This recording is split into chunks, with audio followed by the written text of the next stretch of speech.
And there we are. What's going on, guys? Welcome back to the Other Guys Hangout live right here on YouTube. It is Friday. Hope you got something to drink. We're going to have a good time tonight in preparation for the day tomorrow. If you're out in SoCal, make sure you come on out for the LA versus SD Part 2 ride. 2.0. Yes, it is. 2.0. Gonna have a great time. So we got feature riders. We got Snowcat. Looks like Mr. BXD's coming out. Looks like Suburban Delinquent's coming out. So hey, it's gonna be great, man. Bash 041, myself, Ghostninja, Malcolm, Goatfather, surprise appearance. Hopefully, we'll keep our fingers crossed on that. I got my own fucking meet, man. Huh? I got my own fucking thing going on tomorrow. Okay. All right. Yeah, we got, who else is going to come? We have, I don't know if you guys heard of Boris on bikes. He's going to show up. He's going to come.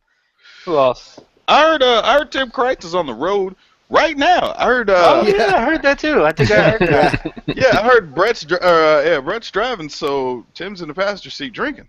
That's right. I'm streaming on my phone. We'll be there in 14 hours. There you go. Oh, that's perfect timing. Plenty of time, right? Hold on. So what's going on, everybody? How was y'all's week? Long. Mine was pretty long too, but it's all good now because I'm about to. Golly, if I can get this this jar of moonshine opened up. I'm about to have. Gosh dang it! I feel like a girl. Some bitch won't open. It's because you're getting old, Tim. That must be, man. Gosh dang it. Do you have one of those oil cap remover thingies? Yeah. I like the grunts that you're making, Tim. Thank you. Dude, who put this on? You Freaking did. Grizzly Adams? Oh, who died today, by the way. Rest in peace, Dan Haggerty. Did he really? Yeah, he passed away today. 74 years old. What? Yes, Wow. sir. Of Easy Rider fame. He was one of the hippies on the commune in Easy Rider and ended up with the original Captain America bike, as a matter of fact, or one of them. Wow, that's crazy. Motherfucker. The time of year for everybody to fucking pass away. There it went. There you go. God dang. So obviously you were probably drunk the last time. It had like superhuman strength and shit. Was like, there we go. Well, I can't remember who closed. It's about 2/3 of a jar. Motherfucker. So yeah, we were probably feeling pretty good the last time we broke into this one, but I can't remember who put the lid on it. But it wasn't me.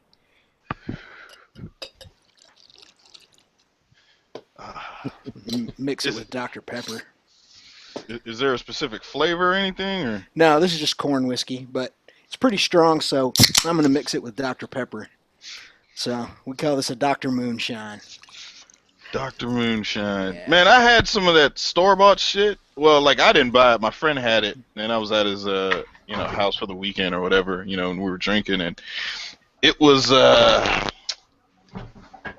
I forgot what it was flavored with, but, man, I took one little sip of that shit and was like, nope.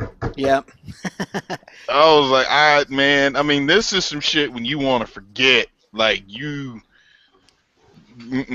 nope.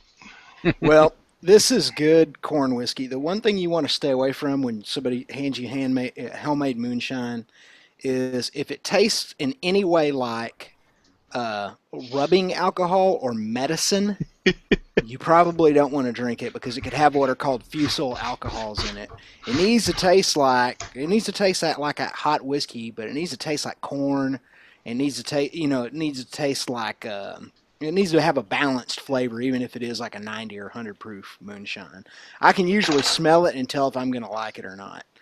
Gotcha. And this is a pretty good batch right here. These dudes that made this did a good job. So. Yeah, I don't really try to make it a thing to drink moonshine, but then again, I guess it's all about location. Yeah, it is. It's kind of what you're handed. We got this down around. We played a show out west of Houston, and some dudes gave us this. So. Oh wow. Yeah. So we hauled it back. We bootlegged it back to West Texas. Bootleg, it's Get a still bunch of alive. that stuff around here too. Mexican moonshine. Oh yeah, yeah. What is that based out? I mean, based off of, or like, what's the? They call it. It has a name. At least down south of the border here, it starts with a C, like a CH. It has a certain name. Yeah, I think I think it goes from all over the but because around here they call it bacanora with a B. Okay. And let me tell you what, that stuff will fucking straight knock your dick in the dirt. Oh yeah. Yeah, That's some strong stuff. Cachaca. That's what they call it down south. Like down south of Big Bend, there in Coahuila, they call it cachaca. Yeah. And it's sugar alcohol. They don't. I mean, I don't know. No, they may have some corn, but it's usually sugar alcohol. Yeah, But it's all right. Right on. What about you, Ghost? How was your week, man? Man, I had to go back to work. That shit sucked. After 3 weeks off, man, going back to work is not the business. Hey, look, I went back to school, man, so I feel you. It shit. How the hell did you get 3 weeks off? Because I did. My company, we shut down for the holidays, so we get time off.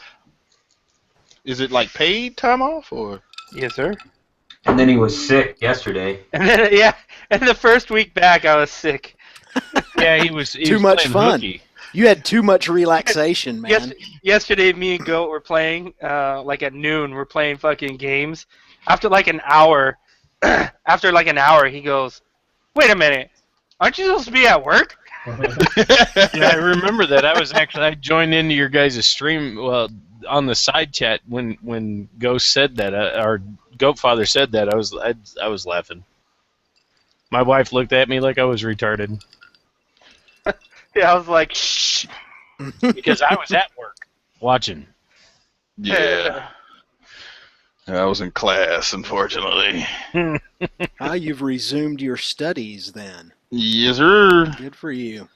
Yep, taking like a acting and directing class, but one of the classes that I'm kind of looking forward to, but am really hating is an advanced. It's like a third. It's like a level. It's like the third level or whatever you want to call it of motion graphics. Mm-hmm. So like the first two were pretty dope, man. You know, it's like a lot of After Effects shit. So I know After Effects, and you know, it was just teaching me some new little tricks. But like I knew what the fuck was going on and this and that, blah blah blah.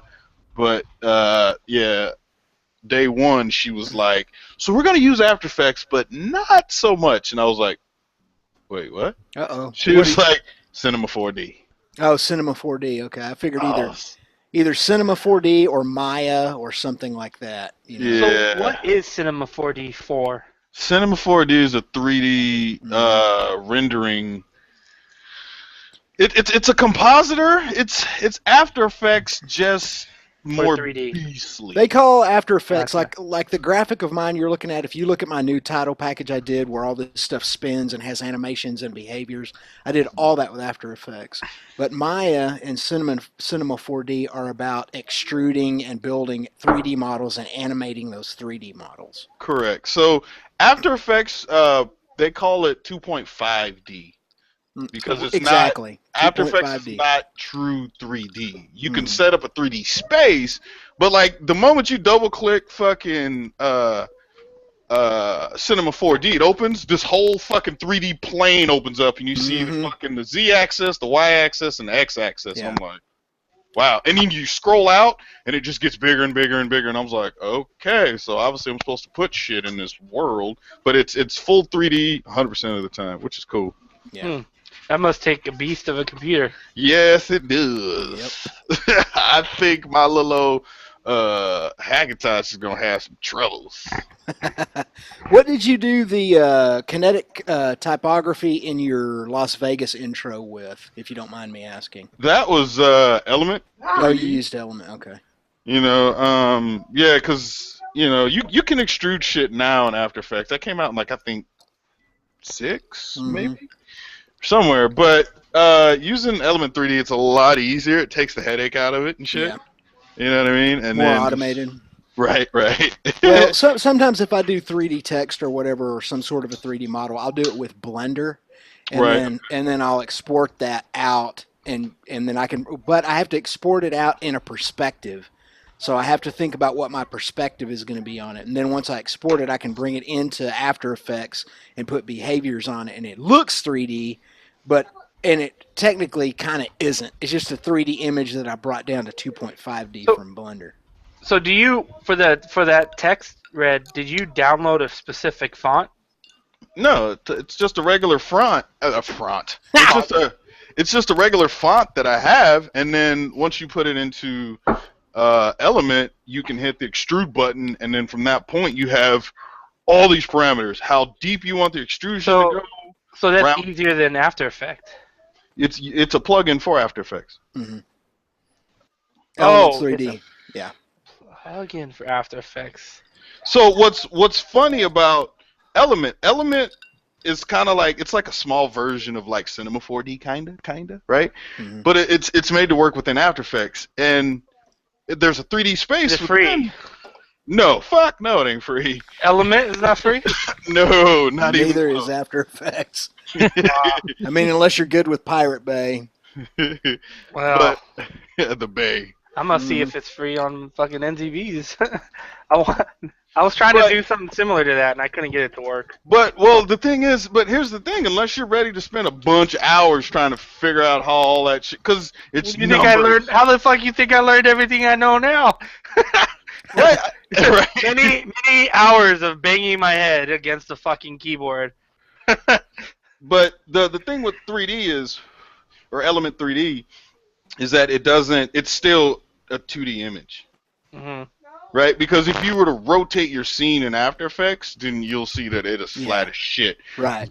So like, say if you have 3D text and you want to rotate it, like spin it in a circle, you can't go into After Effects and tell it to spin, because once it turns, you'll see that it's 2D. You have to go into the parameters of Element and tell it to spin in there, and it gets deep, you know. But if you understand like After Effects language, man, you can figure out pretty good if you go to some tutorials. And because I did what did I do where I don't know the terms of it, but in After Effects where it maps out the entire frame and makes key points, and then you attach the text to that key point, and so as the camera moves, the font kind of stays that way. Does that make sense? I don't know. No? Okay. As the camera moves. Oh yeah, so it's kind of like to an extent the font is. Hey, Red. It's perspective of the camera. Yes. You need to plug your headphone back in. Your headset. Did it just beep? No, you're Staticky. a lot of static coming through. So the battery's probably going down. Just letting you know. How's that? Did that fix it? Yes. Sounds good.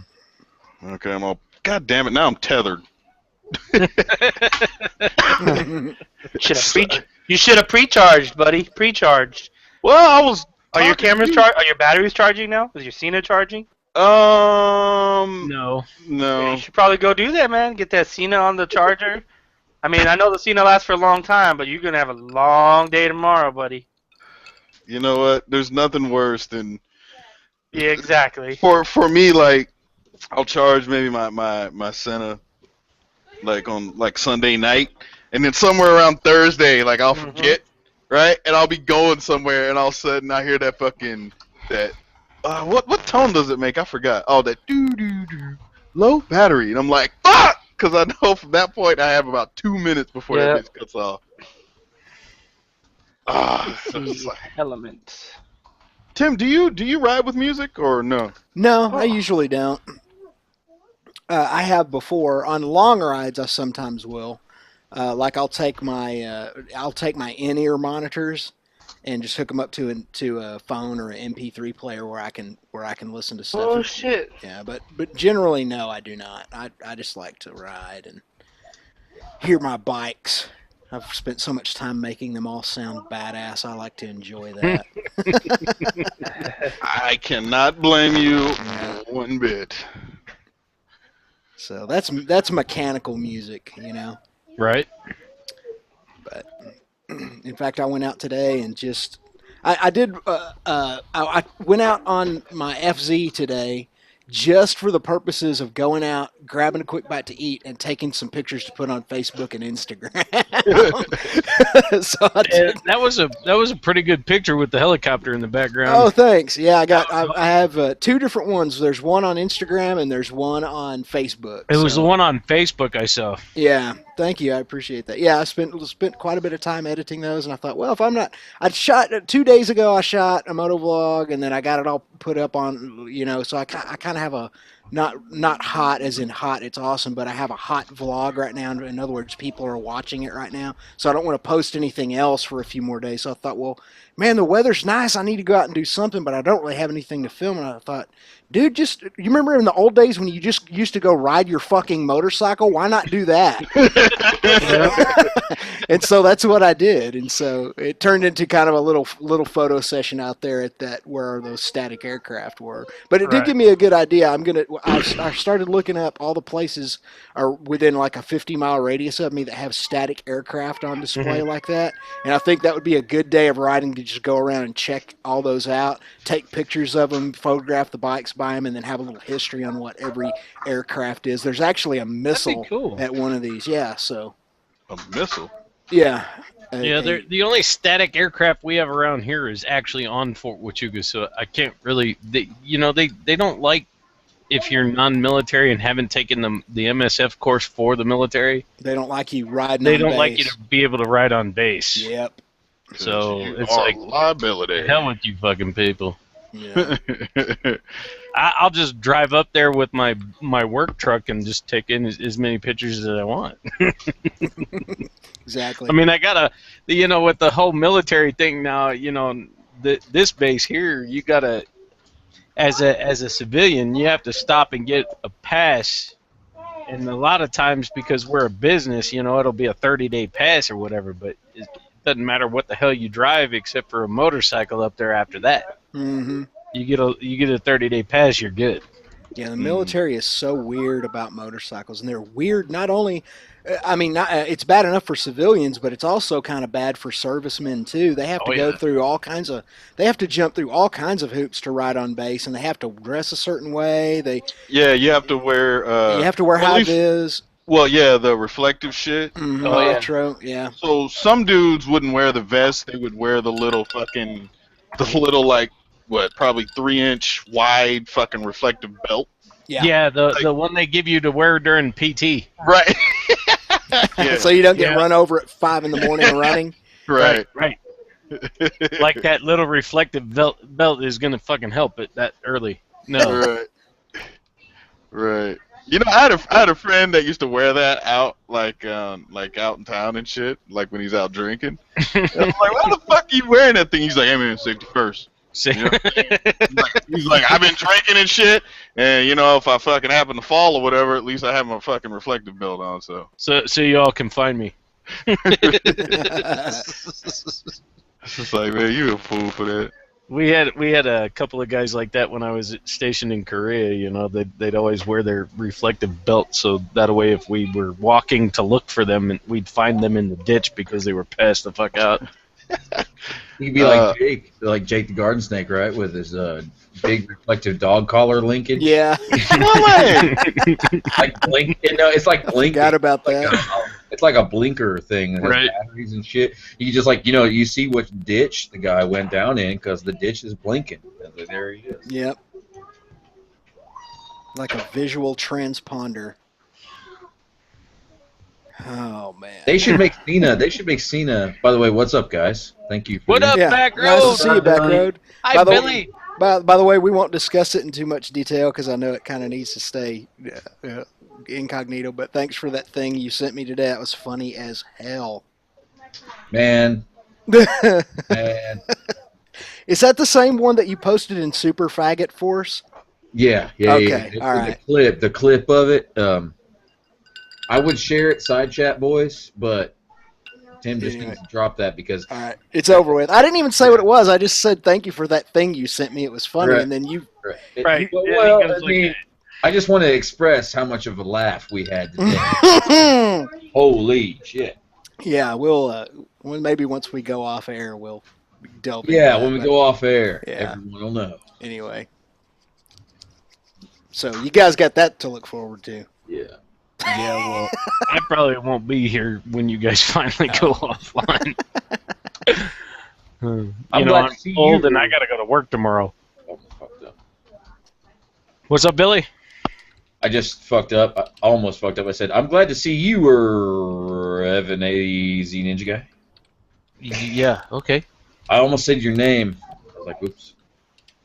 Well, you can say it. I mean, I'm sure everybody that follows me knows about by now, especially on Facebook. Oh, okay, Jorge. I'm glad to see you here, Jorge.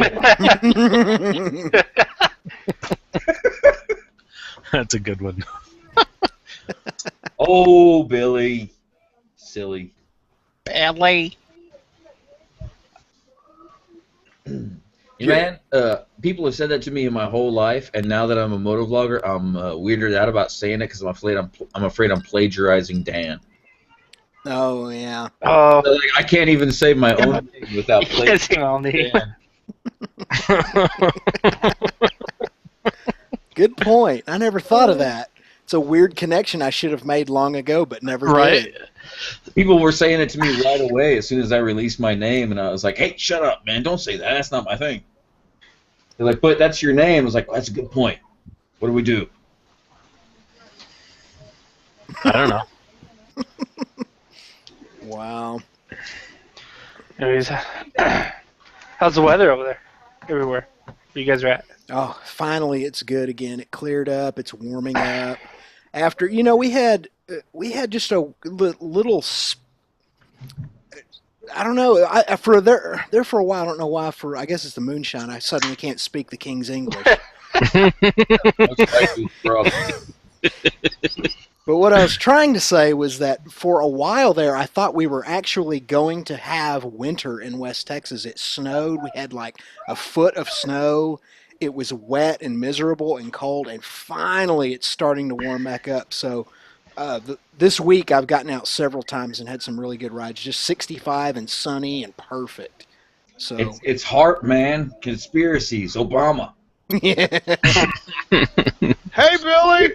What's up, man? Oh, What up? What's up, Billy? What are you What's up, doing? dude? Nothing, dude. Can you hear me? Are you hearing me? Yeah, I think so. I believe that's you. Nah, I was on the phone, man. That was 1.21 gigawatts. So. Dude, he's more powerful than a bolt of lightning. Take your word for it. what you doing? What were you doing? What you up to, Goat? You look very busy. Oh, I see what you're doing. You're updating the board.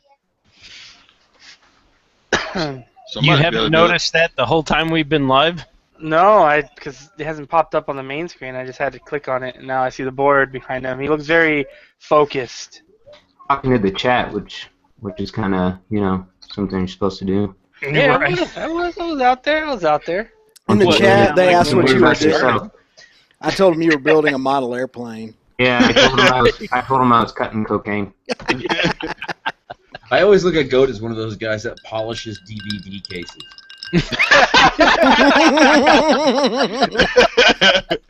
And they're all organized, alphabetized and shit. Dusting them off. And That shit. that shirt that you're wearing is one of the best shirts that I've seen come out. That thing looks so fucking dope. Really? What is he wearing? You didn't see shirt. Oh, is that a Red One shirt? Whichever No. shirt it is, it jingles when it moves. it? Oh, that's my Dr. Moonshine. Oh, Sorry. I got confused. Oh, by the way, Tim, how did that Dr. Moonshine taste coming back through your nose? Yeah, no Just doubt. a second ago. It almost happened. You don't want to do that with moonshine, by the way. Mm-mm. You don't want to do it with moonshine or beer. Or beer, Dude, or whiskey, what the or Fuck you guys, you don't want to do that with anything. You That's don't want true. anything. not coming even back milk. through your nose. Dude, every time you puke, it comes back through your nose, and it ruins that thing forever in your life. You know, you don't want anything coming back through your Yeah, nose. I went through a thing my first year in college where for literally for a year I couldn't drink whiskey because of that thing. I got really sick on it and threw it up, and it came through my mouth and my. I mean, up through your nose, and it was That's just so tequila good. for me. Yeah, and so it was so disgusting and it was so gross that I actually developed an aversion to it. Like anytime I smelled it for a long time, all I could do was relay it back to that experience, and it took a long time before I wanted to ever drink whiskey again. Yeah, I don't think I could ever drink Hennessy. Ever. Oh yeah, same with Ever. Yeah, I don't know. Tequila was pretty bad for a while, and then I got booked in this city up in like mainland Japan, and after I got done playing, they all had me come to the bar. It was like all the staff and all the DJs except the one that was playing, and they gave me a shot of tequila, and I was like, fuck tequila. But then when I saw it wasn't like Jose, I tried it, and it was like it was a pretty decent tequila, and that was the first time I ever had like something other than Jose Cuervo, and that made me realize, oh, there's like good tequila, and then there's shit tequila. Yep. White Lizard. Okay. The hell's that? Is that shit tequila? Yeah, it's either called Green Lizard or White Lizard tequila. Do not ever drink that tequila. I'm telling you right now. Does it only come in a gallon that's plastic with like the little handle on the top? It probably these days. It was in glass back in my college days, but that's another one I pulled a bad drunk on. And that's the only time as a 19-year-old idiot that I ever got so drunk that I hallucinated. And I wonder if there's something about that tequila that made me do that. Goat, are you wearing your wife's nightgown as a shirt? The back, it's like goes over his butt. That's the longest shirt I've ever seen. Yeah, exactly. What he's trying to say is he can't see your ass. That's what he's trying to say. Yeah, man. Why are you hiding the butt? Why are you hiding the cheeks from us today? Wearing that extra medium right there. Yeah, extra tall. Goat size. Yeah, that shit sounds like thunder. Or a low-flying aircraft, one of the two. Yeah. Now you got your sound effects going over there. Man, you guys joke, but there's been some weird activity around fucking Y12 this week, man. Fucking, we got Tennessee? Yeah, man, we got like bombers going over and shit. Wait, okay, who's got Ghost? Ghost, is that you? Yeah, probably. Kids running around, fucking pew pew pew. Yeah, they're playing video games. Dude, I did some research into Ghost, man. He secretly runs an orphanage. You would definitely think so, that's for sure. Yeah, we saw him on that video. You had all of them in the car, running around doing my daily occurrence right there. Legal guardian stuff. Yeah, turns out it took him one Indonesian kid and one Ethiopian kid to get that triumph, man. Close the deal. I'm sorry if anybody was an orphan. I apologize in advance. I was, you dick. No, I wasn't. I apologize in advance. In advance. That hasn't been said in a while. Right. I want to apologize in advance for everything I say in this live stream tonight. There, I'm covered. Dude, you are good. It's documented now. Right. You can say whatever the I'm fuck getting good you at, want to say. I'm getting good at saying I'm sorry, man, because I've had a couple people I've kicked off my channel and blocked them from my channel because they said I can't watch your videos because I have epilepsy and you have all these blinky shits all the time everywhere. Yeah, Like, you're giving people fucking epilepsy. yeah, so I saved their life. I blocked them and saved their life. Good for you. There you go. They owe you their lives, technically. It's like, you're not watching my shit anymore, you idiot. You know, Tim, if you really want to be exempt from whatever you say in this live stream, you got to type in the side chat a little post that says, I blah, blah, blah, blah. You know, kind of like on Facebook. Do you ever see that going around where it's like, I do not consent to Facebook using my pictures for something, blah, blah, blah. Oh, yeah. Yeah. That shit, people start posting. I am on record. I am on. Yeah, Facebook's not necessarily a record. I guess it technically can be, you know, the same way like a email record could be. But yeah, it's not the best way to draw up a legal document. Right. As long as you don't delete it, you know, it's proof that you said it at one point. Yeah. I mean, that is true. However, when you hit yes to accepting terms and what is it, terms and conditions. Yes. Yeah, you signed all that bullshit right out the window. Dude, how come we can't make terms and conditions to our YouTube? Like when they subscribe, brings up like by subscribing you accept Backroad Moto's terms and conditions. You can just make them up. No, Yeah. well, here what's funny is like some of those where I'm not gonna say social media sites, but say different websites where you're signing up or something. Like I'll always try to click accept without clicking that box, and it's funny that a couple of them will have. It won't be like an overall fucking terms and agreement, but there's like another part that sometimes you can actually opt out of, like, but it won't tell you that. You know what I mean? So people naturally see it's a checkbox and they must click accept, so they're fucking click it, and then, you know, go through the motions. But for every now and again, like I'll try to fucking test it to see if I can get around it. But No, a little more to the left, go. A little more to the left. No, Sergeant Marcus says, I don't agree to anyone reading my bullshit here in the chat. Exactly. Now we just broke the terms and conditions. Yeah. Yep. I'm pretty sure that happens.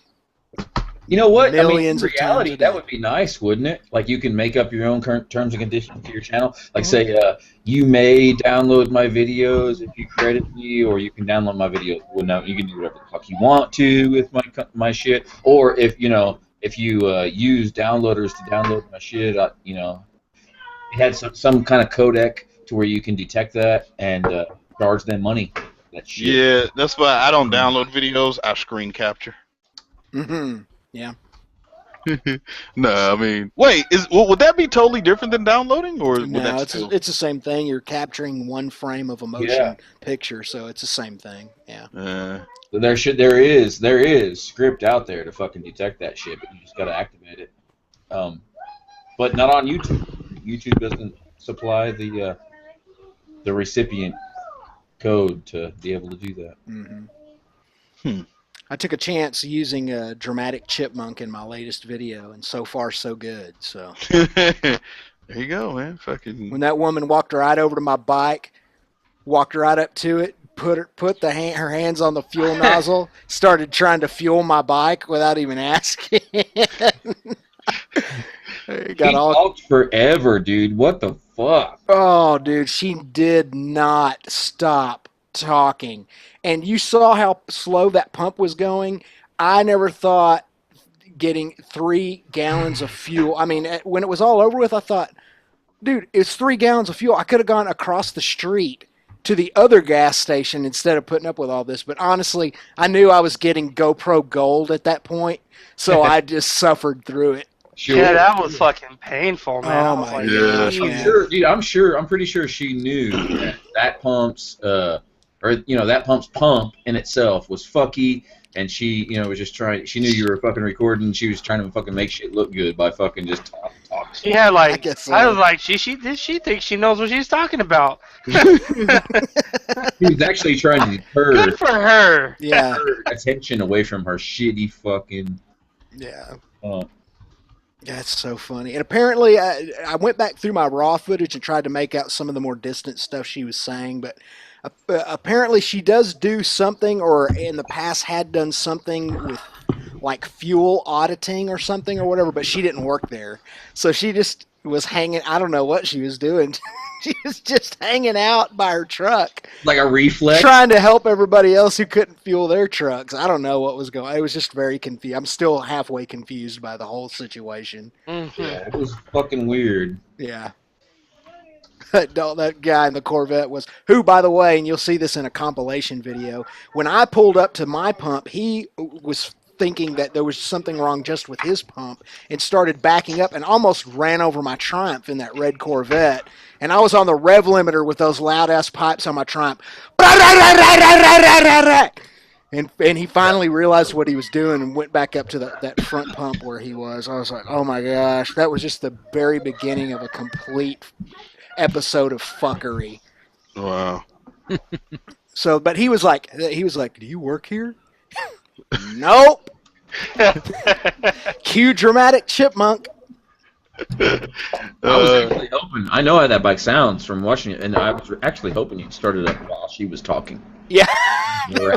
What? What? I can't hear you. Yeah. Yeah, that's a true rapper, you know. Be like, all right, it was nice talking to you, and start it up like as she's starting her next sentence. Sometimes you have to, man. Sometimes. Never happened though. You should do that next time though. You should meet that woman again, and fuck with her in different ways. Oh, it's a small town. I'm sure I'll see her. I didn't put it on my own Facebook page just in case somebody locally here in town goes, "Oh, I know her. Her name is such and such. I'm going to send her this video." Right. Damn it! I don't want to deal with that noise. If it happens again though, definitely do like hashtag Golden Girl. There's totally Golden Girl shit. B. Arthur was sitting there like, well, you know, in my day, gasoline. Yeah, exactly. She was. I mean, in all honesty, she was a nice woman. She was just, you're around those people every so often who they just don't understand personal boundaries very well. I get the feeling she was one of those people. It's nice of you to give them a lighter context. Yeah. Give her the kind of the benefit of the doubt. Yeah. So, but you got to keep in mind, I live in an area of the country where people don't know a stranger. I mean, you can't go and stand in line in a fast food restaurant without somebody will just talk to you like they've known you for 20 years. And it's just friendly. It's real friendly, neighborly in that way. And so, it shocks a lot of people, especially people from more urban centers.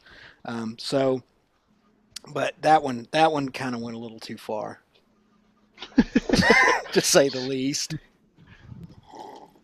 No shit. Make that sound delicious, Tim. It is good, man. I'm telling you guys. Man, I still want to drink right now, but I gotta get up early. See, this motherfucker. Come on, man. Yo, it's like 8 o'clock. I know. It's Triumph Riders, man. It's Triumph Riders. Yeah, hey, like I said, you can go to Walmart, get a big bag. It's called Sand Out, right? It'll help get all that in between your legs out. It'll help get sand out of the vagina, and you can pop a drink.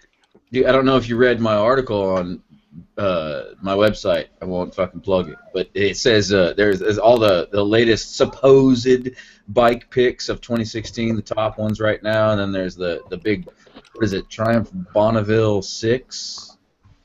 I think that's what it is.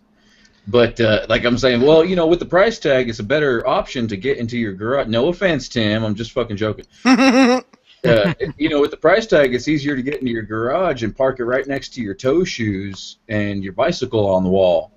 Or there's also there's a USB port underneath the seat for convenient plugging in of your hipster Mac.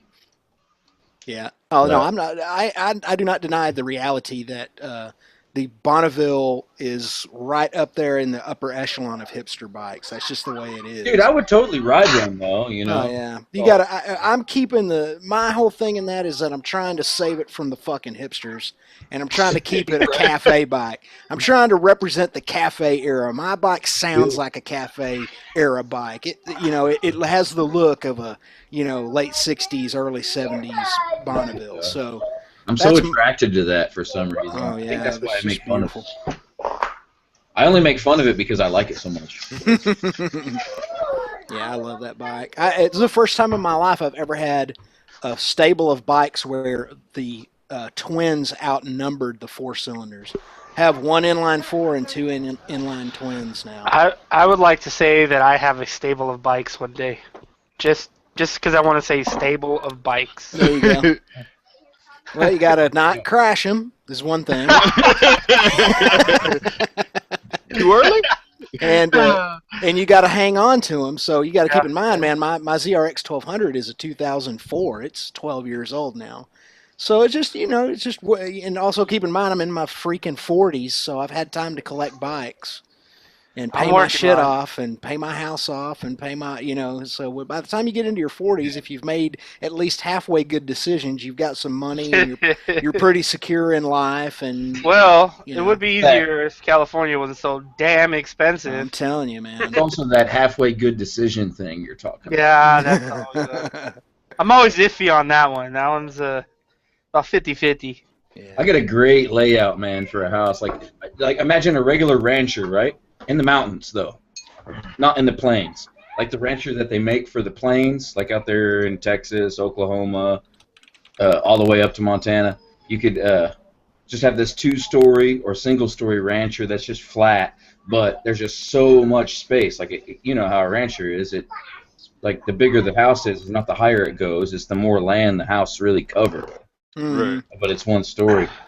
But then imagine this, where the second story, it's a 2-story rancher, but the first story is actually underground, and you pull up in the mountains, you know, on a really nice curvy road, say Deal's Gap, and you pull off and it goes downhill, like you're going uphill on Deal's Gap, but then you pull off the road into downhill and you take a right-hand turn into a house, and the whole fucking bottom floor is about 5-car garage, but all you have is bikes. Nice. And one side of the house looks off the fucking mountain for 7 states, and the other side of the house is right on that road that you like to ride. That's pretty amazing. I tell you, you want to talk about motorcycle heaven right there. That's it. A buddy of mine who I'm not allowed to say who it is. Some of you guys might know who he is, but most of you wouldn't. He has a little place about 10-ish, 12-ish miles from here, out in the middle of nowhere, where he has his car collection, and it's kind of the same deal, except for there's no picturesque views, but it's basically the equivalent of like a 10-car garage, and he's got like 6 Corvettes and 2 Lamborghinis and a Ferrari, and I think it's like 15 or 20 cars total, and he's got them where they go on these lifts, like you pull one up onto a lift and you lift it up and you can park another car underneath it. Oh yeah. And that's his thing. Is like he's like that Japanese parking garage. Right. Yeah. Supercars are his thing, and of course he's obviously a multimillionaire, which I don't think any of us here are. I'm certainly not. The closest I've ever seen to anything like that is a buddy of mine, well, an ex-buddy of mine. You know him as the Ruger. I talked to him about him in early videos where he was trying to train me how to ride on the street. Mm-hmm. Anyway, he got to live in another person's house. It wasn't even his house. He just got to squat in it and like house sit for a year while this guy went abroad and did business. And he sold quote unquote poppies, wink wink, in the bottom floor of this house, and it was facing the east on a mountain called Bluff Mountain, which is a fairly high mountain here. And the wall opened up, and it was glass. Like you press this button, and the wall opened up to this, like, I guess what is it called, man? That plexiglass that the fucking hockey glass is made out of? Yeah, plexiglass. I guess it's plexiglass. Yeah. That's what you call that's what you call that plexiglass. But really, it would open up to all these all these irrigated areas where you can. I mean, it was obvious where you put soil and you plant shit right there. It had water, irrigation, and you had a timer on the wall it would open up and close. I mean, come on, it was like $1 million home hanging off the side of the mountain, and it had a grow. Oh, nice. A grow story. It didn't even have a grow room. It had a fucking grow floor. Wow. In it. But they claimed he was growing poppies. I'm like, well, okay, so you're a heroin dealer. They was like, okay, you're a heroin dealer then, huh? Okay, cool. Yeah, that brings up an interesting line of questioning and inquiry for me. Is it illegal to grow poppies, or if you grow a bunch of poppies, are you gonna obviously get the eye of the government on that? Because, man, I mean, poppy gets used in foods and all kinds of stuff besides making opiates. Illegal to grow poppies, but it's absolutely illegal to extract opium from them. Oh, that's all. And it's a very simple way you extract opium from them, and they can tell too if they show up at your field, and then your pods, like before the poppies open up and flower, if they're scored, you're going to jail. Take notes, people. Interesting. Backroad Moto, your one-stop information source for all your illicit drug questions. Hey, I've tried, people. It doesn't work. Wow. Yeah, I remember in one of the Call of Duties. I can't. It might have been. It might have been the first one where you're fighting those terrorists somewhere in the Middle East, and they're growing poppy. They have these poppy fields where they're making opium and selling it. And you got a part of the map. You're fighting in those poppies, and at first, I honestly I had no idea what they were. I was like, what kind of weird ass plan is this supposed to be? I was playing on Xbox Live one night, and some 12-year-old went, "Those are poppies, you idiot." Okay. That's some 12-year-old. Yeah. God. God. So speaking of old people. Are you on your kid's Xbox or something? Right. Are you on your kid's Xbox? He's all, motherfucker, I bought it for him. Yeah, no shit. Go drive your truck with the brights on the floor. God. It's about right. They wouldn't even say that. They wouldn't even know that our bright lights used to be on the floor boards. They wouldn't have any idea. Yeah. What's the last vehicle you had where the brights were on the fucking floor? Something probably in the 70s. I know what vehicle. I had two vehicles that had the high beam on the floor. I have two currently. Do you really? Yeah. Mine was a '73 Chevy Nova and a '74 Ford F100. I own two currently, a '68 Mustang and a '72 Nova. There you go. Fucking awesome, dude. Nice. Really? That's badass. Holy crap. My last one was a Ford F100. Was it? Old Ford F100. Mm-hmm. Yeah. Mm-hmm. I loved my Ford F100. That was a neat truck. If I'm not mistaken, my old Dodge Daytona had one too. I think it was an '88. We say Daytona? Yeah, Dodge Daytona. I think it had it. No, not you fucking Triumph, right? Yeah, fuck, I had one, dude. I loved it too. Ghost. I had an airbrush plate on that fucking. Sorry, man. I had to. Ghost, don't turn Triumph into the new Gixxer, man. Don't do that. Don't do that. You're like, what is that, a Triumph? Like, no. Anyways. I think I'm too early onto the game and too old to understand this meme I saw today, but it had all the different sport bikes on it, and it said like what you get. Like one had like a guy getting his dick sucked, the other one had two gay guys kissing. Yeah. And to me, man, I mean, I guess I'm too early in the game. They all look like the same bike to me. I was like, this is okay. So the top one was a Honda. Mm-hmm. The green bike was a Kawasaki. Right. The other one was a Gixxer, and the last one was a Yamaha. Mm-hmm. Of course, they got that wrong, but what you mean? They got it right, at least the end of it. Nah, most of them Yamahas don't stay running, dude. So how are you gonna get it?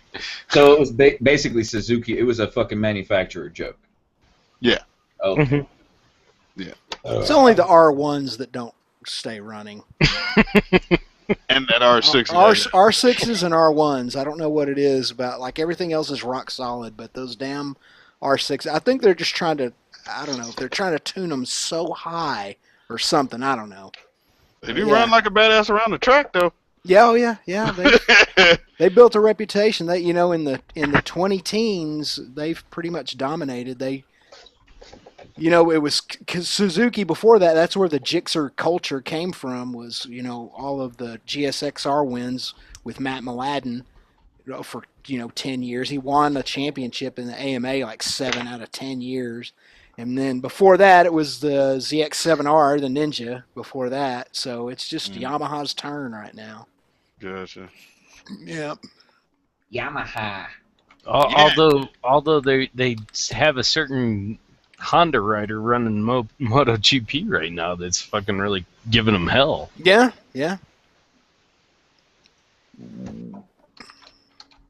Good point.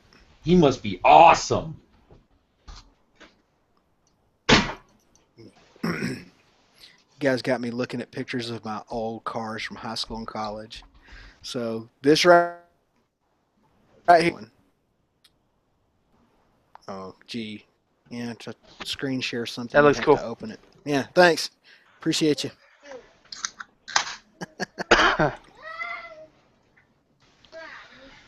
Oh man, tomorrow's gonna be busy. You guys want to see naked pictures of my grandma? All right. You posted one that was kind of borderline today. She was in her circus. Oh yeah. That was my very first car right there when I started driving in '86. Yeah, the old Chevy Nova. Yeah, I had a '73 Chevy Nova. Badass, dude. It looked just exactly like that, except for it was not red. It was brown. Yeah, it looked exactly like that. And then after in college, I needed a truck, so I had a friend of my parents, built me up sort of a semi-custom 74 F100. Now I'm getting all nostalgic looking at these pics. And it was about that color green right there too. It was a good truck. Mine looked the same, dude. I put a toolbox in mine though, but that's because I was cool. A toolbox. Big diamond toolbox. Dude, my Ford F-250, Ford F-150, like the third gen, that was one of my favorite trucks I've ever owned in my life. It was loud as fuck and had good shocks and shit. It was easy to fucking bedline because the whole bed was like metal. There was no fucking trickery pieces. Yeah. You just fucking do shit. Ghost, have you ever owned a vehicle like yourself? Of course. But fuck wouldn't I? All my cars. I've bought all my cars. I know. No, it's not. I had. Let's see. I started. Wait. Ghost Ninja, do you own a vehicle right now? I'm not talking about jointly. I'm talking about separately. Well, he's married, so no. Well, yeah. I mean, all When you're married, Yeah. what's hers is hers, and what's yours is hers. Exactly. I don't own shit except for my bike because that's the only thing in my name. So I started off with a Ford Festiva, a Ford Fiesta. Oh. And then I broke that. I broke the axles, and so that was gone. And then I got an How the fuck 89. did you do that? Man, I'm Mexican. We used to have like 10 people in it. and then I had a 1989 Ford Probe. After that, and I had then that I got same color.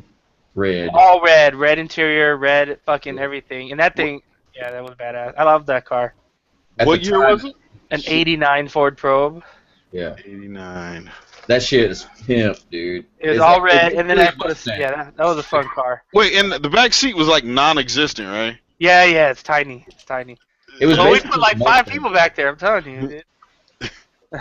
Lapped up and shit, maybe. Yeah, ladies on top of ladies. And The then reason I got mine is because it looks like the 5.0. It was way cheaper. And what else I have?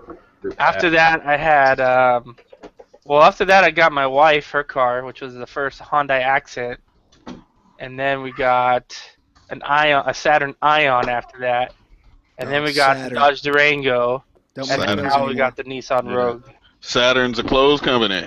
Yeah. It went downhill from the Probe, dude. They had good cars, man. They were decent cars, and the Saturn was my first manual transmission car. Oh, really? Yeah. Oh, the Probe was automatic? Yeah. Well, the Probe had that what is it called where you like you can press a button and it makes it like a manual and you have like it has like 3 gears you can go through. It's like It's like you could. sport ship. Yeah, it was weird. That was a Mine's fun little bad. car though. Towards the end though, man, like the car wouldn't start unless I had the door open and shit.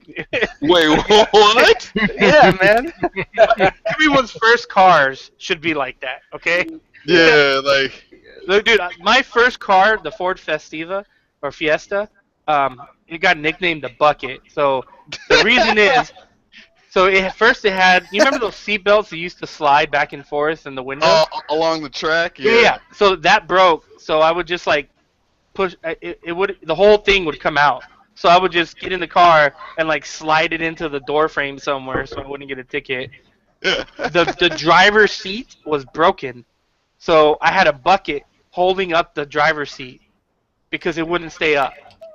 And so like if I had passengers, they had to put their knees on my seat so that I wouldn't fall back. And then the windows, the rear windows, I had to have duct tape on them or they'd flap open because the latches broke. And then I had a CD player with computer speakers in there for the audio. Man, you live in California. You never hit up Exhibit, man. That shit was, man. But you don't understand. We used to roll deep in that car. No, I mean, well, yeah, because you didn't have a fucking choice, you know. Well, It's like, because no one else had a car. That's why. yeah, well, that too. But like, yeah, motherfucker, come walking up to your car, walk around the passenger side. You're like, hey, homie, this side, man, you got to get in through this. Yeah. No, or when my Ford Probe, the driver's side door, the lock broke, so I had to open it from the passenger side, So anytime I took like the female, I went and opened her door, and then she had to open my door, so that was always that test. It looked like I was being a gentleman, but I just couldn't get into my car if I didn't let her in first. Humbled your ass about vehicles. Oh yeah, man. I started from the bottom. I started with a. Why do I hear an echo? I hear an echo too. It's not me. Ain't me. All right. Well, anyways, I started with a black two-door 1988 Chevy Blazer. Nice. Yeah, that thing was top heavy, but not as bad as the Broncos back in the day. Remember those old like Bronco 2s or whatever? The fucking things used to fucking flip over getting off the freeway. Yeah, those things were tip ready. Yeah, pretty right off the dealership. Just all Yep. you gotta do is do 30 and turn the wheel 20 degrees and. Mhm. But yeah, like I don't know. I kept my car as clean as possible, but the only thing I can think of, the headliner started to like droop down. Like the glue and shit wasn't holding anymore. Yeah. That's You a know what I'm saying? bitch, isn't it? That's a Yeah, that happened in my Probe. Trying to think what else. I had a couple burn holes in the seats. One time I had an amp overheat because like I had some stupid cheap amp. Okay, so like the Blazer is it's like a box, right? Like there is no wall separating like the back seat and the like trunk area, whatever, right? So I had a speaker box and an amp mounted on the back of the speaker box, which was sandwiched up against the back seat. Mm-hmm, And since it didn't get any air and it was a shit fucking amp, I think fucking it got so hot that when I got to my destination, I went to turn the car off, engine fucking died, lights go off, fucking stereo stayed on, dude. Just beating, boom, boom. I'm like, what the fuck? And I was like trying to turn, I couldn't get it turned off. Next thing you know, I saw fucking smoke. I was like, wait a minute, what the fuck going on? And it was the remote wire going to the amp had fucking caught on fire, dude. Like not like a fucking full alarm fire, but it just enough to like melt the plastic and it started to burn the carpet along the fucking shit. And I figured out later that the issue was the wire that I used was too small. The gauge wire, it was like, I don't know, 16 or 20 gauge or some shit. Like, it was super thin, man. It was like speaker wire or some shit. But, I miss those days, man. High school. Gas was like... Wait, Tim, how much is gas where you at? Right now, I bought it today for $169. Get the fuck out of here, dude. I paid $3.15 today. Holy allow crap, me dude. allow me to jump in. That's more California bullshit right there. I'm sitting here in the side chat talking to Cali Girl. We're talking about how amazing all the food is out there and how you can find real Japanese food there. And I'm all missing California. And then you guys come up with that $3 a gallon bullshit. And I'm like, fuck that. Yeah, man. Fuck that. Allow me to jump in real quick and rewind and tell you guys never to let me sit in any of your fucking automobile seats because they're gonna get burned. It's gonna get burned. Really? Why are you gonna burn the seats, man? I don't mean to destroy things, man. It just ends up that It way. just happens. No. It just happened. Yeah. Damn, those are my seats, man. I set a fucking Pomeranian on fire. Wow. Like for real. Like I was like, "Where's the cherry to my cigarette?" Pomeranian goes up in flames. Same moment. California, our gas is so expensive because of all the fucking tax on it. Yeah, exactly. Hey, People's Republic of California with all K's in it. Did you guys Right. hear what's happening in Mexico? What part? All of Mexico. What about it? You know that all the gas in Mexico was basically owned by that one company. Was it Pana something or Panamex or whatever? Yeah, Pemex. Pemex, yeah. It was Yeah. basically a monopoly. Well, the Mexican government just told them that it's no longer just them. And so they opened up the gas in the oil industry in Mexico to basically more companies now. Well, So they we'll see need what to happens. they need to deregulate. We need to deregulate ours more. I'm looking right now at West Texas Intermediate crude oil. It closed at $29.42 today. That's fucking low. Dude. 2 years ago we were at $106 a barrel. You know, Really? Saudi Arabia or Dubai and all those countries over there, they're not doing good. No, there's a lot going on. They're For one struggling. thing, well, OPEC is in disarray. There's Yep. there's a glut of oil, and a bunch of the OPEC companies are keeping the glut going. And then on top of that, you've got Iran. They're about to start flooding the market with oil. And all of that on top of a supply glut, and at the same time, the Chinese economy is tanking. So they're forecasting right now that oil could actually get down into the teens, like 15. Like we haven't seen that since the 80s, since the oil bust of the 80s. That would be crazy. And California gas will still be $3 Yeah, a yeah. gallon. You guys will still be paying $5 a gallon, and shit will be paying 99 cents. Yeah, unfortunately. Mm-hmm. The tractor pull guys are gonna love this. Oh yeah, they will. Their cost of operating just went down. NASCAR is gonna be airing every other day. This thing is 3 gallons a foot.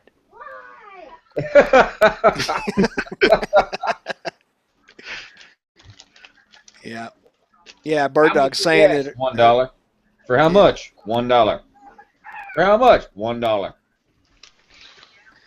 I'll pump it till you say when. Yeah. Yeah. Well, oh, go ahead, Iran dumped oil on market futures. That's what Bird Dog was saying over in the side chat. So what's happening? You know, you guys know that oil is not just traded as a commodity. Oil is traded on the futures market. So it's basically bought and sold at auction based on speculation, and that's one of the reasons for the volatility. Yep. The oil speculators they drive the costs. Yeah, is exactly right. They have a certain amount to do with it. Yeah, they can influence it for sure. And Quite a bit. It's just a whole bunch of bad shit going on right now. And this stuff is always cyclical. Every time we have $100 a barrel oil here, and all the oil men out here are getting rich, and everybody's getting rich when there's $100 a barrel oil because everybody's got money to burn. And they're like, oh, this is it. There's too much demand. There'll never be another oil bust. And I'm like, dude, you guys are idiots, man. There's going to be another oil bust, and you better save your money. Because when it goes back down to $30 a barrel or $25 a barrel, you'll all be crying the fucking blues again. And you'll be broke, and people will be coming to get your Ferraris and all that stuff, and you'll be wondering what happened. But it's just, I've seen this thing play out macroeconomically over and over again out here over the years. It's crazy. That's why they need to hurry up and make cars that run on air or water a thing quickly. I mean, I know it's out there. There's some conspiracy theory that there was this dude who created a car that would run on water. It had some sort of a weird reactor in it that could diffuse. It could extract the hydrogen out and burn the hydrogen, and then water was the only byproduct. He used to sell kits. He sold he had kits that you can build. It wasn't. I wouldn't say it's the safest, but he used to sell kits, and you can make your car run on that shit. There's a modification to your car. Yeah, there's a bunch of conspiracy stuff on YouTube and elsewhere about it. I've always found it kind of fascinating. Right. In theory, something like that should work, but of course, we've never actually seen it in practical application. I mean, Alex Jones. Yeah, exactly. There's a steam Yeah. engine, for fuck's sakes. There's steam engines, so why not change that a little bit? Of course, it could work. But yeah, I heard about You the can't guy run getting. on steam, but hydrogen you can. But the problem with hydrogen is so fucking explosive. Volatile What is the was word you're that? looking for. Mm-hmm. Sorry, that was my stomach. Engine. I'm hungry. No, Yeah. someone's got that muscle car going. Is that really your stomach? That's crazy. Yeah. Well, Yeah. that's the way it goes. Battleborn. Hi. Hi. Harry, did you get another ticket? Back in October. Oh, okay. I didn't know No, if no, you no. got It was another one. no, it wasn't recent. It was just back in October. I remember that one. It was in my car. I never got a ticket yet on my bike yet. Knock on wood. But right. So no, I just did the traffic school and paid for the ticket. So it was not reported to the DMV, thank God. So my insurance won't go up. So That's always good. yeah, not my car yet. So thank God. Anytime Not my bike yet, I should say. Yeah. Well, I don't know how it works. What state are you in, Battleborn? Nevada. Oh, okay. She in Reno.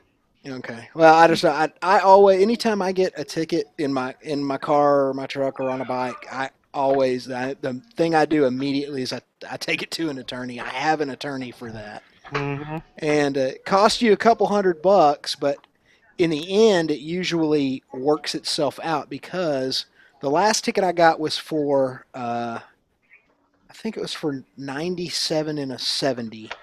And he ended up, it cost me like 160 or 170 bucks for his fees, but he ended up getting the fine reduced and no points and no defensive driving and no reporting. And he got my, you know how your adjudication, like you can't get another ticket for however long, 6 months, or if you do, it'll be, adds more points or whatever the penalties are. He got that reduced to half. So in the end, I ended up paying about as much as I would have for the ticket, but essentially everything went away. How much was the ticket? I see a side check. I think the ticket Originally, itself. I think the ticket itself was going to be a couple $100 because it was 20. I think no, I remember what it was. It was he wrote it for 94 and a 70 to keep it under the 25 mile an hour. We have this weird rule on 25 miles an hour over. And it was 97. He said, "I'll tell you what I'll do. I'll write it for 94 and a 90. I mean, in a 70 to keep you under the 25 mile an hour rule." And I was like, "Okay." But what he actually did there was he made it a lot easier for me to just have my attorney make everything go away, which I wasn't going to tell him that at the time. But I think it would have ended up costing me something like $350 if I had just paid the ticket. Wow. And it ended up costing me about $310, $300 to have my attorney take care of it because he negotiated down all the fees. That and the point. Yeah, and no points, and no defensive driving. Yeah, because me, I think if I get one more point, man, I'm gonna be on my shit. You're gonna be needing an attorney for sure if you get another one. Yeah, because what do they do to you guys out there in California? They charge you like $1 zillion for your license when you go to renew it after that, or do they just take it away? I don't know. I haven't had to renew mine yet, but I only paid less than $30 to get my M1 and driving license or driver's license here, but. I mean, the fines are not that bad. I just know that their main thing is as long as you're under 100 miles an hour, it's just one fucking point, right? The moment you step over 100, and I don't believe it matters with the speed limit because my ticket, I was doing 42 over the speed limit, and it was just one. I mean, it wasn't like a reckless driving. I'm surprised that you got a ticket for. Yeah, I'm surprised you got a ticket for that. You got to do some fancy talking in Texas at 42 over. Of course, you have to keep in mind our speed limits out here are 75, 80, and 85. So if you're in an 85 and you're doing 40 over or 45 over, you're probably just going straight to jail. Well, that's the same thing in Cali because you've crossed that 100 mile per hour. Yeah, But for me, the speed limit was 45 and I was doing 87. Yeah. Oh, is that the one? You got a moto vlog on that one? Yeah. Yeah. I saw that one. Yeah, that's my most viewed video. Oh, that shit cracked 100K finally. But yeah, dude, I was scared, man. But I did a lot of research and I saw a bunch of other people that had the same ticket, like going really fucking fast, but they were under 100 miles per hour. And then reading some California laws, and I was like, oh, because if you're doing 100 plus, then it's 2 points automatically. They could take you to jail. A lot of times they didn't, because there was other people in the court date. Like when I went to court, like I couldn't pay it online or nothing. I had to show up and shit. Yeah. But there was other people there that got that plus 100 miles an hour ticket. They're like, yeah, you're sat here doing 124 in a 65, and I'm like, God damn. And but yeah, it's 2 points against their license, but I don't think it'll suspend your license at all. How it works in Texas, if memory serves me correctly, is you have to be going more than 10% of the total miles per hour over the speed limit. So in other words, if you're in an 80, you have to be doing at least 88 before you'll get a point for that ticket. So if the officer writes you for going 85 in an 80, which would never happen in Texas, I don't think. I'm sure they would rough estimate it too. Yeah, 85, and then boom, you still got the ticket. There's no points, right? But if you're going more than 10% over the total sum of the speed limit, then you get a point. And if you get, I'm trying to remember how many points it is. I think it's 3 or 4 points. Then when you go to renew your license, instead of it being like $30, it's like $300. And then supposedly they take that money and they, give it to the children with epilepsy or something. I don't know what they do with it, but it's supposed to go to like something not law enforcement orientated or some sort of safety something. But I don't know how clean that is. I think it's between Dan Aykroyd and Chevy Chase. Yeah. Well, what's the like here in California? It's 4 points within 18 months. Yeah, it's 2 years. 6 points within, I think, 24 months, I believe, and then 8 points within 36 months. I think it's 3 or 4 points within 2 years here. If you accumulate that many within 2 years, they get in your ass, basically. Well, here in Cali, if you get the 4 points, they'll suspend your license. For a period of time. All right. Yeah, you don't necessarily get that. Now, where you will get license suspension is for things like driving without insurance, DUI, reckless driving, that sort of thing. You can also have it suspended for street racing. Street racing is a felony in Texas. It's a state jail felony. Wow. So, yeah. Well, see, like there was a handful of people that got caught driving without a license, driving without insurance, and then the judge was like, well, do you have insurance? And they were like, yeah. And he's like, all right, we'll come back on this date. If you prove that you had insurance, then you'd be good to go. Mm-hmm. Yeah. Yeah, it's the same thing here. If you get ticketed for a non-moving violation regarding something like registration or state inspection or insurance, but you can prove by the time of your court date that you got it taken care of or that you have it, then it gets dismissed. Yeah, there's a lot of guys here that do that game. Basically, they fucking don't care about insurance. They don't care about anything about their bike. They don't care about inspection because we have none. They just they don't even have blinkers, for fuck's sakes. They ride around, and when they get caught, they do that. They fucking ride the little court wave, and then as soon as the judge says, okay, you got everything, you're free to go, they drop it all. They stop paying anything and go back to just raising hell. A lot of those guys here. Wow. That's funny. You mentioned turn signals in Tennessee, Kentucky, there in that part of the South. I'm surprised they're required if they are, because in Texas, a motorcycle is not required to have turn signals. But no, we're not either. Okay. But if it does have turn signals on the bike, they have to work. Okay, I always thought that was not like a catch-22, but something similar, right? It's like, wait. Then why the fuck is there hand signals? Why is that a requirement in the goddamn motorcycle test if I'm required to have fucking turn signals? Yeah. But We only need brake lights, one mirror on the left, and a horn. That's our requirements. Yeah. Hey, is somebody watching And the a stream in the Headlight. background? Headlight. Somebody watching what? The stream in the background? Not Probably me. It's probably Mario back here. Hold on. Yeah. Oh, yeah. Headphones in. Sorry about that. Headphones. Earmuffs. Yeah, I gave him some headphones there, so sorry about that. Ain't no thing. Butter chicken wing. It's time for me to get another Dr. Pepper to go with this here moonshine. I'll be right back. Alrighty. Yeah. Dr. Pecker? So what's been up, Battleborn? You been riding lately in 30, 20, 10-degree weather, whatever you guys got up there?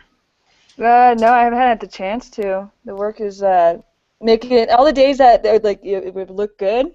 I'm working, and it's terrible because it's like, oh, it's sunny, the roads are great, it's not snowing or raining, and it's like, okay, too bad I'm fucking working right now, and then see everybody gets to go ride, and then on the weekends it's either snowing or I just don't have time to go get my bike and ride out.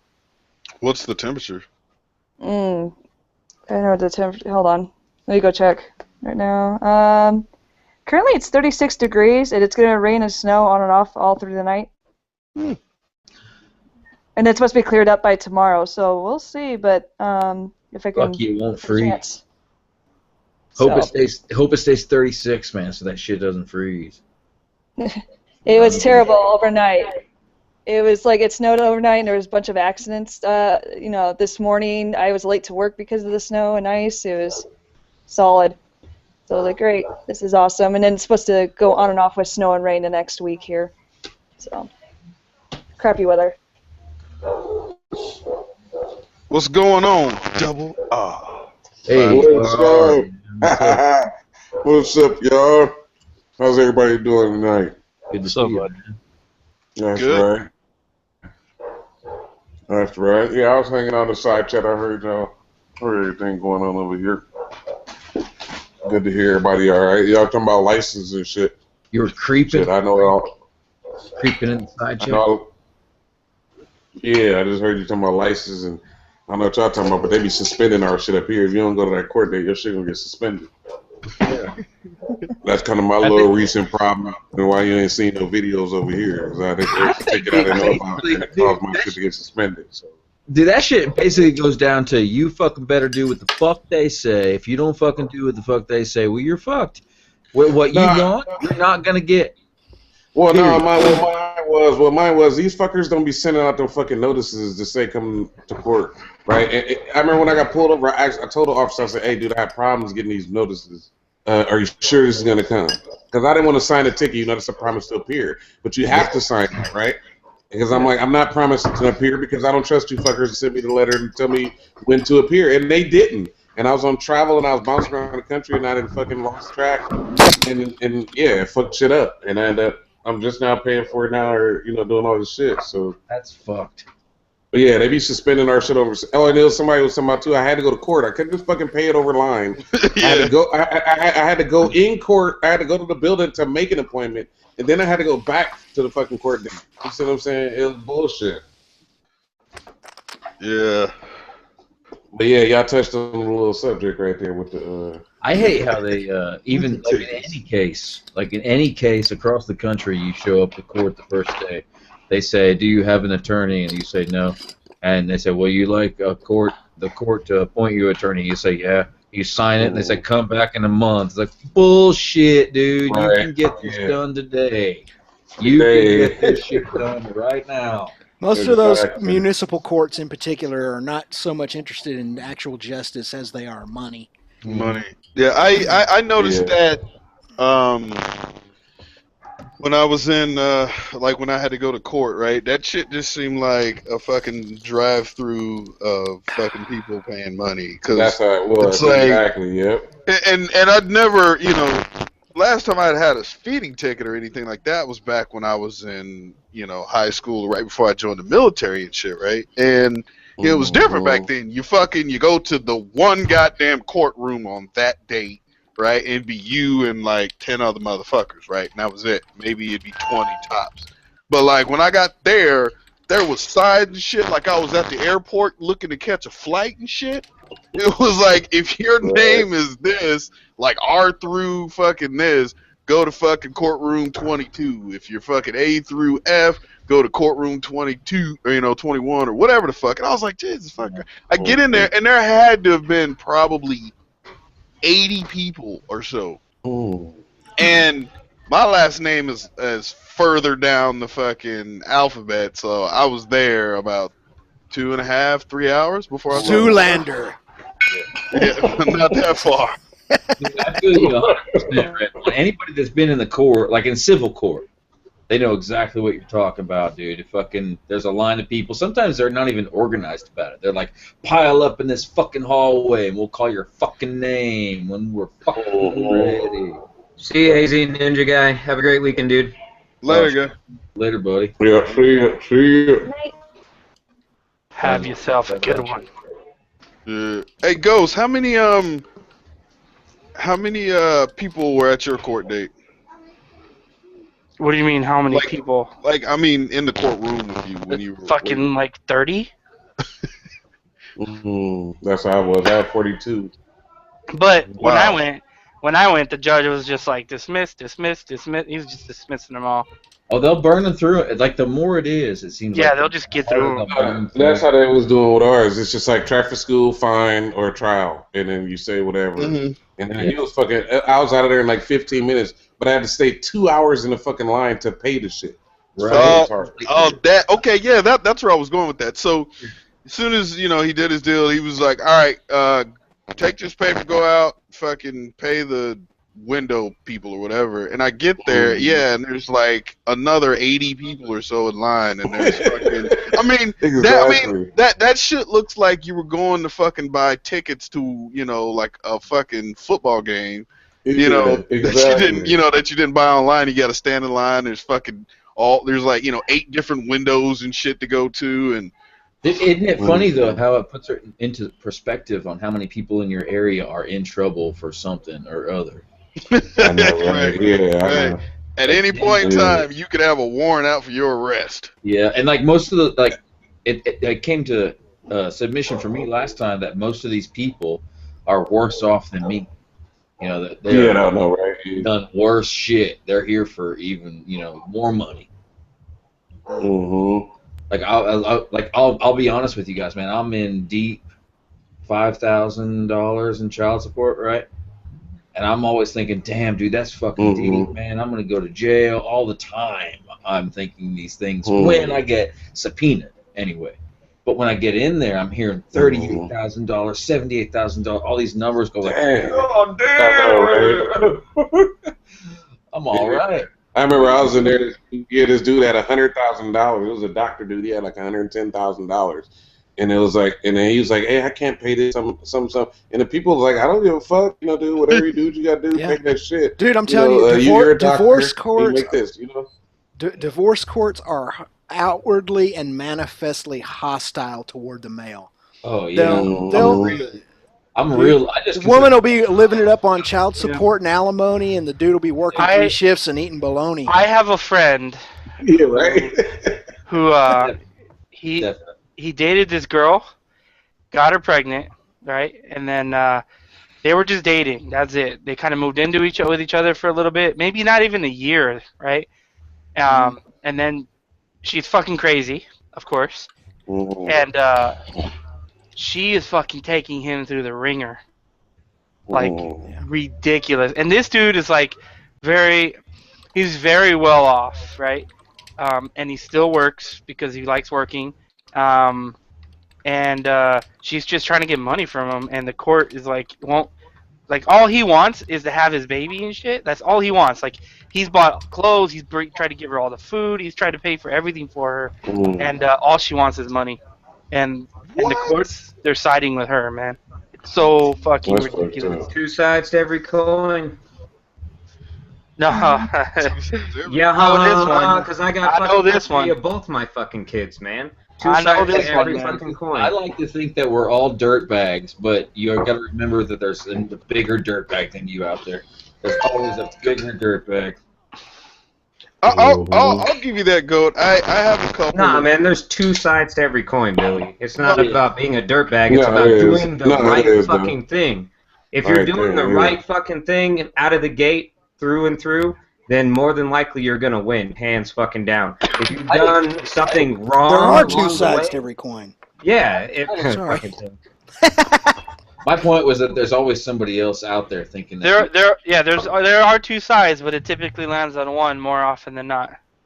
I choose the one that. Yeah, but if you're doing the right thing, that shows through. That always shines through. It does until you go to court. If you do, no, not till you go to court, dude. Because I wouldn't have won both my fucking custody cases. That's coming from real personal experience. That's not me saying I got a fucking friend. Well, he's my best friend, so it's not like I'm saying my best friend. Still, dude, my friend's friend's girlfriend. I know it. It's irrelevant. It's not you, man. You're not the one going through it. He is, which means he's gonna leave out little details to save fucking face to make himself look like the fucking good guy. God for fucking bid, a man would stand up and say, "Hey, look, man, I made a fucking mistake. Look, this is what happened. Bitch and I weren't getting along. I fucking left, and now I'm trying to get my daughter." Well, first, motherfucker, you shouldn't have left. That's the first fucking thing. Well, that's the thing. Red flag to every fucking court, man. So here's the deal. He left, they were living together. She kicked him out of the house, and he continued to pay the rent. You don't get kicked out of a fucking house. No, dude. he left. If you're both on, yeah, he left. That's the fucking point. Because she fucking didn't want him there. Two sides to every fucking coin. Because she didn't want him there and threw his shit outside the house. God damn, dude, Ghost. I feel like if simple. this motherfucker told you he was getting crucified for being a fucking Nazi, you would believe him. Come on, man. Two sides to every fucking coin, dude.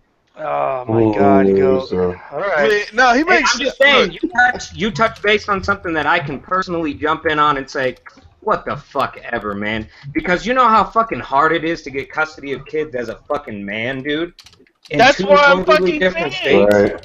That's what I'm fucking saying. Yeah, no. If you're doing everything fucking right, dude, it's a lot easier than if you've done things wrong. I'm not saying that that makes perfect sense. But what I'm saying is the shit he's going through just because he's a man. Everything that he's going through is because he's a man. Not necessarily. Not necessarily. Okay, man. I can say the same about Bruce Jenner. Yeah. No? Not funny. I'm sorry, Ghost. Yeah, me. Man, I'll you know what? I'll let y'all have your one-sided fucking conversations tonight. It's not about being one-sided. God for fucking bid, somebody disagrees with one of you fucking motherfuckers here on YouTube and the internet, and y'all get your fucking panties in a duffel. Excuse fucking me for bringing you guys back to reality. Goat, I was enjoying it for the record. I was too. I thought you made some excellent points, Goat. No, I'm just fucking with you guys, that's all. I know. But you did make some good points, though. Look at Jake, this is getting heated. You're aiming for fucking with us. You succeeded. Jesus. What? I got nervous. You got nervous? Made me nervous. His palms were sweaty. It's all good. Yeah, man, I'm wiping them on my new pants. No, but you know what? I'm not gonna lie, man. I do have a couple of male friends that got custody of their kids, and I mean I gotta respect that, man, straight up, because I mean, and knowing your backstory, you know, even takes that to another level. But you know, it's easier for a lot of guys to be like, well, let me just step back, blah blah blah. Maybe I'll get a apartment now. I'm still in the picture, but I'm not there, and all this, and then they end up, going to court, not really putting forth like a fucking true, like, God damn it, I'm here for the goddamn kids and all this, blah blah blah, and so, and they're happy with paying the child support to see the kids, There's a difference between a man wanting to honestly have a kid, like have his children, and a man not wanting to have to pay child support for his children. I think that's where the problem comes in, because you get dudes who are like, before child support or money gets into the fucking thing, they don't give a fuck, right? They're gone. They're like, hey, look, man, I'm gonna buy some fucking clothes. I'm gonna see them on the weekends. I'm gonna do this and that. As soon as, and this goes for men and women,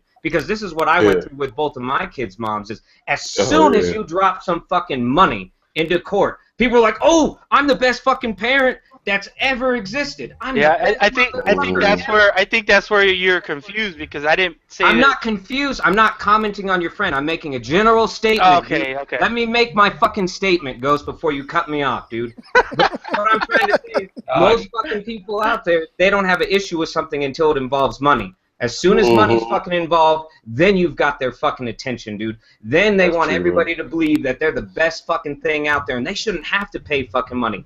And it goes all the way back to the beginning of, okay, well, why did you have the kid in the first place? Don't say it was a fucking mistake. Don't say you fucking loved the chick, because if you loved the chick, you'd still be with her. You'd see through the fucking problems and stuff like this. How come now, because there's fucking money on the table, all of a sudden you're bringing up all these things? How come you weren't a better fucking parent before money got brought up? And that's a lot of the stuff that courts look at. It has nothing to do with being a male or a fucking female, dude. It has to do with the simple logistical facts of what's going on. Yeah, and it gets so it gets so ugly when it comes to that, and the best interest of the child just gets thrown out the window in the median. And it's kind of funny. You guys know, he hasn't really been keeping it a secret. I don't think he'd mind me talking about it on a Hangout, but you guys know my best friend Britt, one of my best friends. He's in a lot of my videos. Yeah. He just got divorced 2 weeks ago, and he's 50 and has a 6-year-old. So, but they worked out the divorce so civilly without attorneys and drew up their agreements, and they got along so well that the judge went out of his way to commend them in court to the other couples who were getting divorced and fighting over kids, and saying, and he essentially said, not in so many words, but he basically said, you see how these two did it right here? That's how you should be doing it, because all they care about is the kid. And so that's you can make some good points there, man, for sure. It's different for everybody, dude. Like, some people, like, I'm not saying anybody's perfect or anybody's in the wrong. It's different for everybody, but if you look at it as a generalization, man, most people, man or fucking woman, they don't give a fuck until money gets involved, dude. And that has nothing to do with my situation. I'm just saying that's what it is. My situation is so fucked, dude. I spent 70 grand from, like, the last 8 years of 4 different fucking custody battles just for my son alone. From establishing fucking joint custody to then changing that to having residential custody, and now I have sole custody of my fucking son. It's been a process, but you know what? In all honesty, a lot of that process is my own goddamn fault, because I forgot to change my fucking address or something, right? So then when something got mailed to my house, I didn't know. I had to fucking hire an attorney. Then I got to go on the defensive and backtrack and all this other shit. So I went through the fucking ringer because I'm an idiot. Because I'm a dipshit. I made a fucking mistake. That's my fucking fault. So I got taken through the ringer, not because of his fucking mom. She was doing the right fucking thing by trying to initiate her case a certain way. And I had made a mistake, so then the court, of course, is going to take you through the fucking ringer for you to prove to them that you made a mistake, you realize you made a mistake, and to retroactively fix that mistake. So, I don't know, man. Well, like I said, man, I give you a high five. Yeah, big time, man. I've not gotten that far into it. Because I know a lot of people that would be just content with wait, what do you call it when you get the kids, like, every weekend or every other weekend, or shit like visitation? That? Well, a little bit more than that. Standard visitation. Okay, yeah, there you go. And I know a lot of people that's just comfortable with that. They get to see their kids, they still get to be a dad, and blah blah blah, and this and that. But I mean, it's rare to see. Kind of like, I feel what Ghost is saying, right? Like, generally the mother wins or whatever in the long run, blah, or not in the long run, but blah, blah, blah. But on the other side, there, you don't see a lot of fathers really out there hardcore fighting. Ghost has a point, though, because a lot of courts generally, off the bat, they're going to side with the mother because the mother is the one bearing the child. And let's be realistic here. Look at society, man. Like, 8 out of fucking 10 times, the mom is in the fucking right, dude. You get all these guys that, like, date some chick that they have at the fucking bar, they have a kid, and they fucking disappear, man. You know what? I disagree with the mom is always right thing. I didn't. Yeah, whatever. I'm gonna fucking fight it. Mom's not always right. No, that's real. I mean, did you? Fuck that bitch. And that's real. I mean, I'm one of them other dudes that. So I got my kids, and we had our peaceful agreement. You know what I mean? Where, you know, hey, it kind of started from the beginning. Was that, hey, if it goes down, I'll take the kids. You know what I mean? I won't leave nobody stuck with the kid. And technically, if you want to go by money, it's cheaper for them to stay here than it is to go. You know, for me to pay child support and all that. And I thought about all that, getting an apartment and all that. And it's like, no, for one, it's boys, right? So I'm like, I want to raise my boys. And so I ended up on some other shit. And I was just lucky enough that we could split on a peaceful arrangement and mutual shit to where we're kind of cool. And then it's like, yeah, like I say, I keep the boys and I got my boys. And I'm one of the few people, like you say, that does do that. You know what I mean? And I wouldn't do it no other way. I don't want to fucking... I don't want them over there, and then I pay whatever over there. It ain't got nothing to do with the money. It's the fact that I'd rather my boy finish the job. You know what I mean?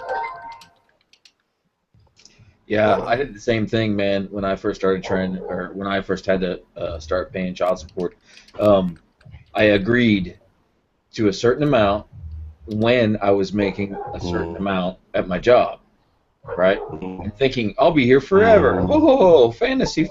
Right? Yeah. And then all of a sudden, I lose that job, and I had to start fending for myself. But they still say you got to pay that much, which I understand that, but not when I don't know. It goes both ways, you know what I mean? Like the mother. Like there's been times where I've been down and out. I mean, I make $1 a day sometimes. You know, I mean, I might as well be begging on the streets. You probably make a lot more money. By the way, Jake the Garden Snake, welcome to the panel, Jake. Nice to see you. I've been kind of sitting quiet. This shit got real fast. Where are you at? I don't even see him. What's your hell slow? If you'd have let me go 3 more minutes, I'd have probably killed myself. Right on. Can't let that happen, man. We got to send out like 3 stars or somebody to go down there and check on you. Yeah. Don't be doing that, man. We love you too much. Joke, dude. I know you are. Yeah, but in this day and age, dude, we've had so many motovloggers commit suicide and do crazy shit that you know we're going to take that seriously when you say it. Dude, I'm so sorry. It was bad taste. I take it back. Yeah, that's all right. I'm going to say, was it penetrate myself with a cucumber? Oh, I'm just gonna mute my mic again. She's gonna fall into the shadows. I'll be here though. Jake was like, I wanted to talk about tire compounds and cam profiles. Now, the lift on the new Gixxer, the duration of the cam is... Oh, speaking of cams, did you guys hear that the SV 650 or whatever it is, that new SVF 650 or whatever, that new Suzuki has got an engine recall for real bad cam wear, by the way? Wow. So if any of you have those, I think it's the V-Strom and a lot of those bikes with that engine, if you've got one, you need to go ahead and take it to the dealership before it blows up. You get the cams out of, what is that thing, the old DS 1000? Yeah. Take the cams out of an old TL 1000. Yeah, the TL 1000. That's got the way meaner cam profile in it. Yeah, that's got the Ducati cams in it. My buddy put that. He had an SV 1000, and he put that the cams from one of those in it, and some head work, and put a shit ton of nitrous on it. The dude was in a drag racing. Nice. So it's funny when you guys start talking about TL cams and shit. Like I have a Charlie Brown moment. That wah wah wah wah wah wah. Well, it makes it go fast. That's all that matters. Right. The thing about it is you have to understand, man, that there are a lot, especially on older engines on Japanese bikes, sometimes there weren't a lot of variations. Japanese manufacturers like to use a lot of common parts to keep costs down. And so you can get like a hotter cam out of one engine and put it in another engine and it fits just fine. It's that hybrid stuff. The old my bike is a part spin special. If you look at the WR450, right? It's an old YZ motor. Yeah. Mm-hmm. Exactly right. Yeah, one of the big things with like my ZRX, the ZRX 1100s and 1200s, was to go and get the old cams out of the old ZX10s and old ZX11s from the 90s, because those were hotter cams, and put those in the newer bikes, and they ran faster. So. Look at that, though. I really do. I mentioned cams joking. We hijacked the conversation. Yeah, we can go back. Y'all can go back talking about it. Got us off of and all that. Yeah. I think we'd pretty much beaten that horse. I was actually pretty eager to jump into cam talk, but we don't have to stay there. I see. No, we can talk about whatever. I'm just kidding. Hey, well, let me throw a little something out there. It's a little hard for me, but I want to say what's up to Jim. Fucking Jake's one of my early dudes that I listened to. And last time we was in the Hangout, I didn't really say too much because I don't really like riding nobody nuts, you know what I mean? So, no, for real, I kind of regretted not saying nothing just to give props and be like, hey, you one of the people that fucking with me, the Motovlog, you know what I mean? And I appreciate that and appreciate what you do, so I just want to at least throw that out there a little bit. Nothing but love for Jake. Thanks, man. Yeah, I appreciate that. It's weird to think I've been doing it for 4 years. People are like, yeah, you're one of the old school guys. And I'm like, shit, that happened, didn't it? No, yeah, for real. No, yeah, because I started about 2 years ago, actually 2 years on New Year's Eve.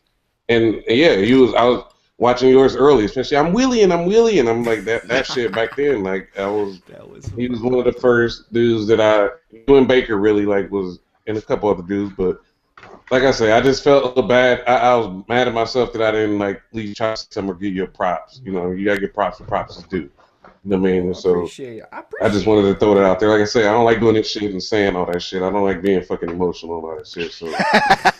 So if you're ever in the Bay Area, make sure you hit a Rocket Rider 510. That's what I did. That's how I met him.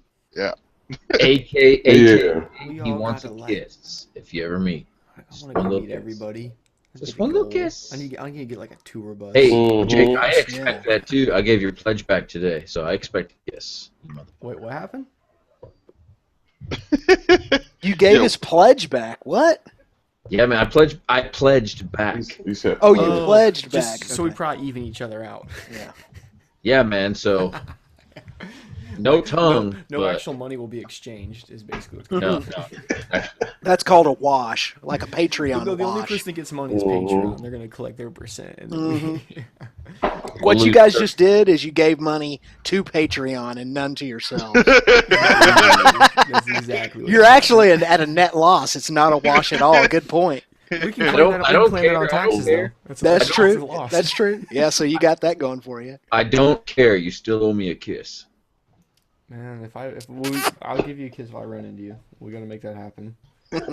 All right. What did I say? I said I had a dream that we all end up in Josh's bar, and we can't walk out when it closes. That's got to be the plan. That is gonna happen, man. I've got to get to Florida this year. Like shut it down, private party. Really? Where we talking? North Florida, South Florida? No, I'm going to Tampa to see Shade Tree Surgeon, man. Where's that? Tampa is the West Coast, yeah. North Florida, South Florida, Central Florida. Oh, okay. Yeah. Central Florida on the West Coast, on the Gulf of Mexico. Okay, that's outside of West, because I'm about to say I should be down there. I'll be down there in about the end of May. In Tampa? In Central Florida. No, in Cocoa Beach. Okay, yeah. Yeah, it's the other coast. Yeah. Central Florida on the east side. Yeah, exactly. I love Florida though. That's my little second Cali right there. Like that shit felt like Cali. It was even better. I leave Cali in our so-called cold here, and I go there and it's fucking nice. And it was like, yeah, I like that place down there. Yeah, it's cold in that fucking Bay Area, man. Y'all got like it kind of reminds me of San Diego, but like different. It's colder and it's colder. That's more humidity, man. A lot more. Yeah, the Bay Area it's beautiful though. I ain't gonna lie, man. I love the Bay Area. It's just a different vibe, man. Yeah. You wake up in the morning, you can only see 8 inches in front of you because of all the fog, you know? Yeah. What the hell? Yeah. Then that shit burns off by like noon. Or probably before that, honestly. Yeah, Mark Twain, Mark Twain said one of the coldest winters he ever spent was summer in San Francisco. In San Francisco, and that's right, because it'd be about fucking 50 degrees over there. But over here, like right across the water, it's about 80 to 90. You know, it's like a 30-degree difference or some shit. Nice. Yeah, they'd be covered in fog shit in the summer, you know. That's why they sent the fucking murderers there. They're like, fucking lock them away in San Fran. Fuck them. Mm-hmm.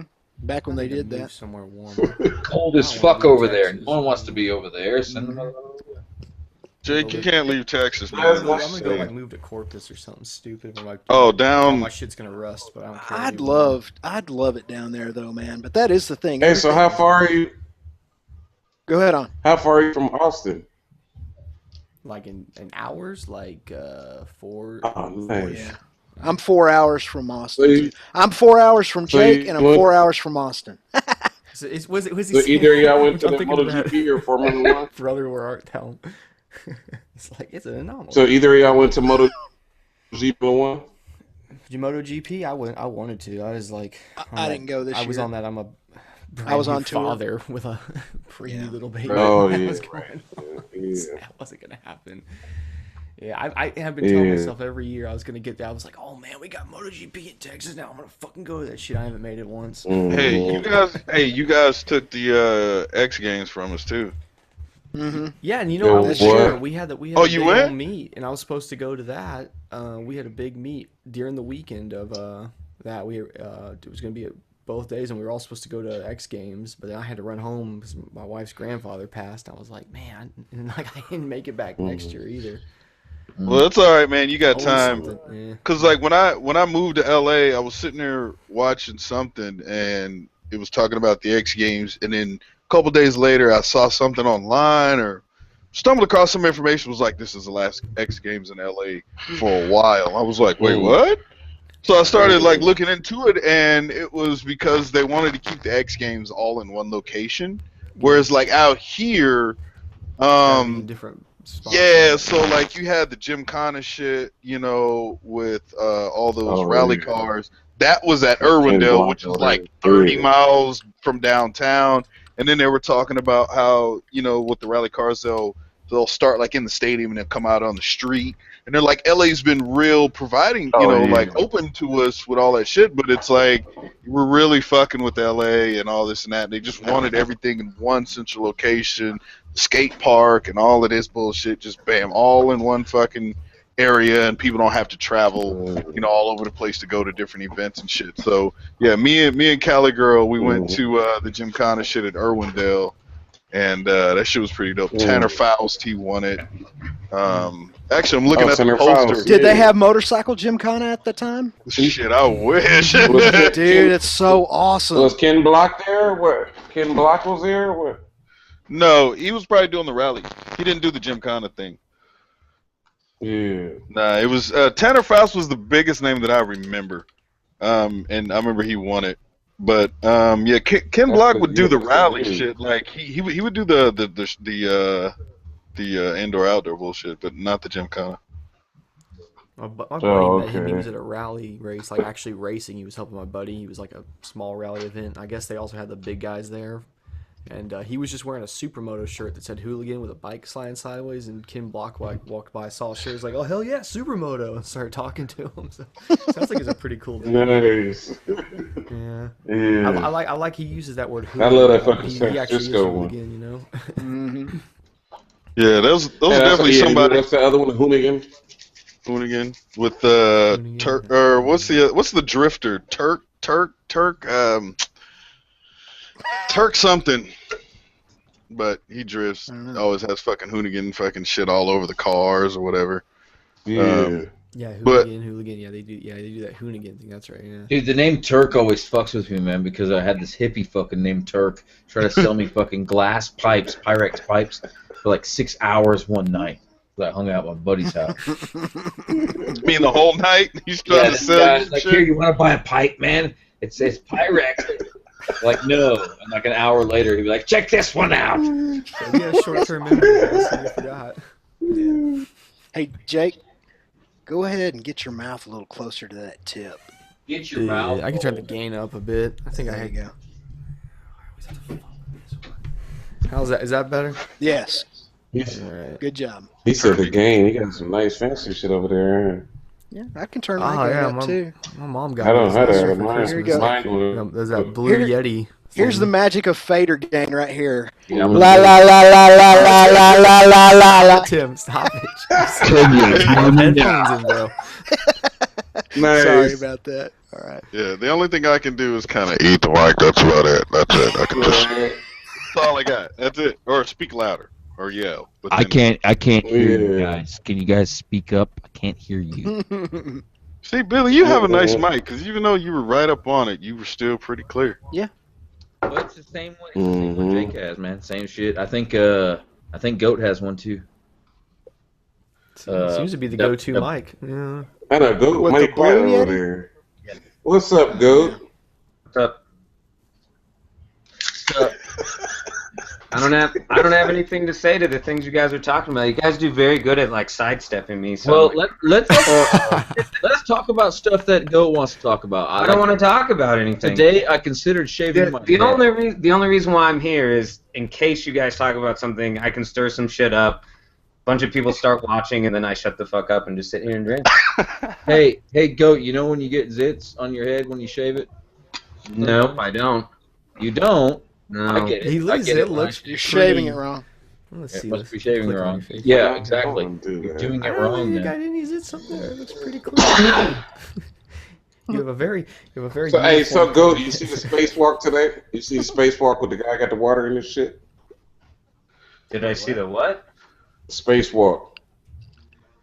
What spacewalk? Will they go outside the space station? Some NASA shit, yeah. I know he was on some space shit. Not enough. Been a little busy playing video games. Oh, that's what's up. I miss video games. I ain't played in a while. Yeah, your channel's becoming quite the. Yeah, I've noticed that, man. Big time gaming. Yeah. Mm. But it's winter time. Everybody's doing that. Like I've noticed that overall I just activity. stream for fun. What I figured out is every time winter comes around, I keep thinking, "Hey, man, this is great timing for me. I'm gonna need to do a bunch of winter vlogs." And more people will be, more apt to look at my stuff in the subscription feed because there's less stuff, and people are they're in their houses all cold and blizzarded in and whatnot. But that's not the case because you know what everybody does? They play video games and they watch Twitch. And if you are writing that they're bitter at you. Yes, exactly. Like, it's like animosity. I'm not watching this fucking video where he's riding I wore my MX gear today. It was so warm. I didn't even put a heavy coat on. I rode today. I went out and took Instagram pictures of my bike. Nice. Ooh, Instagram pictures. Fucking Ghost Ninja just riding around in this fucking striker vest and shit. Yeah, I be seeing your mirrors and shit, and I see your little fucking arms. I'm like, this motherfucker right here. Usually when I'm just riding around my house, so. Dude, I refuse. Going for a quick ride to get gas. I refuse to give way to winter, and I will ride or try to ride anything I can all winter long that permits. I really don't. I'm trying. That is. I mean, that's my statement for now. I try. Well, I can't wait to get back on. Shit, it's been a minute. I'm hurting. Yeah, you need to get back on that Yamaha, ride on down here to Southern California. I know, for real. That's my goal for this year. Like, really, that's my big. Between that, you guys should meet halfway. Halfway? I mean, I want to come like down Bakersfield? Well, I guess it would be Bakersfield. No, it'd be north of Bakersfield. It'd be it'd be like Fresno. Somebody ride a mini bike across country to meet another motovlogger.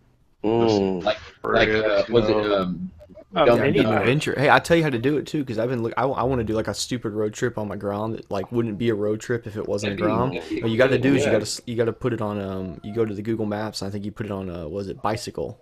You tell it you're on a bicycle, and it'll give you a path that'll work. Nice. I mean, you gotta watch out because it still puts you like on some 60-mile-an-hour roads, but they're not major highways. They're like back roads. You can kind of get in the grass. You let people by. Dude, that's money. I mean, if you can pull it off, it'd be like Forrest Gump country. Dude, I mean, like, just going to Austin, I figure it would take me almost 3 days. And I thought about doing it because I can't take the main highway. It's like you have to keep like, you look at the path, you have to snake back and forth a whole bunch. I thought, man, what a cool video that made. Get me and like a couple of the boys with them from Dallas. We go all the way out there to Austin and hang out for a few days and go back. Man, that would be a cool video. Wasn't there an episode of the British Top Gear where they went on like 50cc, like the predecessor to the Groms, or it was some sort of fancy scooter? Well, when they did the Vietnam one, right? Yeah, no, was it Vietnam or was it in the United States? No, I think it was Vietnam. Maybe it was Vietnam. Okay, all right, right. Yeah. They weren't all on little bikes, but I mean, yeah, one of them. I think he was on the old Honda Cub thing. The old that. You know that Honda Cub is like the most sold vehicle, period, like in the world. Yeah, the Cub 50. Yeah, they sold millions of them. I think it might be in the billions. I think it may have like because everyone always talks about like the Ford F-Series or whatever is like the most sold vehicle in the world. Oh, like F-150. They put all the F-150s in that category. It's kind of bullshit. But no, they said like the if you look at total vehicles, like I think the that Cub is like retarded. It's like in the billions. It's a search term on Google. How many Honda Super Cubs and Cubs were made? Well, you know, 60 million. What? 60 million of those motherfuckers. Holy crap. I don't even think PlayStation sells that much, do they? You know, that was like one of their first things they put out. Can you imagine that? Like a company, you just starting out and your product sells like that well? Well, I saw something to the effect of they were talking about the motor in the Cub, right? And they put like cooking oil. I saw that. Oil in it. And that shit still ran. Here's the thing. People give me a hard time for fucking beating up on the Grom. You realize the Grom is that engine just slightly upgraded and updated. It's got it's the same thing. Dude, that is like the most like bulletproof ass motor in the world. Oh wow.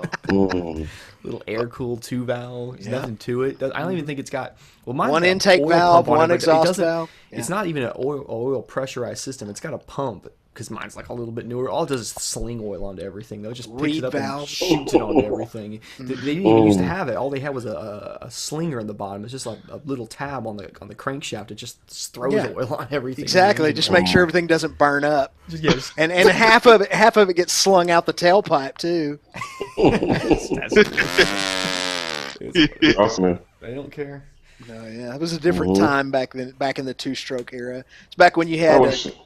Two-stroke Kawasaki street bike triples that would do 125, 130 miles an hour, and it was just a giant, like the original H2. It was just a giant. I'm gonna say original H2, right? Yeah. And they didn't have the tires like you got today. My uncle Jim had one of those. He had a he had a 73 or 72 H2, and it was just a bastard fast engine with two wheels connected to it. That probably sounded like a fucking stand-up. The frames flexed and shifted, and there was no brakes. Exactly. New ass frame and shit. You know, I'm watching all these posts on Instagram for our ride tomorrow, and like I'm looking at the comments, and they're asking, like, people are saying, "Where are you meeting at? What time?" And you look at the Instagram picture, and it says the time, and it says the fucking location. And I'm just like, are you fucking kidding me? Like, why are you even asking this dumb question? It's gonna rain. It's gonna rain. Don't go. It's canceled. It's gonna rain. It's canceled. Yeah. Thank you, Ghost Ninja. No, thank you, Ghost Ninja. So this is something I wanted to talk about last weekend, right? Last Friday, but we never got to it. And it's the fact that like people don't read shit on Instagram. Like, it's a cool pic, they double tap, they scroll up, wash, rinse, repeat. Right? So, like, when I decided to put my face out there finally, Redwood, fucking face reveal, whatever the fuck, right? Like, a couple of people made some, like, little comments, and then, like, I kind of whatever went off. And it's just like, if you would have took 2 seconds to read why I did what I did and like, what the context was, right? Then you would understand, okay, this is something like a little personal to me, you know what I mean? But it just pissed me off because one person's like, oh damn, my bad, like I didn't even read it. I'm like, what? You know, I mean, happens all the time, man. Try being in a popular band. Where are you guys playing next? Well, we're playing where it says on the fucking schedule on the website we're playing. Yeah, exactly. I really would like one of your CDs. Where can I get one? Well, have you ever heard of iTunes? because it's all on there. Oh no, I have to have a CD. Well, then you go to the same website where the gig schedule. It's just one of those things. People just want you to talk to them. That's all it comes down to. Yeah. You think so? I think that's part of it, at least. That's a big part of it. Yeah. Of course. I mean, and they want you to do the work. They want you to do the work. That's the other part. Yep. People ask me. People ask me all the time, "Hey, where do you get a Honda Grom at?" And I'm like, "I don't know, Walmart, dude. They don't make them anymore. Walmart. Yeah, maybe the Honda dealership, but that's probably not. No. Like, as far as I'm concerned, my daughter thinks Timmy Trumpet is me because I use it in my videos. You know what I mean? That's like the kid slamming the oven, right? Yeah. I didn't even know. I was showing someone of your videos, and he brought that up to me, and he was like, "Oh, he's using that trumpet thing." And I laughed my ass off. I must have watched it like 300 times. Like, what the fuck is this? This is great. I'm gonna watch it right now. I'm gonna mute the mic. Hey, Ghost, was that you playing with your GoPro? Yeah, I'm wiping it memory. Yeah, I figured. Hey, so I know you probably gotta be a little fucking butthurt that you losing your motherfucking Rams, huh? My what? The Rams? Uh-oh. The Rams. Uh-oh. I'm not losing the Rams. Football. Man, he don't even know football. Talk about the Rams and shit. That fucking guy. Chargers? Yeah, man, I'm tripping. The San Diego Rams. The San Diego Rams, goddamn it. Fuck yeah. Didn't they used to be San Diego Rams, weren't they? Like way back in the day? No. Pretty sure. St. Louis Rams, then Los Angeles Rams. Yeah. Yeah, that's what I'm thinking of. Yeah, for some reason, I don't know. Yeah, I'm tripping. But I'm gonna keep drinking though. So if you're from San Diego, most people, love the Chargers. But at the same time, fuck Dean Spanos. And it's like the city can't keep paying for these guys. The guy's rich as fuck. It's like fucking build your own goddamn stadium. We don't got the money for that shit. Right. And they're just putting like all this like using taxpayer dollars for that shit is one of the greatest scams ever perpetuated on a citizen. You're gonna charge us tax money from our lives and our hard work to build a giant castle for a bunch of overpaid idiots to play football in? I'm right there with you, man. It's robbery. I don't know if you know, but the stadium, San Diego got a contract with the Chargers where if they didn't sell out all the seats, the city of San Diego would buy the remaining tickets. Oh wow! And that had been going on for a long fucking time. So we had been spending money on all these tickets because they weren't selling out or whatever. So I don't know. It's like it's a double-edged sword. I mean, of course we don't want to see the Chargers leave, but at the same time, we don't want to pay for that. They should be able to come up with their own money. And you don't want to be strong-armed, exactly. Yeah. And then if they end up leaving and we build a stadium and they end up leaving, we still got to pay for the damn stadium. Yeah. So exactly. it's kind of like, fuck it. Too much risk. I'd be like, well, see you later. Yeah, a lot of people are kind of like that, and it kind of sucks. That's why I'm right with the Raiders, yeah. Later, Battleborn, by the way. She just left. No, that's why I'm right with the Raiders. I'm like, dude. Sorry. Come on, man. That's almost as bad as the San Diego Rams. I call everybody that I consider a friend, dude, even if they got tits. Some dudes do. Yeah, later, dude. Bob had bitch tits. I'm glad I never knew Bob, but I got bitch tits.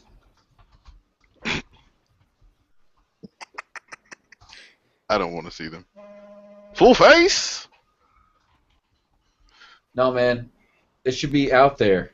Everybody should know. Don't do steroids before you're 25 because you're gonna gynecomastia incoming. Yeah, you're gonna stop working out eventually, and then all of a sudden those awesome pecs are gonna turn into straight up A cups. So the goal is to just never stop. You just go full freak. You just gotta for the keep rest going. of your lives. Yeah. That's terrible advice. No, it's not. It's prolonging health. You're working out. You're constantly, Well, working out is very good for you. Bodybuilding is not necessarily good for you. Mine are bad because of actions when I was young. If I don't do at least 100 push-ups, I don't know, every couple days, I have B cups, boys. It's fucking embarrassing. They will droop too unless you fucking work out. It's like it tells you something. It's like your body's saying, "Hey, man, you're a girl." I think it's because you eat a lot of cheeseburgers. I think that may have something to do with it. And drink a lot of Keystone Light. 4 cases of Keystone Light a day may not help that problem. Hey, you got to be proud of your shit, man. Fuck that. Fuck that. You got to be proud of your shit. You know how many girls wish their titties was as big as mine? So I'm not going to sit up there and fucking be feeling bad about that shit. I'm proud of my shit. Hey, man. That's why I don't listen to that shit that they told me just a second ago. Like fucking Jake said, fuck it, dude. Because I've seen some guys, worse off than me. So I'm all right. I'm still okay. As long as you're happy and content with yourself, then live your life and be happy. I mean, that's good. That's what my thing be. I mean, that's my thing on everything. Like I be wishing I could put my mentality on other people because people are so hung up on that shit. It's like, dude, you just gotta not give a fuck. Like, whoever you are, whatever the case. I mean, if you're some super fucking pretty boy ranging down to the fucking troll dude, it's all the same. You got to be confident who you are, and that's what everything is. And right. People don't and understand also, what's happening to your body right now is happening. There ain't exactly. All systems are in a state of entropy. Exactly. Y'all sound like you're giving a talk to a bunch of kids in your middle hair school about their body going through changes right now. Oh, dude! You guys need to do a TEDx talk on man Like if I titties. just came in there like right now, and be like, your body's gonna do things, and you just gotta let it happen. Yeah, I mean, fuck, you can't do anything about it. You can try, but there's hormones that kick in when you have a kid, especially. I mean, there's nothing you can do about it, man. You fucking, I gained like fucking 15 pounds when my wife had her kid, and I hadn't changed a fucking thing. I didn't change a damn thing. So sympathy weight. Yeah, I'm about to say sympathy weight. I was gonna say courtesy weight. Yeah, sympathy weight. Oh yeah, I know about that one. Man, the But hospital my kid was at, they gave us free meals, 3 free meals a day. Yeah. And they were like restaurant quality meals. She was only there for 2 weeks, but I mean, I was stressed and just had a kid and his body was like I gained like maybe 15, 20 pounds. I've lost a lot. I've probably lost like 15 of it again just going home. But what is it though about that, Mel? Like, it's a thing right now with all of these newer hospitals, newer county hospitals. They have freaking some buddies of mine. Hey man, you want to go have lunch with us? Yeah, where are you going? We're going to the hospital. Dude, it's good food, man. Yeah, they're going to eat at the restaurant at the hospital. Amazing. Yeah. Dude, everything about it was nice. I was hearing about other people had their kids in the NICU, and it was like they're in one of those baby farms, where they got all of them in those. We had a room, where we had a bed. We had our own room, like everything. It was nice, man. Someone's got a ringtone. That's how it was when we had Evie. Why you gotta be so and I was allowed to bring in my guitar, and I fucking played music for everybody and shit. And then there was a set. It was weird. They had a big screen TV. Oh yeah. No, I think it's. I mean, I'm paying for it now, I guess, right? But whatever. It's funny how you think like, wait a minute, I'm maxed out of pocket. I'm going into a new year, but I'm still paying for something from last year. They got me on a payment plan. Right. They're taking the money automatically. Well, see, I mentioned the guitar because when my first one was born, I took the guitar in, and they thought it was a gun. I got attacked. Well, I wouldn't trust them with delivering my child if they can't tell that fucking difference. Scalpel? No, this is a drill. No, they were like, dude, hey, when your baby was up there, like they put like this like it's got like a thing around her ankle or whatever, it's got like a chip in it, and if you try to take her out the doors without before you're supposed to, it would lock it down like. Oh yeah, it's an anti-theft device. Oh, dude, yeah, they're like, it's fun. It's a weird thing to think about it. Like, you just had a kid, and they're like, well, here's your baby, and she's staying with us. You don't have a fucking choice. You know where that comes from, though, you're cool with it, but I mean, you're like, okay. That comes from all of the instances of people getting the babies mixed up. Yeah. Oh, so you just had it like put into the ankle bracelet? That's what they did at the hospital. Oh yeah, like, as soon as she was born. I'm just saying, like, it's weird to think you just had a baby and they're like, she's our prisoner, basically. You have no choice. She's staying here, and you're just like, okay. I mean, yeah, not that you would argue with it anyway, but it's just a weird concept, you know? Yeah, I feel you. Yeah. I'm talking about food at the hospital restaurant, and Bird Dog said placenta roll, please. Oh. I don't know why that struck me as funny. I guess because it was fucking funny. Quick question. I feel like a fucking what's that old Harrison Ford film? It's all sci-fi and shit. Star Wars. No. Fuck Star Wars. Damn. Well, Daryl Hannah and shit is in it. Plays a robot.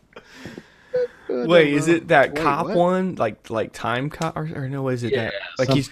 Yeah. That's a fucking weird movie. Fuck, I can't remember the name of it. I want more life, fucker. Yeah. Why do we have 2 red ones? Oh, there we go. There can only be one. Tim, you want to know why there's 2 red ones? You were messing around, dude. There's so much greatness. There's just too much greatness. Hey, you can't let you if there's 2 in the same lobby, y'all can't get that close to each other. You'll merge like in that stupid Jean-Claude Van Damme movie. I fucking hate that guy. He's the worst actor ever. And he's gay. I want to drink his blood. Remember what I said about taking a shark heart out and wanting to eat a still beating part of it? I'd like to do that to his heart too. Yes. Fuck him. Fuck that guy. Fuck that guy. FTG. Fuck that guy. Hey, you guys hear about the Do what? About poop pills? No.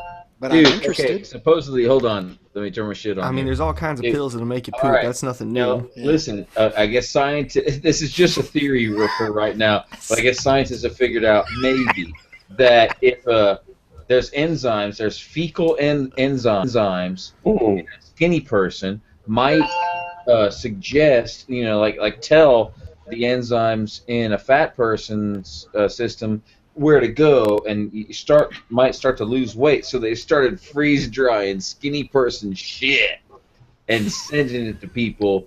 Then they put a stethoscope to it, and they're like, "This skinny person shit is telling your fat ass to stop eating." Yeah, that's basically what they're saying. Yeah.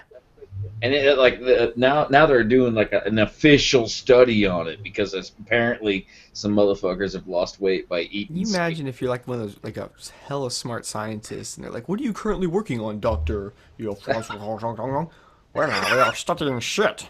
Yeah. Well, and how have we gotten to that point, by the way? This is the problem when the 3 of us start talking. It's going to turn into the Monday night hangout. Yeah, exactly. Retardedness. Y'all going to interrupt. Tim, I think we have nowhere else to turn, so we're just looking at all this. Let's eat some shit. It's the year 2016. We live in a golden age of medicine and technology, and people are once again eating their own shit and drinking their own piss. Yeah. And I don't get it, dude. What is up with all this piss drinking going on? For weight loss, right? It just depends on what the demand is. Like, if tomorrow the demand is to fly fucking drones, it's like, eating poop helps. How do I use some lame ass drone footage that everybody's using and doing incorrectly? Gotta eat poop. All right. Bring on the drones and bring on the poop. You're gonna have to start registering that poop now. Don't forget.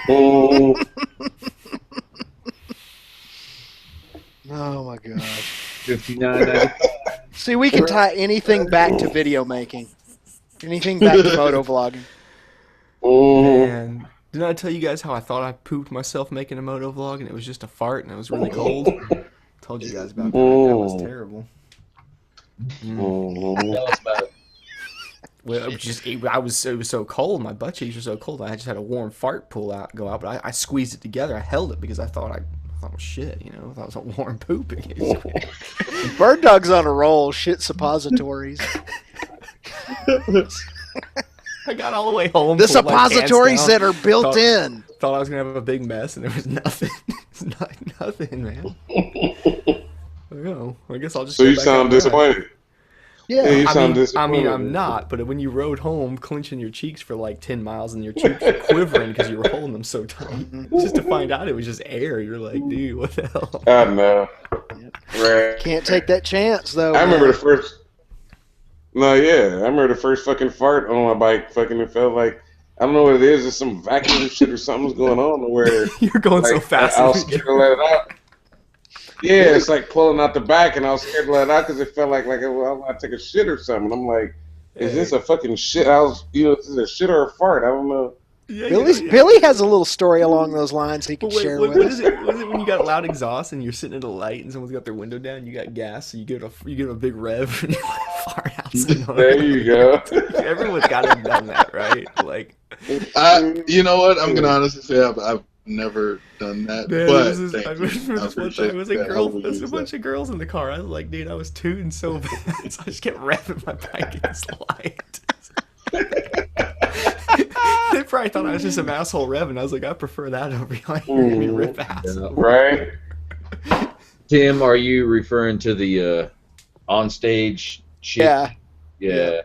Yeah, that one's stuck in my mind forever. I worked at a lot of theaters, but this one theater I worked at was a dinner theater, like a murder mystery dinner theater. And I'd always arrive. Call time was an hour early, so I'd get there an hour early. I'd walk across the street to this strip mall, Bell's Outlet Strip Mall, and there was a Gino's Pizza in there, and I would eat there. And one day it fucking got to me, I guess, because when I was walking back across the parking lot, I had one of those farts, like it totally felt like air. You know what I mean? Yeah. But it was liquid behind it because it was like the same temperature as the hot air would have been. So 98.6 degrees. And walking across the parking lot, I farted it out, but it was like a straight up projectile shit down my leg into my boot. I had cowboy boots on, so I filled up one of my cowboy boots. And I got back to I knew, of course I knew what was going on. I had to fucking figure shit out. I got back to the theater, and I went into the public restroom that the audience goes into, and took my pants off and everything and threw it in the fucking trash, and then walked in my fucking shitty underwear down the row when I was hoping no one was looking, back down to the fucking the dressing rooms, got in my costume. I had no other choice. So I got in my costume over top of my shitty fucking underwear and performed a 2-hour show. And like all the fucking everybody else in the cast had to get close to me and stuff, and I could tell that they were just like, "Oh my god." See a story like that, I would hire you because I know, man, this is a dedicated dude. Like I would have gone home. They thought you were freebasing meth. I had no choice. I had no choice. The show must go on, motherfuckers. I was like, I don't care if you smell shit or not. I'm getting my check. Wow. That's it, yeah. Right on, man. Right on. Well, all right. Well, we got the poop talk out of the way. We're moving through a lot of subjects here. Right. Got child support, take care of, poop talk. Cam duration. Cams. Yeah. Cams. Good. We're doing good here. We're doing God's work.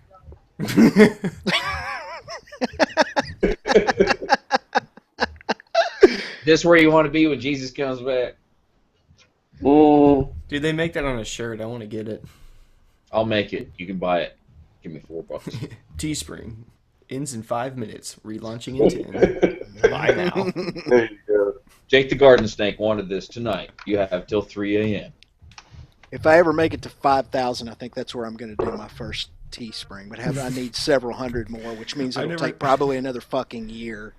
I'm the stupidest about this stuff. I don't think I even sold any merchandise till I hit over like 200,000 subscribers. I know. But I'm not even going to try to fool myself at this point. Like, no more giveaways, no stupid shit like that. Just every 5,000, I'll do a Teespring or something. Like it's funny to see that number, and you're like, all right, cool, man. Even if I get 10% of my subscriber number, that'd be great. Blah blah blah. And then you throw it out there, and it's like, sorry, it's like more like 0.5%. Whatever. I mean, I still appreciate everybody. It's just, it's funny, man. Like, I knew off the bat that like trying to do any kind of a website or anything like that at 100 subs or 500 subs would be pointless. I really knew that because I remember back when I used to DJ all the time. We do events. I'd print 1,000 flyers, and I knew that approximately 10% of all of that would actually show up that night. You know what I mean? Yep. But I think on the internet when you're asking people to buy other shit like T-shirts or whatever, I think that number definitely goes down a lot, more like 1% or even less. It's like doing direct mail, man. Direct mail engagement is like 3%. So you never know. Yeah. It got real oversaturated too, man. Like, yeah, it did. Like, that was people right. were so hard on that for a while because they saw it was like easy money there, and then I mean, I'm like you guys. I got like probably about a half dozen, or no, probably more. I got close to a dozen different motovlogger shirts, and I'm probably good on those for a while. They cost me like $25 a piece or so shipped. Like. Well, there was like a motovlogger, I'm not gonna say his name, but I mean, this dude was like, he had sub 500. He had under 500 subs or whatever, and this dude had Teespring after Teespring after Teespring, and I'm just like, holy fucking shit! Go ahead and follow on Instagram because I don't want to fucking see that shit. I know what you're talking about. I know, right? And he like tags you, or this person tags you. Yes. Facebook post. Guy we ride with went real hard on that recently, and it's like, dude, chill out, man. He was he's trying to sit there and say I didn't have money to pay bills and stuff, and then next thing I know, he's got a handbrake on his bike, and I'm like, bro, come on, man. Don't do that to me. Don't put me in this position. Yeah, I like the guy, but.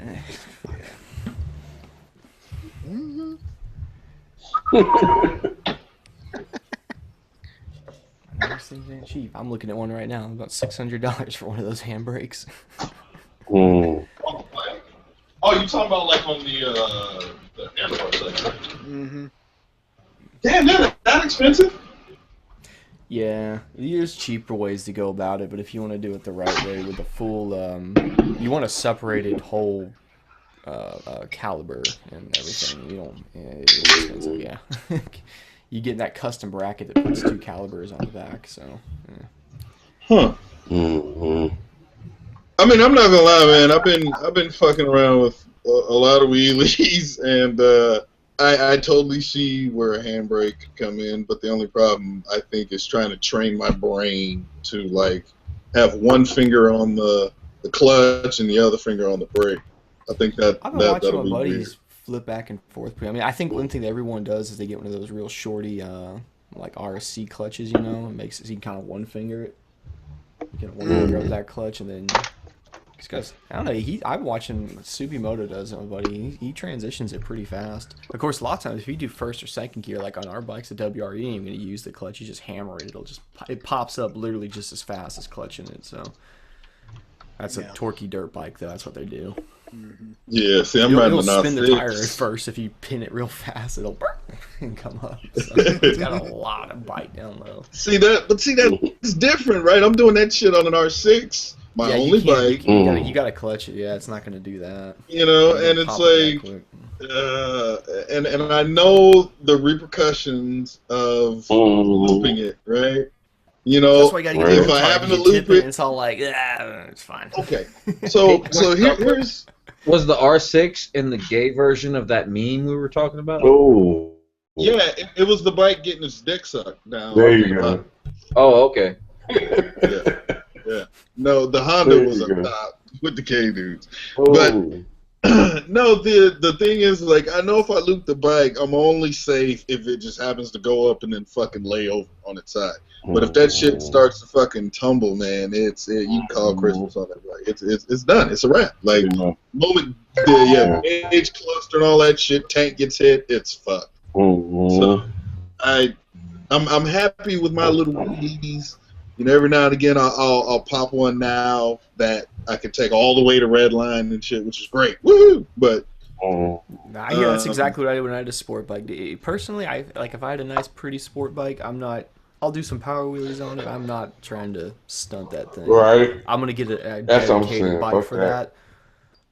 Or you have a supermoto that's kind of like you can kind of get away with doing that stuff to it. It's it's a dirt bike. It's meant to fly off big dirt jumps and crash and tumble, and you just pick it up and it goes. Right. Yeah. But see, my problem with having like a supermoto, right? Like, I honestly believe my license will be suspended within a month. Dude, no, it's a good point, man. You know, like it's funny, like from the standpoint of like telling your wife, you know, you're like, no, it's a dirt bike. It doesn't make a lot of power. You know, I'll be way better on this thing because she remembers my last when I had my R1, I was fucking stupid on it. I was always, you know, the speedometer was constantly in the triple digits. I was hitting 150 on every little stupid ride at least. You know, I pin it out to 180 sometimes at night. Of course. Like on the toll roads when no one was on it. You know, I was stupid on that fucking thing. So I tell her like, and it is safer in a way. I'm not doing that shit, but I'm like, I sold it to her like, yeah, you know, dirt bike, you know, what's it gonna do? You know, it's a dirt bike. Even the insurance sees it like that. Insurance is all like, oh yeah, you know, $200 a year, that's fine. Full coverage. I don't care. I think like, I mean, for me, every time I pull to a stoplight, it becomes an opportunity to fucking pop a wheelie, right? Like as soon as that bitch goes green.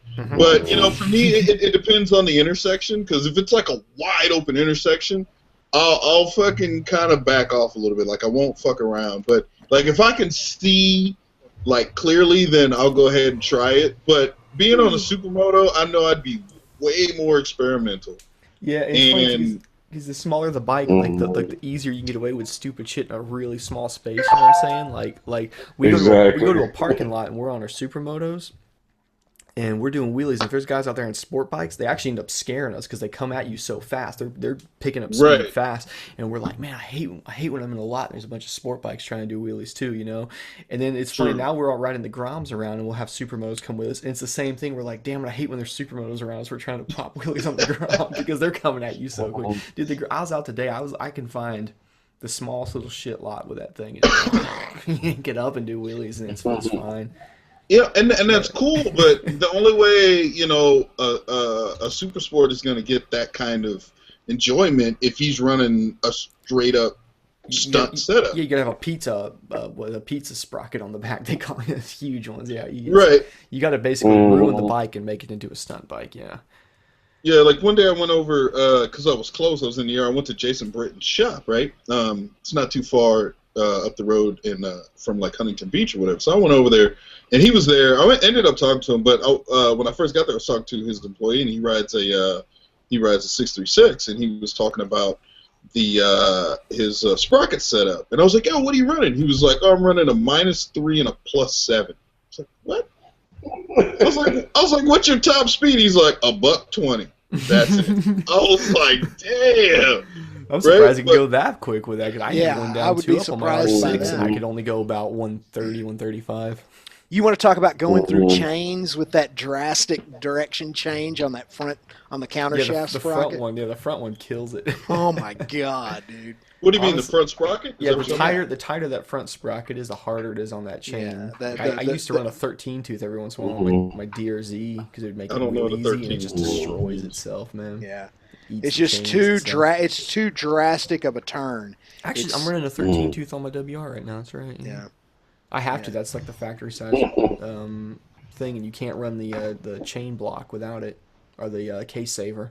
Gotta have that case saver in there. Trying to ruin the motor. Because like for me, I run a stock Yamaha front rear sprocket. I used to run a +1 in the front when I was doing a lot of freeway riding, but I noticed it really didn't really change much. These motors don't care. They're fine. They rev out. Don't worry about them. I ran a 1-down 2 up on my R6, and it's fine. Dude, they're built for this. But like what I noticed was I like doing first gear wheelies. For me, it's I'm at a slower speed and all this other shit. But what I noticed is even when I didn't get a good wheelie, like the moment I fucking pull the clutch, hit the throttle, and release the clutch and come up a little bit, by the time, even if it's a shitty one, just and then I'm back down, I went from 25 to 40 just so quickly. And then when I noticed, like, the longer and longer I could hold them out, the faster and faster I was coming down, now to the point where I'm coming down at, like, 65, 70 and shit. And I'm like, well, fuck, at this speed, I might as well learn how to do second gear fucking wheelies and shit. But I still don't prefer second gear. I like first gear. It's easy. It's simple to me. I feel like I have more control at a slower speed. So. That's the thing about both my 1200 and oddly my 700 as well, is that if you want power wheelies in first or second gear, all you do is just twist the throttle. That is nice. You can have them. There is no clutch required unless you just want to. That's all the difference between my 196 and my 250. Whether or not you're standing on the back pegs. There's certain bikes though. I know what you're saying. There's certain bikes, oddly enough, that it just works better not to clutch them at certain speeds. Like FZ09s. I haven't ridden one of those yet. I've heard it's like that. I remember riding a Fire Guy who's 24s. I've ridden a handful of times. His Ducati Hypermoto. It's the old 1100 2-valve air cooled. It's just so fucking torquey, man, and it makes more sense. You pin it. You clutch it, makes it come up slower. If you just pin it, stand straight up. That's the same thing on Suburban Delinquent's Triumph. His speed trip. I heard about that too. I could modulate wheelies in second gear just with the throttle. In fact, we were in Huntington Beach and I wheelied right past a cop. He was like, "What are you doing? Cops hate motorcycles in Huntington Beach." I said, "I don't know about any of this shit. I'm from Texas. If he writes me a ticket, I'm not paying it anyway." He probably won't, because you sit there and he sees your. Man, it's just a pain in the ass for him. He probably won't do it. See, that's and it's funny because like on my R6, if I'm not in the power band, no matter how hard I pin that fucking throttle, after clutching it, it'll come right back down every fucking time. Well, it's funny how many people, when they start to ride, like you talk to people getting into riding, and they say how they're scared of the 600. They're like, "I'm scared. I'm just going to loop it, let the clutch out and loop it." And it's like, my first bike was an R6, and I sit there and I'm like, it's not going to happen. It's not going to wheelie unless you want it to wheelie. Yeah. It's like, don't worry. I watched Unless you did something really stupid. That's never going to happen to you. I watched about 30 seconds of this one moto vlog a couple of days ago. I just found it on a suggestion. The kid's got 50 subscribers or something, and he's trying to wheelie a Ninja 250, and it's the funniest fucking thing you've ever seen in your life. "Yeah, I almost got it that time. I think a little bit longer I'll be more consistent." I'm like, dude, that is a Ninja 250. You ain't gonna be 12 o'clock in that bitch, so just forget about it. I've seen a little. Do it. I've seen a little. Do it, but yeah, not the average rider though. No. He had a 300. No, yeah, I've seen a little skinny motocross rider wheelie a fucking Rebel in the grass before. What? Was he standing on the back tail light? No, I don't know what the fucking kid. We used to try when I worked at Honda to do the Nighthawks and the Rebels, and we figured that the clutch springs just weren't strong enough in it, that it would never bite enough to yank it up, and it sure as hell didn't have enough balls about it to do it. But no, you can. I believe with skill, hey, anything's possible. You can check my statement there by just searching Rebel wheelies, and the kid pops right up. He's a. Oh, I'm sure it can be done. I mean, the bike does have 12 horsepower. That's enough. The Grom's got 8. And I pulled the Grom up. Fucking crap, dude. Yeah. I'm sorry, man. I was led into, let's ride a Rebel for your first bike and everything, and I was fucking led astray. That was my first street bike. Well, I went from riding 2-stroke dirt bikes in the dirt to my parents making me ride a Rebel 250 on the street when I finally, it was a nightmare. But I had a lot of fun on that little bike. I rode it for. Well, it's a good learner bike and everything, but it really makes you resent your bike really quickly. So. If there's anybody watching, man, go like a 300 or 400. Oh my God, it's fucking. I worked at Honda. This dude had one. I hate that bike now. The only reason I want it running again is to sell it. This dude when I was a tech at Honda, I remember had one in there and it had. It was a lot of miles, like 40,000 miles. I was like, that's pretty hard to do on a Rebel.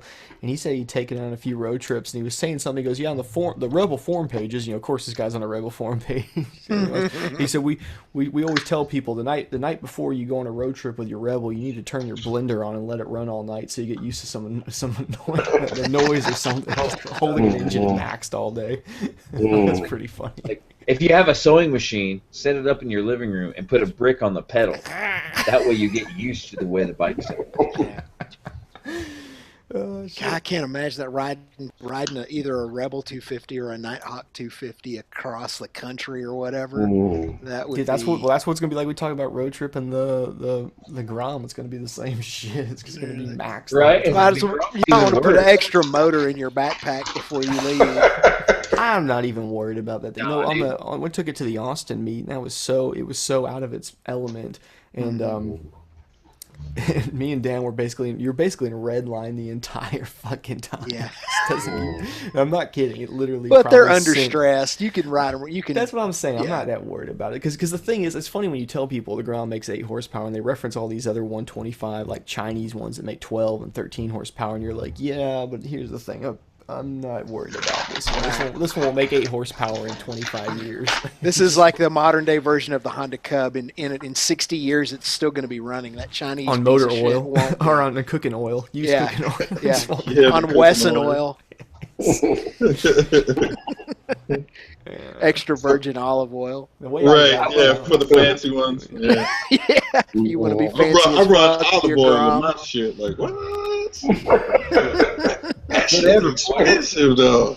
Whatever, boys. I went all out on my last fucking shit. I fucking got peanut oil in that shit. You know how much that costs? It's a lot. Peanut oil. But that's the best way to fry fish as well. Dude, that shit is and very viscous. You know, one time I had a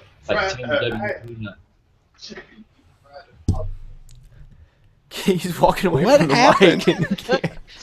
He just fell into a freaking wormhole. Bye, Red One. Nice knowing you. Say hello to Rick and Morty for us. He's done. He's probably his headset probably went dead finally. It could have also been PCP. What does he do? He just been abducted by aliens. Can you hear me? Now we can. What the hell? We can't. I don't know. Face. What happened to you? There you are. There he is. So I had to Yeah, the Caesars. Yeah, but you were like mid-sentence and you just kind of disappeared on us. He had to go puke in the trash can. You're like, yeah, man, you know, I'm like. He's like Yeah, puking. I'm testing. He's like, hold on, guys, I gotta puke. Oh, we lost him again. What in the world is happening? You're hacked. He's fucking puking. No, I got it. There he is. There he is. No. I know what the problem is. So I went to the bathroom, which is that way. Puke. Okay? No, but irritable bowel syndrome. I took my Logitech fucking wireless headset receiver and plugged it into my laptop. But I guess it seems like more than 10 feet away, it starts to fade out. Okay. Whereas, like, if I leave it in its dock that came with it, which is connected to my other computer, then it seems to work fine. I can walk all over the house. So I'm glad you explained that because it was classic symptoms of irritable bowel. Classic. I mean, you got up and ran. You know, I've been there, buddy. If you're trying to mask it, I'm with you. I'll mask it with you. Not irritable bowel. Kind of chips you eating, Rocket? Say my bad. Sounds delicious. Pretzels. Pretzels, like some, what is it? Something gold? I'm on some ghetto shit. Rolled gold. I'm on some ghetto shit. Snyder's. I don't even know what the fuck this is. Snyder's ain't ghetto. Oh, that's that ghetto. I never heard of this shit. Like you say, rolled gold is usually the roll. Is it rolled? Rolls? Rolled gold is a Frito-Lay product. They used to put it on the shelves. Yeah. Rolled gold. That's it. Rolled gold. They copy Frito-Lay because they copied that from the other Snyder's ones. Every time someone has something that works, they just copy it Is Frito-Lay. that right? Yeah, I worked there for 3.5, 4 years almost. Yeah. You guys ever have WoW chips with the anal? I was well before my time. You know what's funny? Like we had these ones called Miss Vicky's, and they were meant to look like these kettle chips, and they were kind of meant to compete with a bunch of there was a bunch of these small little chip companies that were supposed to be, these are kettle made small company. So they just made this thing Vicky's to try to look like those, and people would buy them thinking they're buying some whatever smaller brand, and you flip it over on the back, it says Frito-Lay on it. They just do whatever. They don't even give a shit. And they already have a Kettle lineup anyway, like Kettle brand chips. They just like, look it, we'll just trick everybody and make them think these are also ours. Mm-hmm. It would work too, like, man. Did you ever get a bag of chips where it says like caution anal leakage on the back? That was that Wow chips. Yeah, I think that was before my time, man. I think that was like 20 years ago. But yeah. Damn, that was about him. Is that the only bag? That stuff was called Alestra. Alestra. That is. Alestra is with it. Yeah, it would make you not be able to hold your poop in your butt. Mm-hmm. I mean, they pulled it off the market, as you might imagine. But my question is why? Because why would they pull it off the market? Like, why would you make this? You know. Well, why make this? I didn't make them. I wasn't at that meeting, and I drove a truck around and put them on the shelf. I didn't really have a say in what they were and what they weren't. Well, that tastes good, but it makes my asshole explode twice. Hey, man, if that's what gave me a paycheck, I'm gonna put the asshole exploding chips on the shelf. I don't give a fuck. It ain't my problem. I ate a couple bags of them until I read that. They're like, look. Like, it was one of my fucking dumbass friends too, like fucking low IQ. Like, look at the back, man. It says may cause anal leakage. Did they really have to print that on there? Yes. Oh, that's amazing. Yeah, I remember that. Oh, dude, that's a yeah. Yeah, that was. They must have powered right through it because, man, at least I know in most of the southern states, Frito-Lay is so big. It's like you go on the chip aisle. A lot of people aren't aware of it. Like 90% of the chips on the chip aisle are owned by Frito-Lay. They don't realize all those brands are under Frito-Lay. Mm-hmm. It's like all of them, man. They fucking own them all. And then all the other chip vendors are resentful to you. The guy who goes in and stocks. What was that chip you said you were eating? Snyder's? Okay. Yeah, Snyder. The Snyder's guy. Yeah, this fucking Snyder. So what is this Snyder shit? Like, fucking Frito-Lay over here. You gotta have the whole damn aisle, don't you? Like, sorry, bro. I just work. Olestra, also known by its brand name Olean, is a fat substitute that adds no fat, calories, or cholesterol to products. Side effects. Let's just click on side effects. Yeah. Anal leakage. Oh, it's like the #1 side effect. Let's see. Warning, this product contains Alestra. It may cause abdominal cramping and extremely loose stools and anal leakage.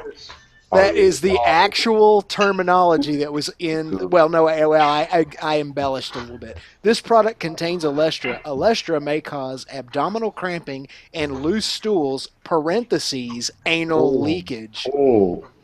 Olestra inhibits the absorption of some vitamins and other nutrients.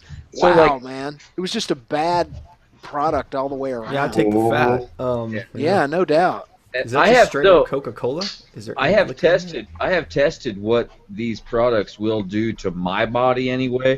Like, say, fuck it. It says anal leakage. I'll eat like 3 bags in a row. See what happens. And as far as my body goes, what they mean by anal leakage is wet farts. Nice. Well, that's real. But I would imagine that other people have worse problems. You know, like it might fucking just straight up drip out or something. I don't know. So what they did was they actually took the molecule, the Alestra molecule, and they modified it slightly when they figured out what it did, and they now are calling it CFOS, and it's used as an industrial lubricant and paint additive. What the fuck? That's crazy. Go. Right? Fucking paint additive. Yeah, like you paid 50 cents for that in the fucking vending machine, dude. That is amazing, man. Shit. Science! Hey, don't blame science. Yeah. Just goes to show you science is wrong as anything else most of the time. You know what? It ain't the science. That's the corporate greedy motherfuckers. Mm-hmm. At the you same can use time, the science for good. That's true. You know they knew that in a meeting. You know there was a meeting. Exactly. That's what I'm saying. They sat down and said blah blah blah. Look, there's going to be how much money is anal leakage worth to you boys? I mean, I just break it all the way down. If you have anal leakage, you got whatever problem, you got to go to the doctor so those medical people get money. then you're gonna take some fucking pill, and those people get money, right? So it's all money, you know. Mm-hmm. Oh, Fuck the doctor, man. You just wait a day. He'll go away. That's what I did. I mean, that's what I would do. But yeah, you know, other people, they be running to the doctor and shit. I ain't running to the doctor for shit like that. And also, it's even funnier is that we're bikers, so we're like, who fucking gives a shit? If I want to eat chips, I'm gonna eat chips. Fuck you. Mm-hmm. I don't care if it says anal leakage or not. We're still gonna eat that shit. I mean, yeah, that's real though. I go through the same thing with like cigarettes and shit like that. I don't be meaning to be morbid, but they're like, yo, you smoke cigarettes. I'm like, dude, I ride a fucking bike. It's a good chance I'm gonna get killed on a bike. So why would I be worried about the fucking cigarettes I smoke? I mean, I'd love to go like this. It's not a bad thing, but I'm just saying, I'm not worried about that shit like that. Like, that cigarette causes cancer, man. It's like, yeah, you're eating anal leakage chips. Exactly. Hey, and this is what people don't realize too. Before everybody get on my nut shit with the cigarettes, if you eat the daily recommended allowance of meat, that's equivalent to smoking a pack of cigarettes a day. So for all you fucking non-smokers want to talk shit, y'all pretty much smoking cigarettes too. So I'd rather just smoke cigarettes and I'll eat a stretch. steak too. I mean, I would never get onto you for smoking cigarettes, but I don't believe that meat equals cigarettes. Well, so analogy. it's the carcinogen. Look, I think carcinogen. What do you call that shit? Carcinogen. I can't say it. I'm a little drunk. The carcinogens. Carcinogens. Whatever the fuck you call it. I get my colon cleaned out. Your lungs are gonna be burned up, man. Well, yeah, that's true too. No, I ain't saying it ain't. I'm just saying. And also, you can go 70 years with the shit too. You can't say it, right? It depends on who you. No, but I'm just saying, meat does really cause like a lot of cancers, diabetes, and heart. Well, let me clarify on the cancer thing. They don't really know if meat causes cancer or not. All we know is that we eat a lot of meat and we have a lot of cancer. But throughout the history of mankind, we haven't always had a lot of cancer, but there's always been a lot of meat there. So there are only correlations between meat eating and cancer. And it's only, we don't know if it's maybe how we're manufacturing and raising our meat now, but throughout the history of humankind have always eaten red meat, but cancer, pervasive cancer is a pretty new thing. So it's not just the meat. There's something we don't know. We just don't know. Everything. Yeah, it's all the shit that they're putting in our shit, right? Yeah. You gotta think even if you eat off a plastic plate, right? That's from fucking plastics, oils and shit, and you know what I mean? Like everything we do has oil in it, basically, or some kind of, you know what I mean? And so, yeah, we're getting all kind of shit everywhere. And if we want to talk about the meat thing, so the one I go by, China did a huge fucking study in like the 60s or 70s with like 800 million people. And everybody who ate meat ended up with like cancer, high diabetes, high blood pressure, and everybody that didn't, they didn't have it. So that's where you kind of, that's some kind of pretty good data right there to say that, yeah, meat like causes all that shit, you know? Yeah. So, you know, one thing's for sure though, you're gonna die. That's what I was just about to say. Either way, that's why I don't give a fuck. Like, I'm sorry, everybody. You choose. I said 6 million ways to die. Choose one, dude. It ain't. Right. And so, we're so individual. You know, people are so different. I mean, one person can smoke cigarettes and eat red meat every day and live to be 102 years old. Exactly. So you have to be aware of yourself. Exactly. Yeah. Exactly. And then, like I say, after that, have balls and fucking die like a man. Can somebody have some balls? Die with your boots on. Yeah, fucking goddamn. Like I said, I want to go out fucking crash and burn, sliding sideways in my fucking grave. I don't want to be no pretty fucking corpse because I ate all this kale bullshit and all this shit. And, you still fucking die, right? You're still gonna die, like you say. So, I mean, I ain't trying to promote this shit and make it right. I'm just saying I don't give a fuck, and I hate when people talk to me. You know, I'm with you 100%. That's why I say if you want to smoke, if you want to drink a little bit, I mean, just do. I think life has to be a balance. You need to eat your kale and shit. You need to have your vegetables. You need your high nutrition, but at the same time, what the fuck is life without a nice steak once in a while? That's what I'm saying, that. Right? Yeah, you know, exactly. Yeah. And it's just fucking live, man, and that's where people get hung up because I mean. I trip off that because recently I had people at work that died. About 3 people died at work this year, and one of them was like my age, and a couple was only like 10 years older. And again, they were like so-called good, healthy. I know.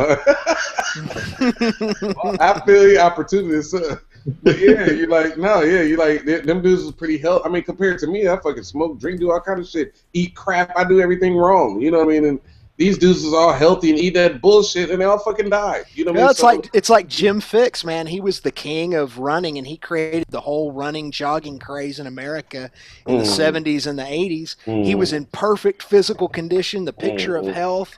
Went out for a run one day at 41 years old, got a mile down the road, and keeled over dead of a heart attack. See, that's what I'm saying. Exactly. We're all individuals. Exactly. You know, and it's, you take your risk, and you take whatever you're gonna take. Like it's my fault. And I got other little mentalities. Like I grew up where like fools be getting killed, right? So to me, like my thing was I didn't ever want to die by a hand of another man or pussy. It's usually pussy is the other fucking way you end up fucking dying.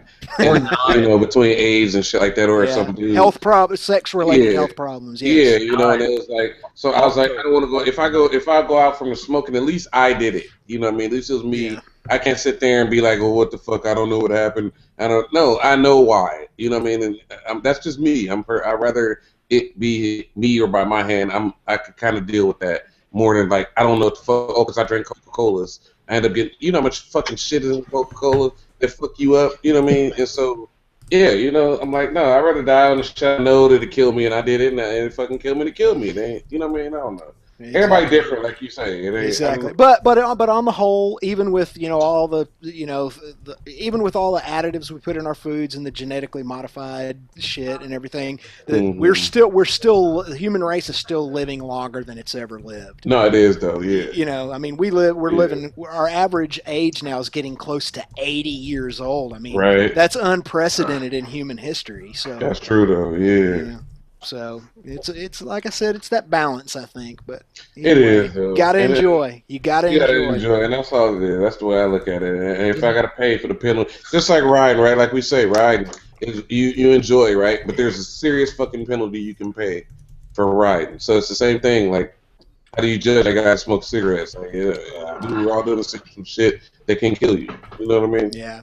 Dude, isn't it fucking wicked when you stumble into that middle part of life? You realize that the average age, lifespan is 80-something years old. Mm-hmm. So you're close to that 40 or just past that 40 mark, or even into your 50s, and you're like, whoa! It like really puts a fucking perspective on how much time you got. I mean, yeah, exactly. That's probably what it is. Yeah, I'm about to be from. Like you say, you do realize, oh fuck, I reached that top, I reached that apex, and it's like downhill from here. You know what I mean? And so you see it, and like I say, you're around people who fucking dropping, and you see these people who, a little 20-year-old, they don't see all that shit. You're around all these young, vibrant people, and you guys feel like you're gonna live forever. You know what I mean? And you like when you get to like you said that midway point, there's a lot of realizations of like, dude, even if I was good, like you say, marathon runner, all that shit. It's a good chance you're gonna get some kind of fucking cancer or some shit within that 40 to 50 time frame. You know what I mean? It tells you that you still have to figure some shit out. Yeah. Like, whoa, I still got some shit to figure out. Hurry up. Exactly. Yeah, exactly. And hurry up and do what you love and do what you want to do, because you realize how fast. That's for me. I realized how fast that last 20 years went. So I know this next 20 years is gonna be even faster. You know what I mean? So, yeah, I got to do everything I can. For me, it's like riding. I got to ride while the fuck I can get a leg over. You know what I mean? Do everything I can, because I missed 20 years trying to do the whole, I got kids and don't want to ride and all this dumb shit. And then in the meantime, I missed all those fucking years and I can't get that back. So I got to try to ride from here to like 60-something. That will be my little incentive, I'll be honest, to try to be healthy and to do the shit. It's just so I can ride. That's kind of my priority in life. You know what I mean? So, yeah, it's that. Yeah, you realize we only got so much time. It's really gonna go by fast. Youngsters, I was talking to somebody the other day. They were like, "Oh, I'm almost 21," and I was like, "Hey, dude, don't rush it. This shit will all go by fast enough, And so just chill and enjoy what you got. You're 21, dude. Chill, enjoy your fucking fat fucking boners and fucking, peeing straight and not in a fucking stall for 10 minutes taking a leak. You know what I mean? Like, dude, that is the best advice I have heard on a fucking hangout in weeks and weeks and weeks. If you're under 30, fucking rewind this shit a little bit. Yeah, for real. You gotta appreciate that shit and enjoy it, because I know that's what I did. You took it for granted, right? You thought you was invincible. You got all this time. Realize like 20 years go by. Like, you know what I mean? And again, like I said, what about my 20 years now? I'll be fucking 60-something. So I gotta like do, you know. I will argue with. I mean, I'm still pretty young myself, but I would say it's not downhill until you can't do some shit you want to do without. Oh, absolutely. No, I meant downhill number wise. Like number wise, as you say, you're midlife, so you're at the apex, you're going down on the graph. That's what I meant. Like even though it's your not statistical halfway point. Yeah, the statistical halfway point. Yeah. Yeah. Even though it's not downhill until you fucking make it that way, there's still a halfway point. Yeah. Yeah, you're still halfway. You're like, fuck, I'm fucking halfway?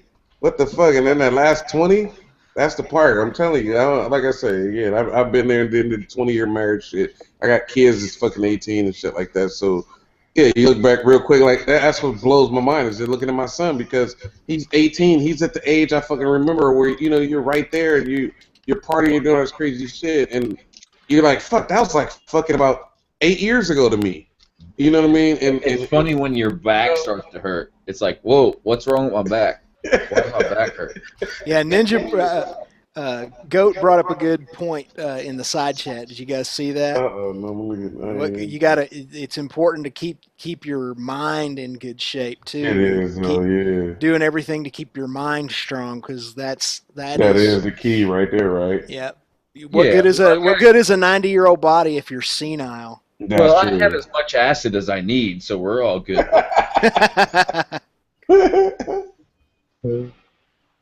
I'm good and sharp. Who is that? Oh, that's that Dread Pim. He said, like, I'm about to spit some bars. I might spit some bars eventually over time if I can give me a little. I hate Macs, but if I can get a little Mac and get GarageBand, I'll start making some beats and spitting some bars. But Pro Tools, man. Oh, you talking about making beats? You need Logic Pro, man. Trust me, I run a studio, and if you're especially into doing things on the electronic side, Logic Pro is your friend. Is that right? I remember hearing that one. Yeah. But you have to. It's a Mac based engine, so you. It's Mac. Yeah. Right. Yeah. Well, no, I go GarageBand, and I mean, it's just simple. Like I said, I fucked around with that, and that's what we used to make our music on. GarageBand actually uses the same engine as Logic Pro, but Logic Pro is the full production version. Full, okay, yeah, because that one is watered down like a little bit. Yeah, it's very simple. Mm-hmm. Very overnight use type shit. Exactly, yeah. Boys, the neighbors are moving out, man. The murderers are moving out. A Ryder truck moved down the road and backed in there, and they started loading shit up. Oh, man. You said the murderers. Why you say that? My buddy I got a buddy of mine, or a guy, moved in next door. I made friends with him because he mowed over a fucking phone book. So I picked up all the pieces of paper with him and shit for like 4 hours, got to know him. And then his son murdered him and buried him. Whoa! Underneath the fuck? Garage. And then they found him, and now everybody's fucking gone away from that. My wife's like, let's buy the house. Damn, that's some crazy shit. Yeah, it's very fucking crazy. You want to buy the murder house? Yeah. Yeah, but they're moving out. So it's all like solved and everything, and we can go on our merry way. Hopefully nobody else murders anybody in the neighborhood. Hang on, y'all. I got some weird noise outside. My dog's going crazy. I'm getting him It's probably somebody murdering. Damn. You could just say that. It's some crazy shit, though. It is crazy. It's not even funny. It's really not to be scoffed at. Yeah. Like why? That's weird to have that shit happen so close. Yeah, that is what it is. I mean, I know all that. I grew up fucking, like I said, there's dead bodies around me all the time. So you after a while, you like. Yeah, I got pissed at my wife first. You know, I was like, dude, I knew the guy, so I'd rather not live in this house. And then she like replied with this totally cold-hearted shit. It's like, well, think about the price. It's gonna fucking be low, and it's a really nice house. Like, Jesus, woman. Hey, I rented a house, and me and my buddies were looking at it. It was a bunch of friends of mine. We rented it for a year, and they were like, "Yeah, you should know the master bedroom," which I'd already claimed. He's like, "Yeah, this guy died in their last resident. And he had cancer real bad." I was just like, "Yeah, that's fine, whatever. Does it smell bad or anything?" And you're like, "No, exactly. It's fine. I don't give a shit." But yeah, I went to school. I went to motorcycle school in like South Dallas and like Lancaster. There's fucking people getting murdered all the time out there, man. It would actually fuck up your route. You'd be driving to school and fucking someone got fucking capped over here, and you have to go around. Yeah, right. It never made the news too. I said that's kind of funny. Like it's just crime so relevant out there. They're like, whatever. It's not worth it. But if they're white people, well, we gotta put it on the news. Oh yeah. Look, see, I didn't say it. I didn't say that. Yeah, I said it, so it's right. Yeah, it's true, man. It's fucking. It's because I ain't gonna say nothing about them dudes up there in Oregon or whatever the fuck with they orange fucking shit taking over shit. I ain't gonna say nothing when we have a little peaceful protest and they want to make it like we're terrorists. But yeah, but these guys ain't. You don't even see the shit on the news, and they still got that shit up there. So.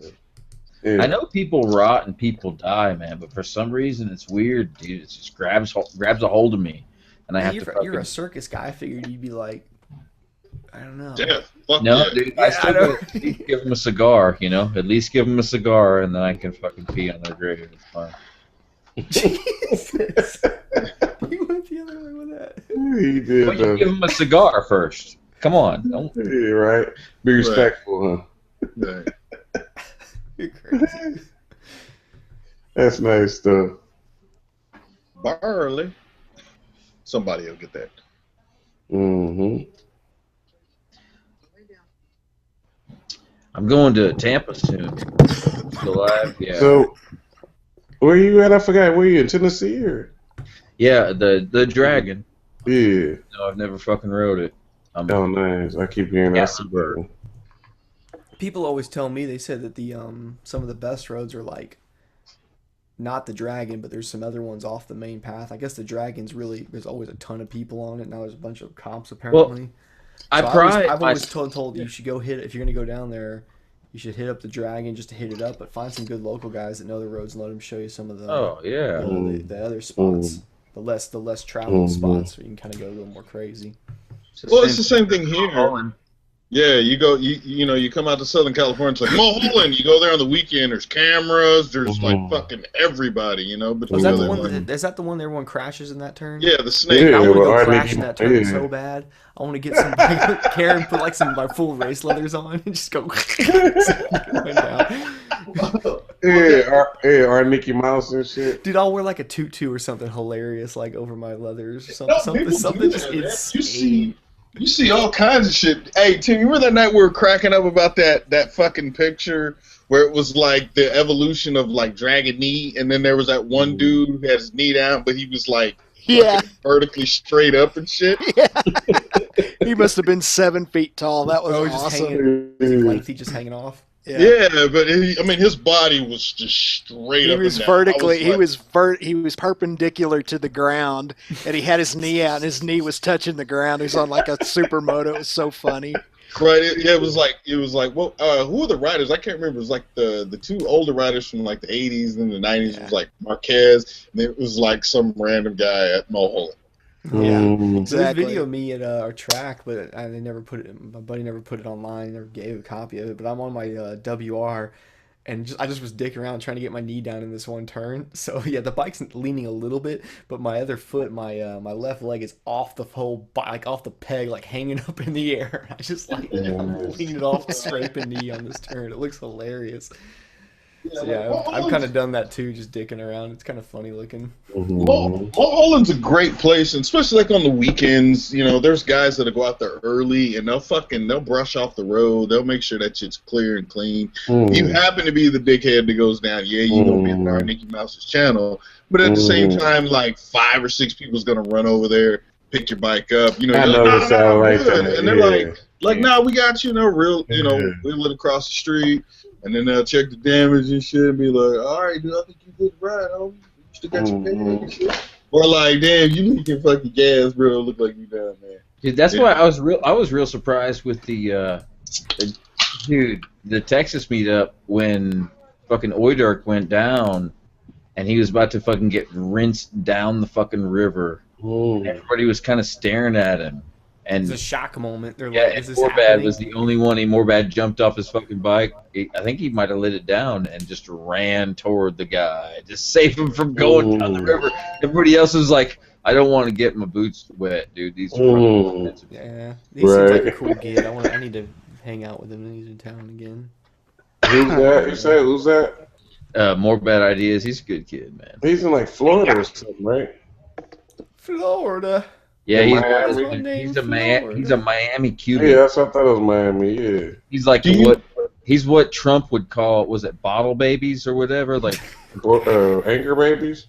No, Trump would call him a bottle baby, whereas his parents got to this country by any means necessary, so he can be born here and make an American anchor baby. Yeah, that's an anchor baby. Yeah, anchor baby. That's anchor baby.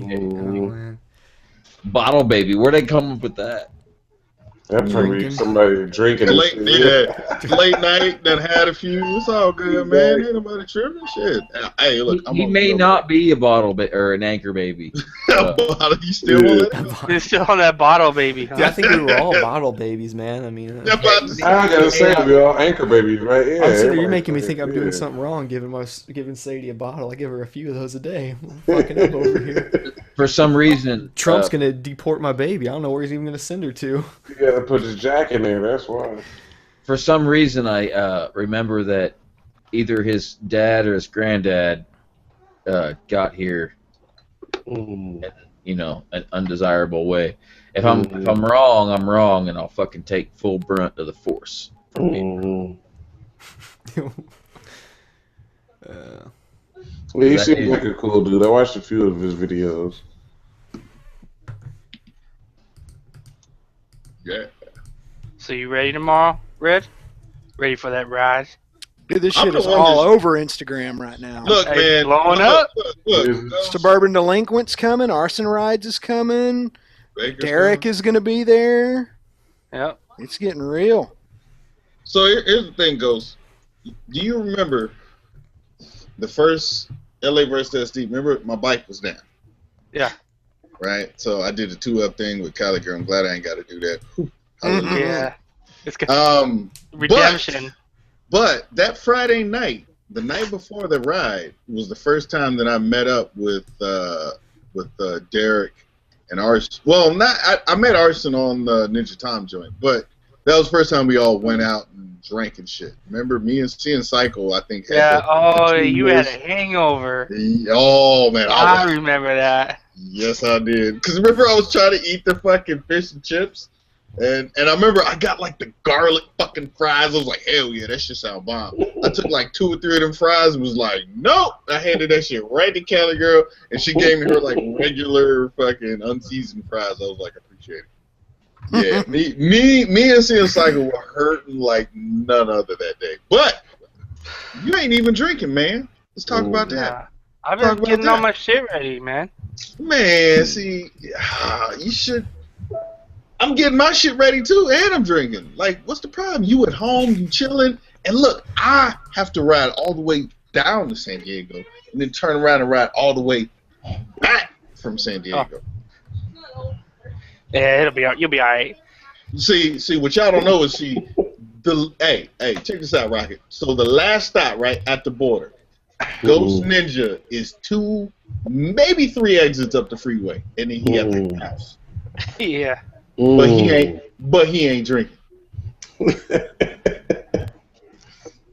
I just want to be refreshed, man. There you go. Look, it don't matter. Tomorrow's still gonna happen. It is. You but know I'd what like I'm to saying? feel good about it. Look, you gonna feel good either way. Even if your head is fucking pounding like you got a marching band in it, you still gonna have a good time tomorrow. Just saying, bro. But yeah, I'll be ready. Be ready to ride. Yeah. So you got the route all mapped out? Yeah, the first part. What from the first location to the second location. Okay, CJ down to the spot. Yeah. Okay. All right. Ghost Ninja's gonna lead everybody. I know. I told Malcolm we're gonna have to switch it up, and what I'm worried about is from Tilted Kilt to the border, man. How many people are gonna be riding out on their bikes? That's gonna be fucking insane. And we're gonna go over the bridge. That's just gonna be crazy.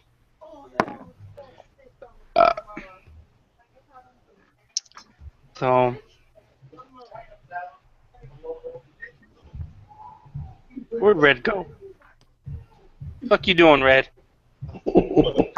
Oh, my bad. I was in the bathroom again. See, I'm back. Everything's good now. Hey, he was explaining to you a big, long dissertation. I and know you just he walked fucking off. walked off, man.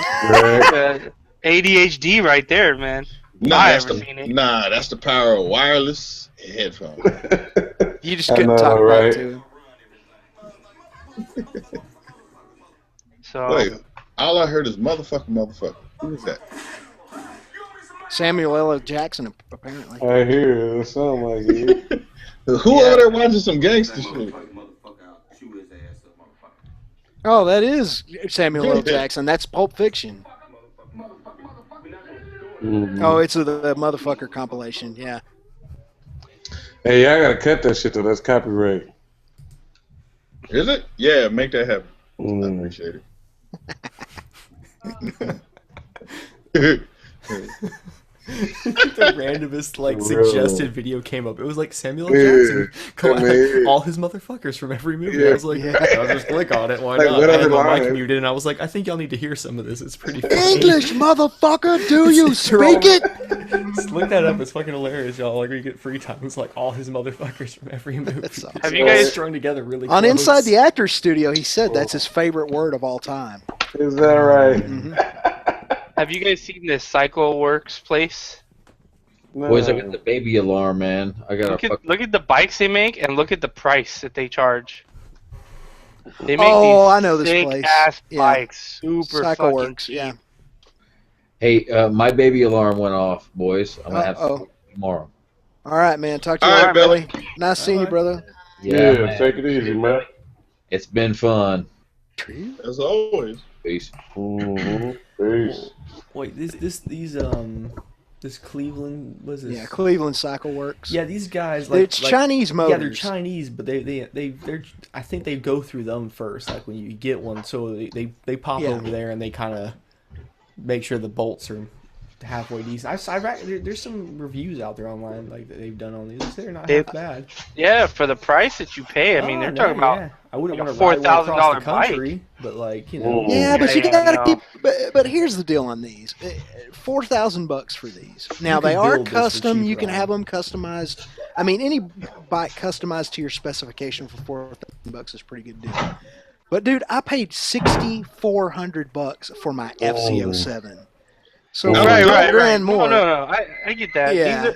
I like this for the style though. Like the style is awesome. Yeah, if you want the style for sure. Yeah, that's like. I mean, you're gonna put a lot of money for a bike like that. I especially like that cafe version. If you wanted a hardtail bobber, I mean that's like if you just didn't care about that's not a bad price for that thing. Yeah, just to like cruise around and shit, like from point A to point B, or like show up at a little spot. You know, I know these bikes the way they look. I guarantee they turn heads too. And people are like, "What is that?" You know, that thing looks like a Harley. I look at his little cafe bike. It looks kind of cool. Yeah, little standard bike. I mean, like I think where you could do it is you could sit there and you could justify that money as well. You could probably go find an actual older bike like that and make it into one of these for about the same price. But some people just don't want to fuck with that, and they can buy something that does it, and they just gonna put it around. Fuck it. There's probably a lot of young kids who don't have any money, like. Hell, there was some guy on Jay Leno's channel, and he builds powered bicycles, motor-driven bicycles, and he charges that much or more for a bicycle. Yeah, so, I've seen those running around here. Like you be standing here, you hear this like little. Oh, we lost him again. Well, see you later. In the Matrix. Hey guys, I'm back. Big gulp. Pilgups, huh? All right. Well, see you later. Bikes and stuff, motorized bicycles. All right, I'm done. We will. Oh man, I'm looking at the pictures of this one here. This what is this thing? It's like the Ace Standard, and they show a picture, like you can see the brake, the rear brake lever, the way it comes up and around.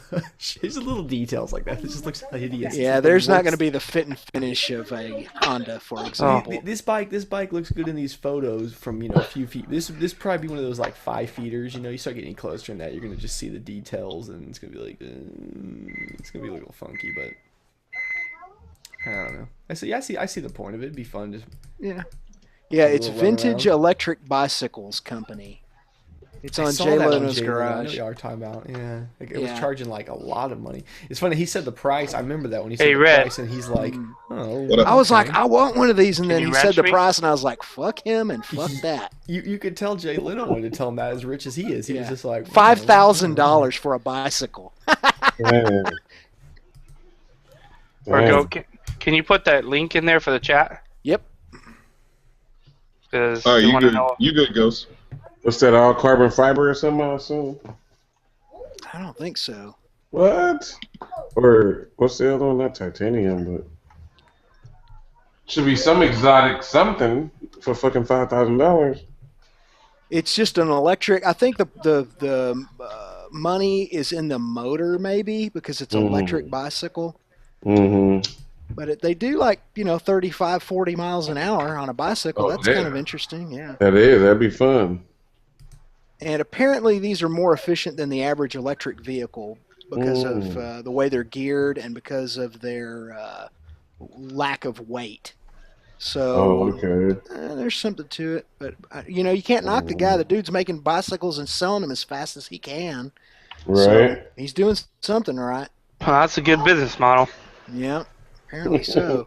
Talk about a cottage industry. That's the definition right there. Right. So, and they are kind of cool looking. One of them's kind of gay, but I don't mean that in a bad way. If you like gay and gay motorcycles, go for it. It's all good. Is it, Tim?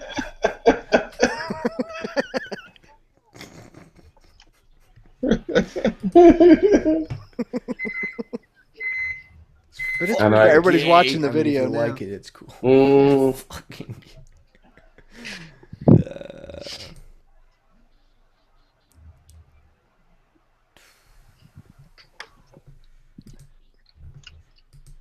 Yeah. Wait, wrong chat. Can't do that. Everybody's watching it now. It's like a 15-minute video, so there's going to be a big lull in the chat. Just speak amongst yourselves. They are pretty cool, though. I mean, I kind of wish I could figure out some little chingalera like that people would want to pay a premium price for, Like the dude who invented the chip clip. The fucking chip clip is patented. The chip clip. You know that guy's probably at least a multi-millionaire and maybe a billionaire. I know. Off of the chip clip. Yeah. Oh, dude. Yeah, I think that has as much to do with the way you think and see the world as anything else. Those people who come up with that stuff, they don't quite look at things the way the average person does. They kind of see the sky as a little bit different color to them or something. But man, that's all it takes is That's all it takes. One little Rubik's idea. Cube, pet rock, chip clip. Yeah. Whatever, man. I gotta figure something. The dong bong or something, I don't know.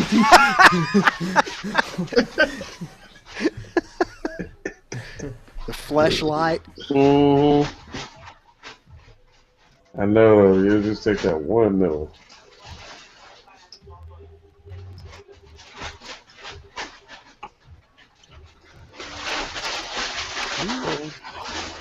What is that, a space blanket?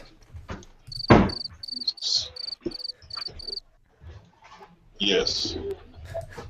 Space bucket. What the fuck is space bucket? A space blanket, like. Are you talking about like the?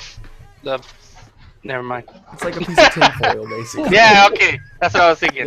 I was thinking like the it. fireman one. Oh man, I was in Scouts. I was in camp outs. One time I was in a.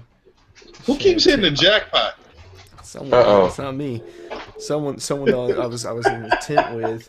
Standing in the tent, he busted out one of those like space blanket things, and every time he moved a little bit, I got so pissed. I grabbed that thing and wadded it up and threw it in the corner. I was like, You die. I'm cold. Fucking put your sweater over you. I don't give a shit. Done with that.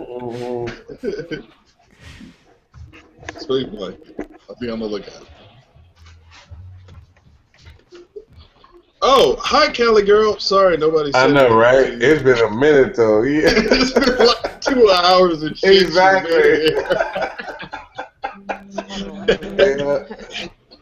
It was. Nah, but she could go hard in the side chat over there. I saw that shit earlier. Right. You're drunk. But I'm just saying.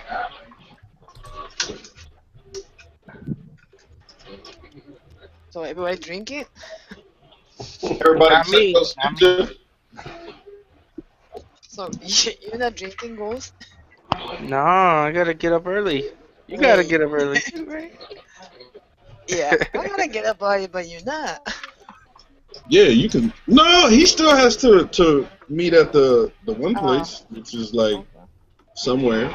So, but still, you can sleep in a little bit, I think. Now, somebody like Bash and them motherfuckers waking up at like fucking right here in a couple hours, honestly. Yeah. Yeah, because that man, I like Bash and all, but that motherfucker stay too goddamn far from my house. Bash be like, hey man, we having barbecue, you coming over? Yeah. He's probably doing the barbecue right now, right? I don't know, but more than likely, but still, like, shit. Bash is like an extra 100+ miles round trip and shit. You know what I'm saying? Like, damn, yeah. But he's gonna have the worst coming back from the border back to his. Yeah, Bash has it the worst.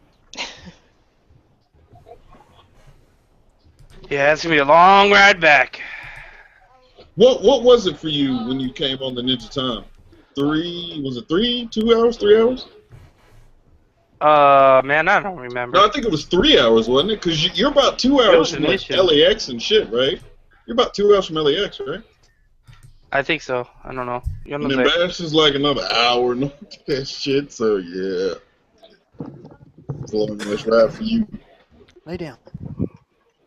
Do you miss them days, Ghost, on the 650? You know, someone actually hit me up on Facebook because they were getting the 650, and they were kind of asking about it, you know, the pros and cons. And I was sitting there like thinking about it, and you know, it was a good bike, man. It was definitely enjoyable.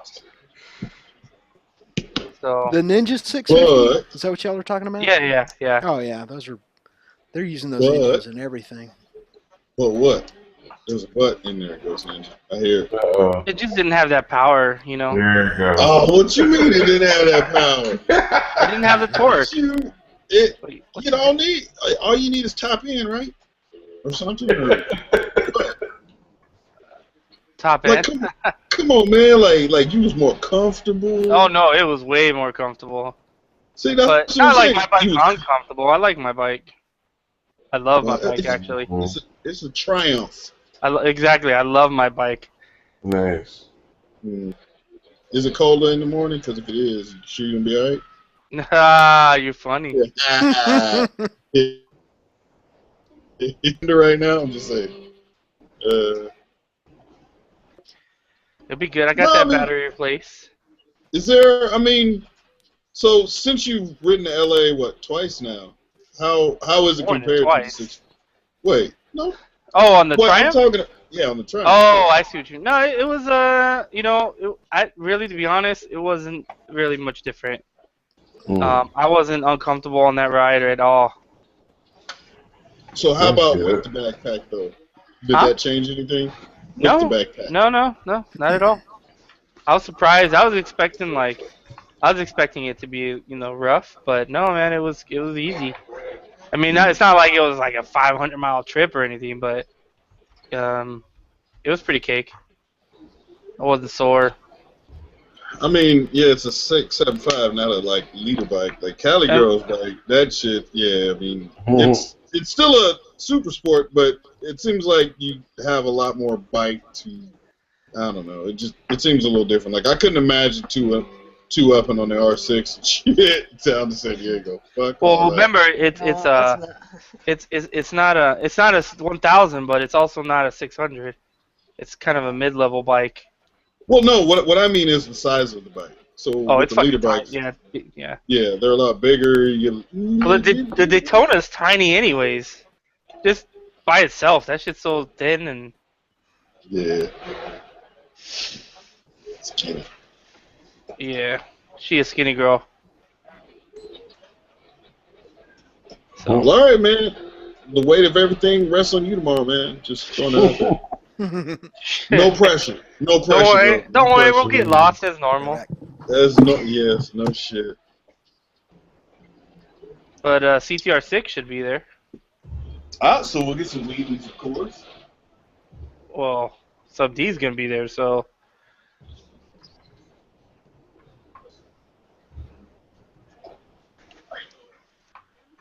I know I gotta watch all these guys. Fucking, I remember Sub D and all those guys when they first started. And fuck, it's been so long since I really just watched like a lot of motor vlogs. Or, it goes not having a time like that, but it's really cool to see like guys come up like that. Yeah. Oh, my left blinker's out, so that'll be interesting. Uh-oh. It's not out, but the switch isn't working correctly, so it doesn't engage. It's like it disengages on its own. So you gotta hold it and shit, or what? Yeah, I gotta fucking hold it, and sometimes it'll click on. I don't know. It's fucking weird. I gotta take it in. Have them fix that shit. So it works. It ain't broke. No, it turns on, but I gotta hold that shit. Yeah, I mean, come on, man. It's a slight inconvenience. You'll be alright. But when you're wearing those winter gloves, it makes it a little bit more difficult. It ain't that cold. It ain't gonna be that cold. Hey, I'm wearing winter gloves, alright? It ain't gonna be that. It's gonna be cold. It's supposed to be set or 60 some shit around my area tomorrow as a high. So you straight? You straight? It'll be alright. It'll be fun though. I'm looking forward to it, man.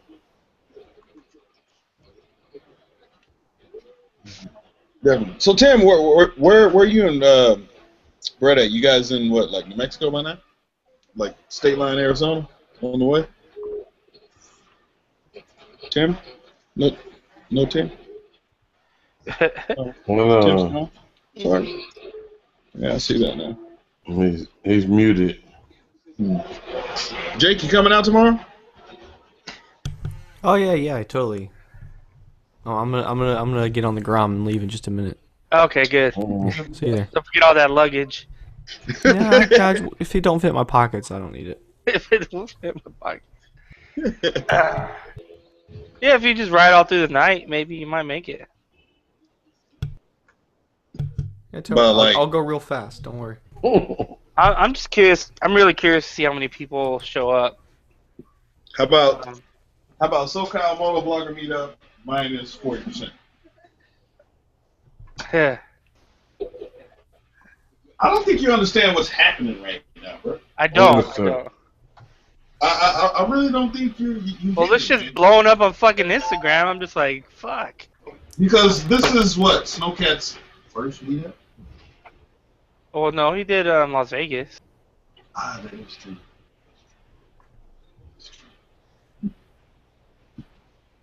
How many people were there? You know? I don't know. That's a good question. Alright, man. Just as long as you're ready, man. Just, make sure you get there safely, on time.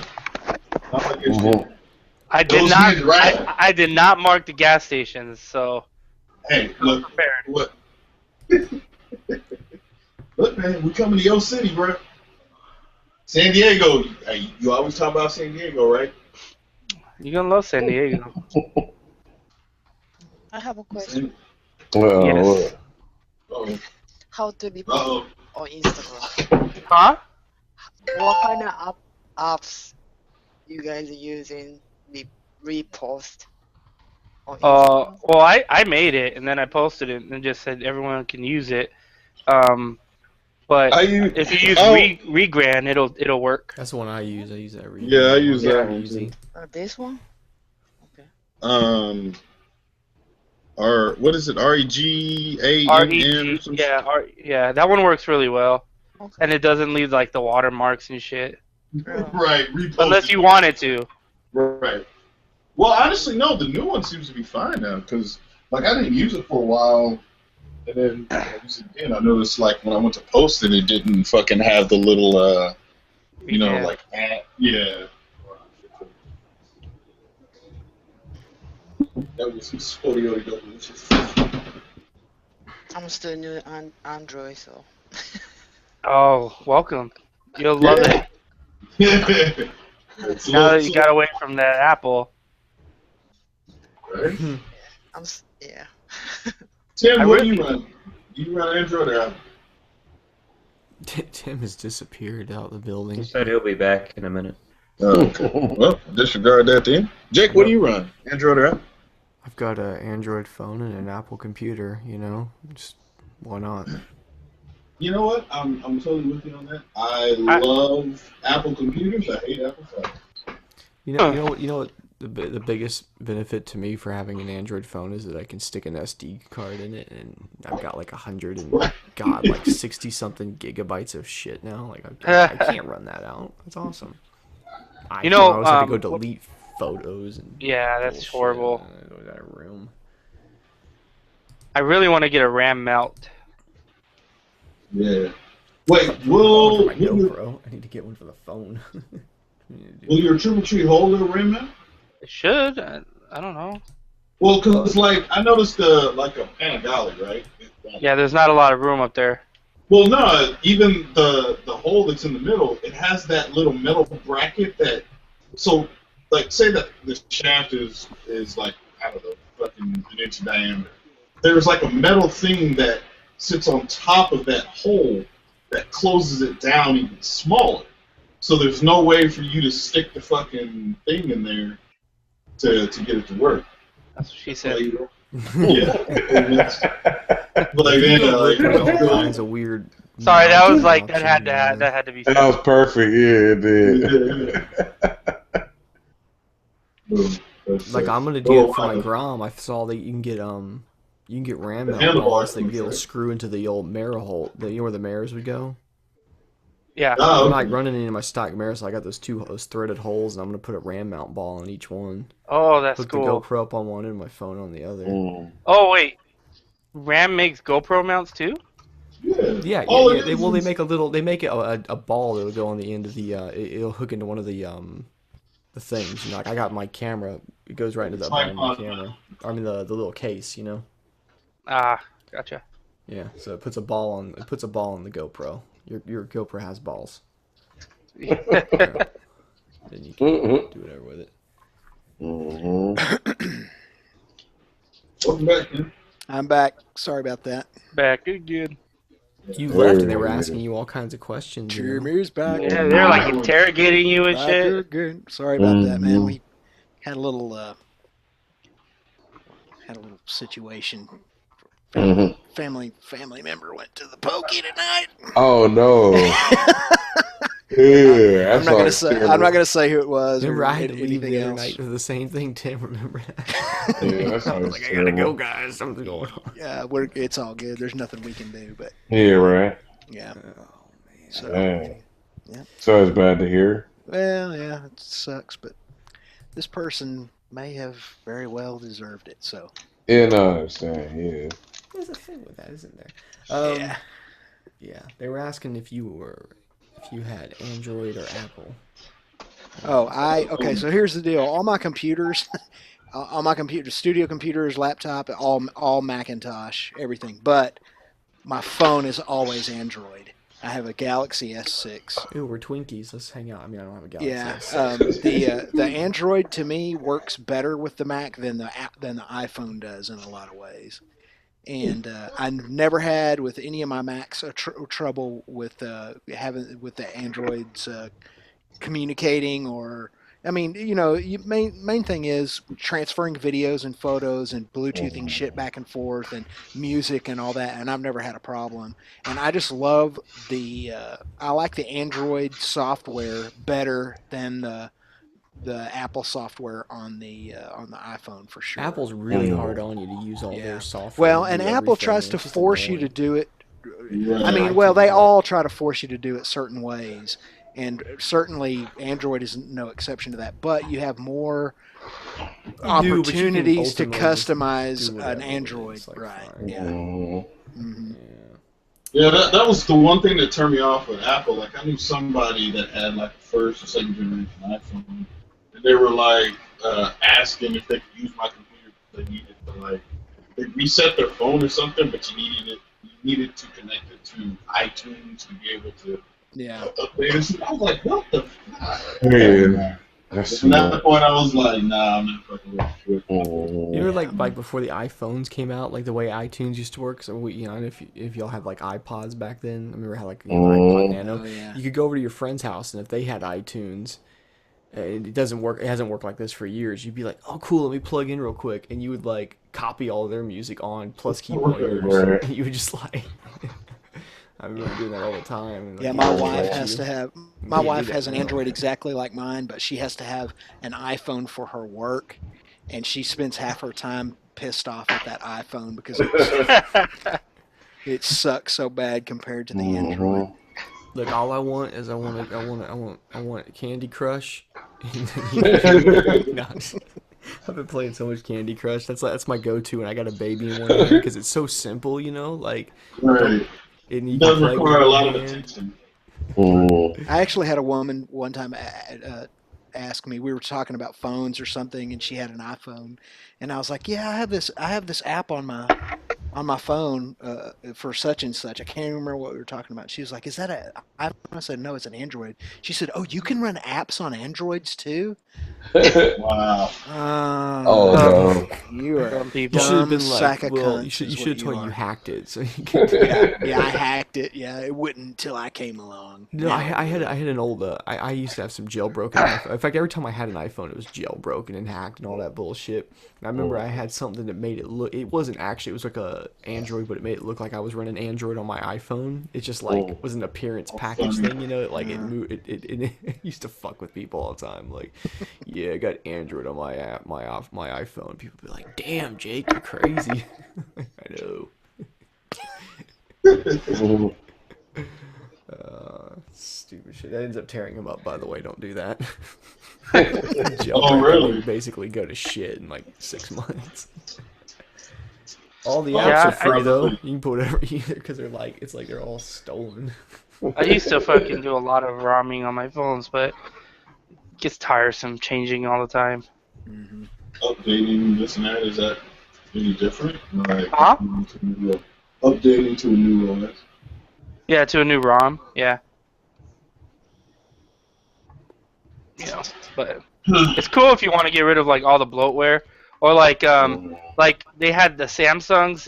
In Europe they were giving away like I think it was like 100 gigs of Dropbox space if you bought the Samsung phone, and that was only in Europe.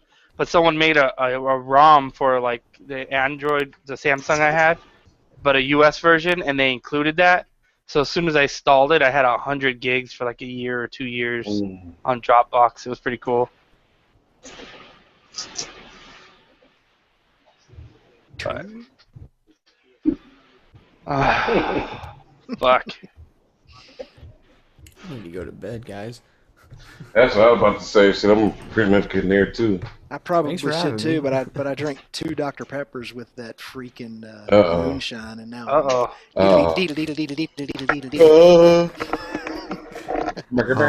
must have drinking 20 Dr. Peppers. I must have had myself about 5 or 6 Dr. Peppers. Oh my god! You did it way. You actually really did. Yeah, he did. Yeah, Southern bell sound. Oh, man. That's the best, worst movie ever made. Ah, fucking man. All right. Well, thanks for sending the invite. I'm gonna go to bed. All right, man. Thanks for dropping in, Jake. All right, See you, buddy. Yeah. I know, same here though, yo. Shit, I'm gonna drop out too. I'm about to fucking pass out. You ain't got nothing to do tomorrow, right? You ain't going. Nah, no, that's why I want to go to sleep though, so I can get up early. I want to edit. I gotta do my 2015 video. I haven't did that, so actually, Ray, you're gonna be like one of the main parts. You and 4 and 6 Ninja. It's gonna be more about the meetups and the hangouts and shit. So yeah, I want to get to that, but yeah, I need to get some sleep. All right, bro.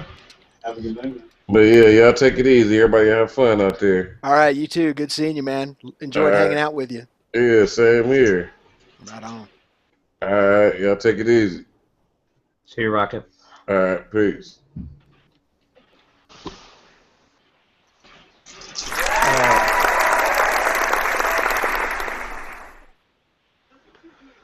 So go. What you got for us? Oh, now you guys want to talk to me? We've been wanting to talk to you all night. You just seem a little bullshit. Go. Listen to you guys talk about stuff.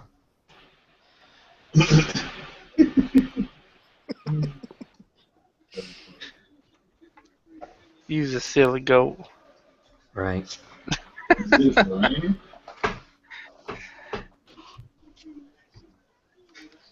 Yellow girl, tell us the story. Tell the story?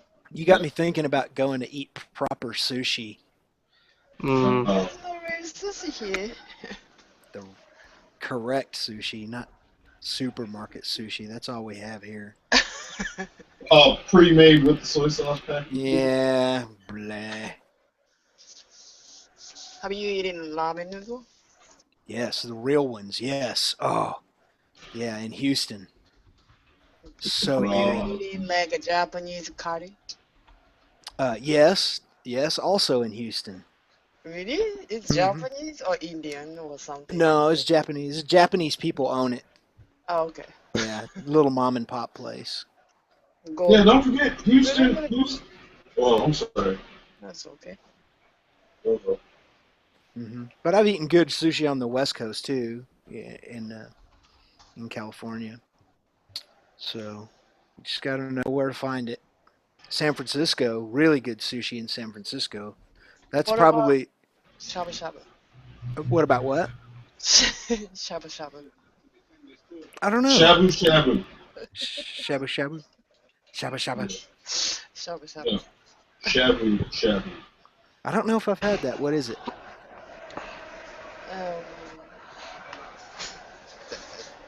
It's how you say it. Okay, in short, okay, like you have Korean barbecue, right? Like those kind of restaurants. Okay. So they it may be like a table that has a hot plate, but they put like this pot in the middle of the table, and it has like a broth kind of. Okay. And you take really thin cuts of like beef or other kinds. Oh, and you dip it in there and it cooks it. Correct. Oh, I have not had that, but I want it badly. Yeah, like, I need that in my life. I need that in my life so bad. I love seafood and I love Japanese food, traditional Japanese food, and traditional Chinese food too, but more so Japanese. But you cannot get it here where I live. You just can't. It's all that Americanized crap. Right. Yeah. It's easy is I cook. Exactly. I ate sukiyaki today, but sukiyaki is different kind of shabu shabu. It tastes like more close to teriyaki. Okay. But it's the most vegetable, so right. Not a lot of meat, so. Yeah. Dude, I thought it was awesome first time she took me to like a Japanese supermarket. I was like, yes! Every fucking thing that I liked in Japan, like little shit, whether it's like the little cup noodles and shit, like they have it here. Like it's a little overpriced, of course, but still, I'm like. Yeah, my Have you eaten Japanese instant noodle? I've had a lot of traditional Japanese noodles. I wasn't sure what all of them were. Instant. Like instant. Oh, the instant ones? Yeah. In fact, my niece buys them online and has them shipped from Japan. The ones that are in they're in a big cup with a cap on it, and you cook them. I guess you cook them in the microwave. You add water, but they're like instant Japanese noodles. Japanese don't use microwave. Okay, well, it's probably not real. But she also gets Korean ones too, and they're very spicy. Spicy one. Yeah. Okay. So. Yeah, like the Japanese ones, you'll just put on a pot of hot water, and then you'll fucking peel the top back, and then pour the hot water to the line, and then you fucking close the top back, and let it sit for like 2 to 3 minutes, and then maybe that's add what a this little is. packet or whatever. Maybe you added the packet before you pour the water in, and then you fucking stir it around, and bam, go to work. Okay, that's probably what this is, because otherwise, why would they put it in the big, thick cup with the cap on it? So I bet that's how you do it. But every time I go over to my brother's house, I see where she's ordered those. She orders them by the case, and they're always in the pantry. Yeah. Yeah, those things are dope, man. Some of them are good. Mm-hmm. Some of them are real good, man. I stumbled across them on drunk nights, running around Japan and shit. Yeah.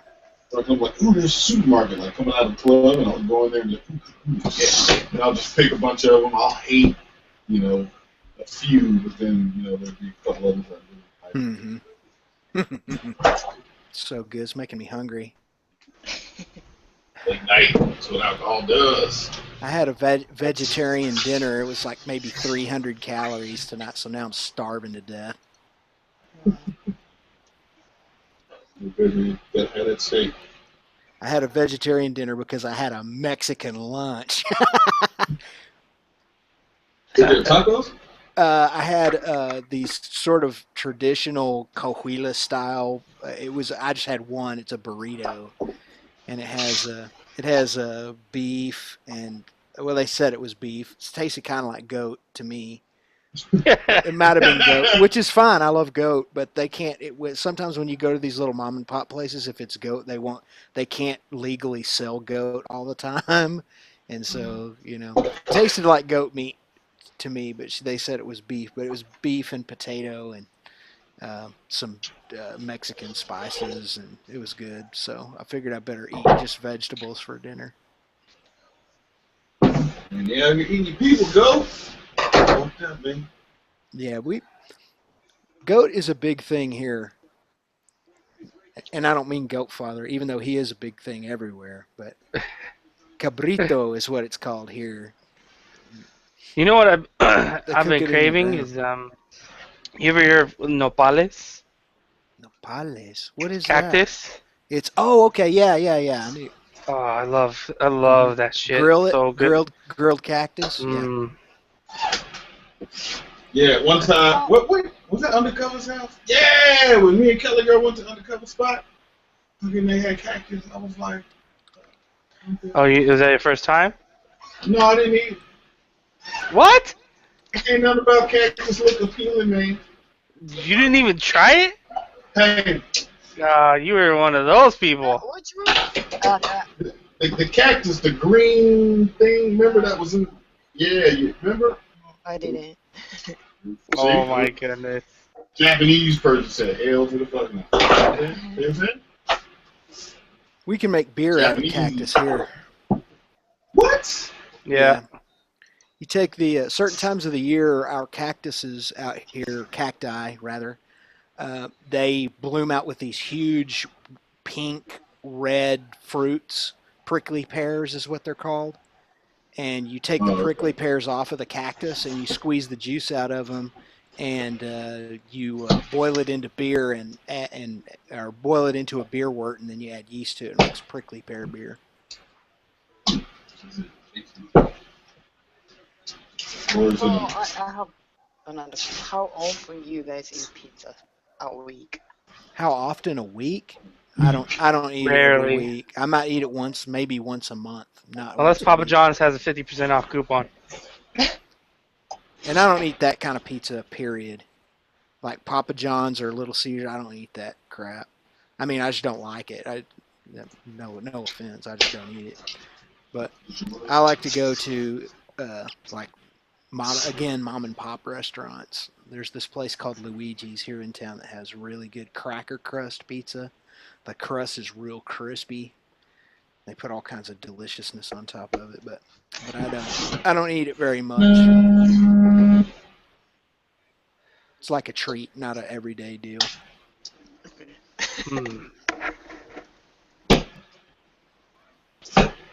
But I will throw down on who some makes Pizza good Hut. pizza is Costco. The ones that you take home and bake yourself? No, the ones they have outside, or usually in their little area. Oh. We don't have Costco's here. We have Sam's Club. Yeah. Walden's. Yeah, this Costco. Yeah, Sam's Club are few and far between here. I mean, you can find them easily, but yeah, it's all. Is it the same company though? What, Walmart and Sam's? Oh, is it Walmart is owned by Sam or Walmart and owns Sam's Club? are, yeah. Gotcha. Callie girl, do you eat a lot of pizza? No. I think she's referring to Red One. Oh, Red One. Okay. What? I don't eat a lot. I eat pizza every now and again, but it ain't like an every week. Japanese eat rice on every day kind of thing. I eat See? every day. What's wrong with that? We eat a lot of rice. That's because you're nice. Nothing wrong with that. I mean, what would be the American thing that we eat constantly? Bread? Because I know in Japan they think Americans it's all about bread. Oh yeah, Americans do. It's like a hamburger. Yeah, Americans eat way too much bread. Americans eat bread with every damn meal. Dinner or starch. rolls. Either bread or a starch. It's like part of our culture, I guess you would say. Yeah, if there's not bread in the meal, there'll be bread with the meal. So yeah, like hamburgers and sandwiches and or pastas. If we don't eat bread, and actually, if we do eat pastas, we eat bread with the fucking pasta. Yeah. It's like it's carb overload. Yeah, big time. Too much bread, too many carbohydrates in the American diet. So French fry is not vegetable, right? French fries are potatoes. A potato. Yeah, you slice the potato. You slice the potato thin into slices, and then you fry it in oil, and then salt the shit out of it. Yeah. So potatoes are good for you, but French fries they pretty much fry all the nutrition out of them, but they're delicious. And that I don't know why they call those French fries because that's British. It's British food, man. Fried potatoes. French fries are don't they call them chips? They call them chips, yeah, but it's the same thing. It's fried potatoes. I heard this story, and I don't know if it's true, where the way the chips were invented was in like at some fancy ass restaurant. Someone ordered like potatoes or whatever, and the customer wanted them thinner, and the chef got pissed, and so he was like, "You want some thinner?" And he tried to make them as thin as possible, and that's where chips came from. Yeah, it was something like that, but then he was pissed off, so he oversalted them. Yeah. Like, yeah, fuck you. Because I remember, like, back when I was in high school, I worked at Sonic, right? And this chick pulled into you worked at Sonic? Yeah, Sonic.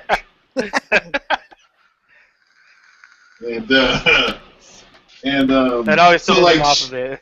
Yeah, it does.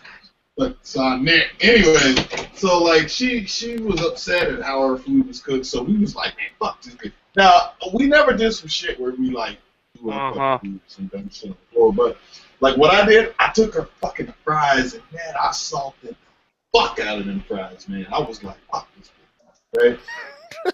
She fucking sat out there for like 30 minutes eating the shit, eating her food and whatever, and she fucking calls back in when she's done. We're like, oh shit, this bitch is calling in. And she was like, I just want to let you guys know that was honestly one of the best meals that I've had here. And I was like, yeah, funny how salt does that. Jesus, man, like I was really trying to, but whatever. You're trying to piss her off. Pretty much, but she was asking. Can you guys say konnichiwa to Japanese guy in the chat room? Konnichiwa. Konnichiwa. Go. It's time for that goat knees, man. Son of a bitch. I miss those days, man. Those were the good days. Goat knees. So did you He get has your? a question. He has a question. Shoot. Any question? Yeah, let's go. He said what kind of food do you guys like? I like all kinds of food. Goya tempura. I do not like Indian food. What? Oh, I hate Indian food. I can't eat it. Tastes like feet.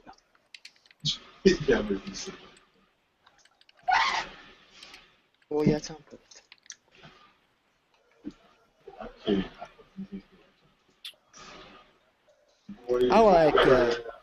I like traditional American cuisine, Japanese, and Mexican cuisine. I probably eat that more than anything. I'll just go ahead and answer that. I do love me back Mexican I'll food. go ahead and answer that back in Japanese in the side chat. Uh-oh. It'll probably be wrong, but hey. Yeah, it'll probably be all kinds of fucked up. He's like, wait, what? You like? Let's see. Let's see how I did. Ping pong. Oh, you got it right. Good job. I think my sentence structure is wrong though. And congrats! Congratulations! You win a free trip to Japan. Goatfather wa kokoichi. Yeah, Goat definitely fucks with some cocos.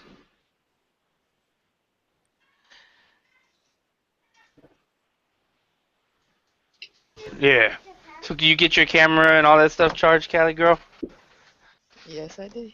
She's like, yeah, sir. So send the backpacks charged. Hero 4 is. You know, it has been charging like. No, I gotta do her helmet. I bought a new mic for Glitter Ninja. Replace that Cena one that was in there. For Knitter Glinja? Knitter Glinja? Alright. Hey, ask her that she check Instagram yet.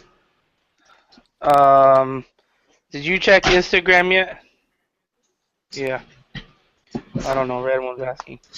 Yeah, because I fucking I don't want to say it, but because I don't want people to take it the wrong way, but yeah, we're just gonna leave it there. I'll check it in a minute. So, it's cold outside right now. It's probably Pretty like fucking cold. mid-50s. It's pretty cold. You're in shorts. Oh, well. Still cold. Wait, you wearing shorts? Shut up, Red. Yeah, I'm wearing shorts. Good problem with it? You that dude that would be up at the fucking mountain, like on the hill and shit in shorts. I would be. Talk about, man, it's a little chilly out here today, guys, ain't it? So, remind me again on the Cena, the little fin on the back, or that goes on the back, right? The what? On the Cena, it's got like a little fin on it that goes to the back, correct? A fin? What is he talking about, sir? Like, what part of this equipment? On the microphone. On the microphone, the fin. Yeah, it's got like a little fin on it. F-H-I-N, you know, fin, like. F-H? Never mind. You want to know what F-H-I-N?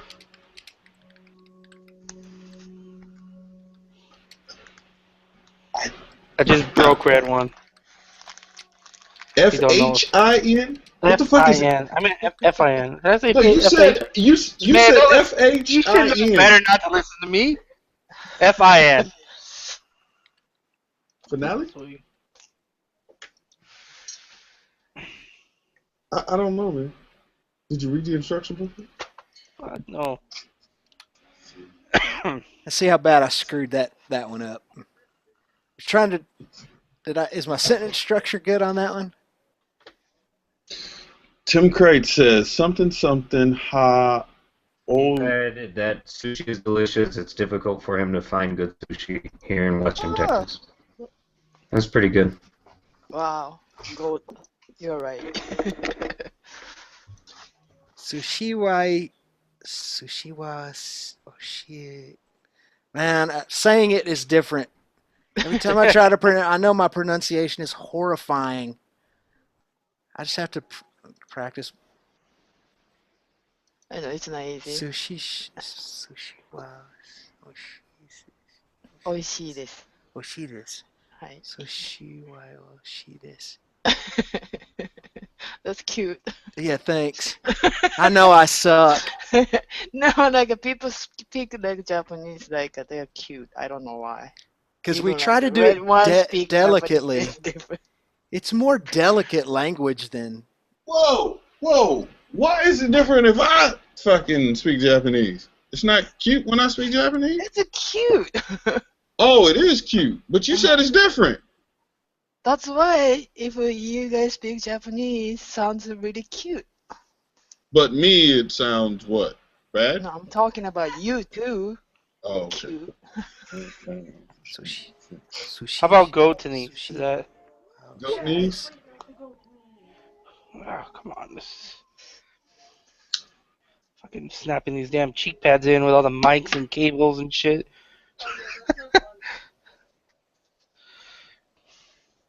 Ghost, do you get your bike washed? Me? Mm-hmm. Yeah. Shit happened yesterday. Got my chain cleaned. Wow. I'm charging battery on my bike. Nah, GoPro. Huh? Oh, you're not charging your back. No, she's got a tender on it. That's why. I haven't put mine back on. You should, man. It's gonna be cold in the morning. This guy. What? Just say it. Shebu. Is that how you say west? Western? West? Shebu? Seibu. Cebu. Hi. Yes. You know what's funny, Tim? I know Cebu, North Texasu. My inflections are wrong, I think, is the main thing. I have to get the symbols don't always make sense. I'm trying to memorize some of the symbols, but I can't always make the connection. This is one of the hardest things for me. But so let me ask you this. If you see in Japanese, like Romanji, which is the way they say it but translated to English, if you see K-I, what would you say? K-I? Yes. Key. Be right back. Okay. Key? Yeah. Key? Yeah, K-I would be key in English. Really? And then, okay, what about K-E? K. There you go.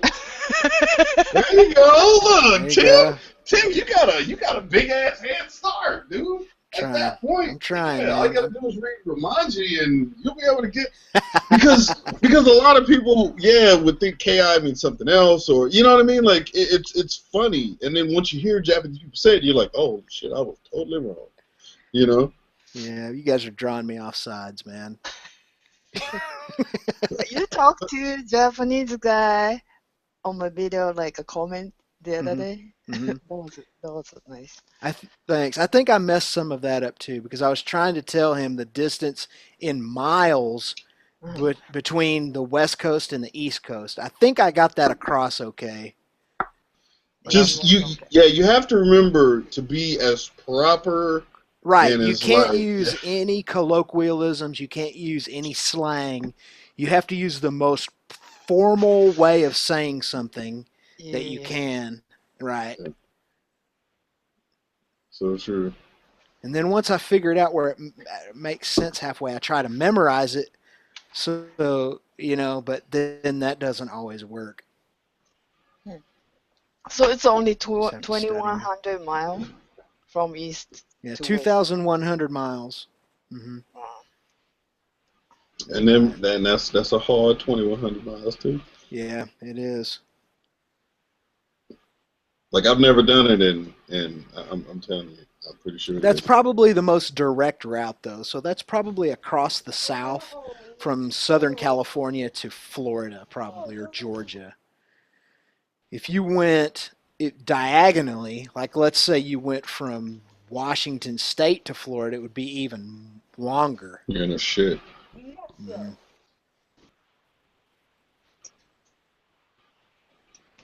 But I know that from my house to Suburban Delinquent's house is 987 miles. Damn. 900? 987 miles. Yeah, so almost 1,000 miles. Oh. And that's from my driveway to his driveway. Wow. So it's a lot of miles. Yeah. That's what is that? You said 14? About 14 hours, right? Yeah, well, by the time you stop, I mean, you have to eat, get a little something to eat once, stretch your legs, get fuel. It works out to be like 15. Oh, hell no.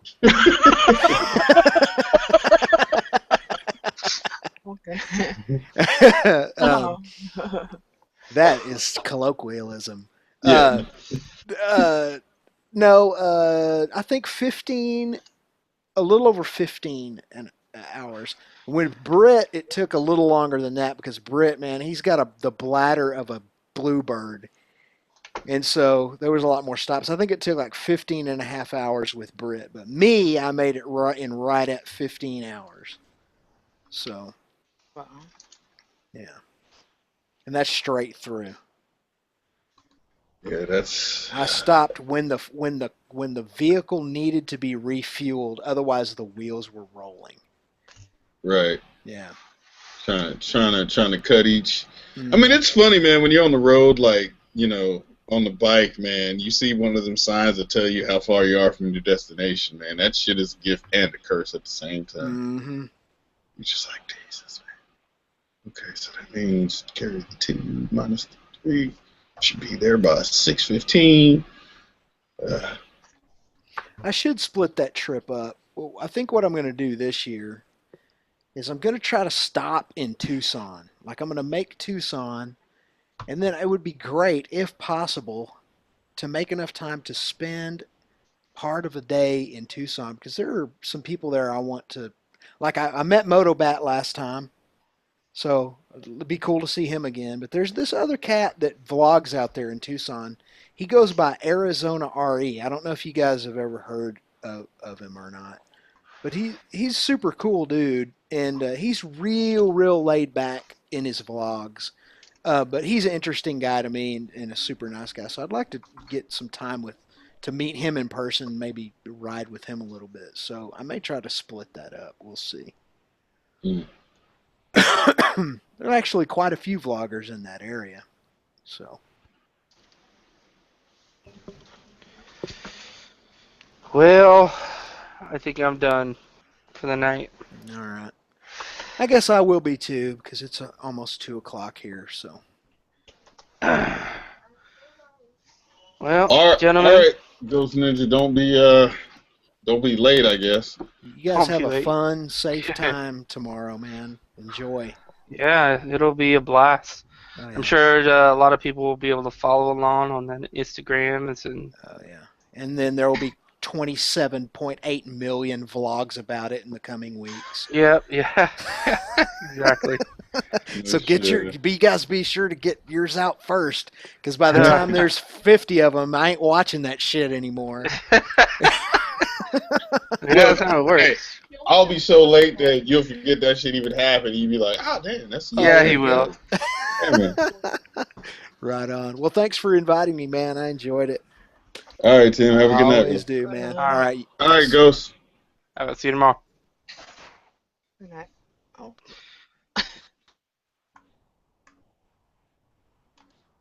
Yeah.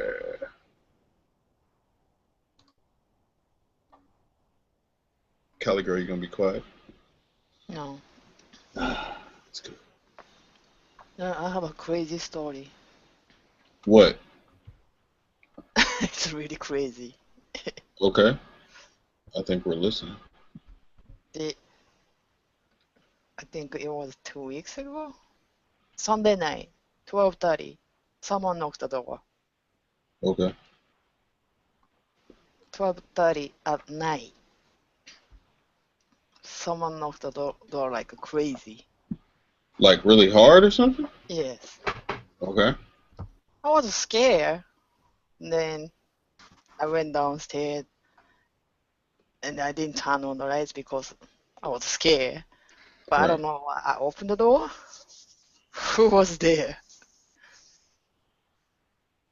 Wait, you opened the door? I did. Okay, and then who was there? Eddie's son standing my door. 12:30. What? Wait, why? And then someone in the car screaming, say, "Oh, his father is picking him up, blah, blah, blah." I was like, who the hell are you? That was his mom. Dropped him off and gone. Just left him at my house. Okay, when was this? 2 weeks ago. Sunday night. He's going to school, but he doesn't have any school stuff. Just she dropped him off at my house, and then just left. I was like, "Are you serious?"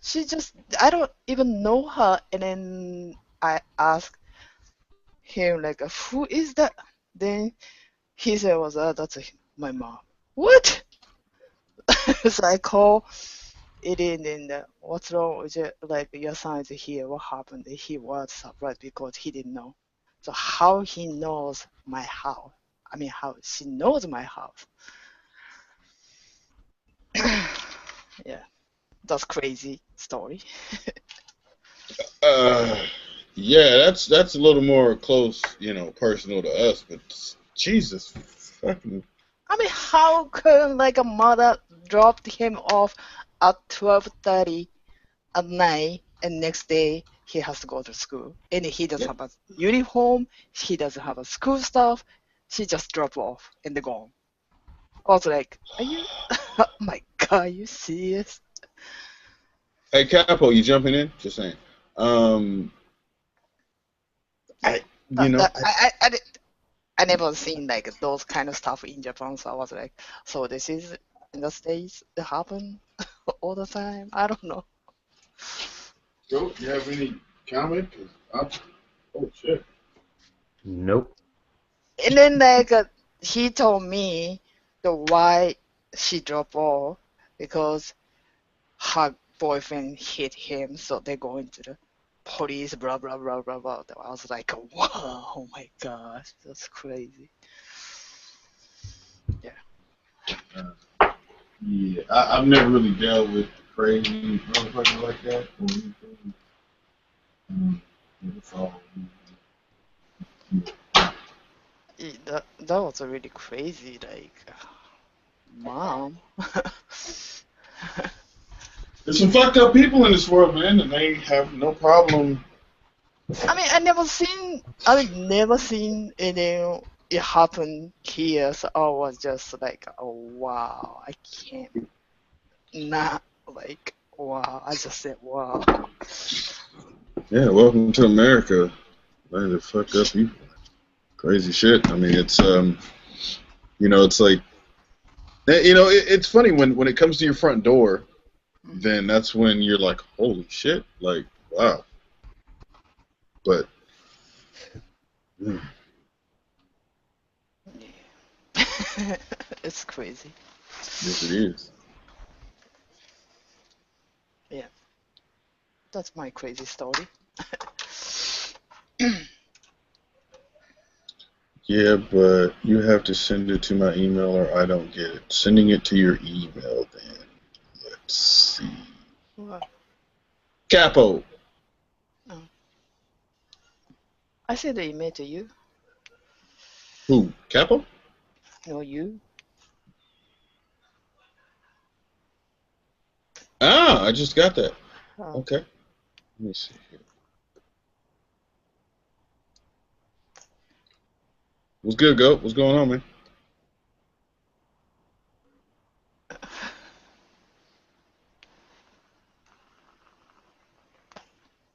He's quiet.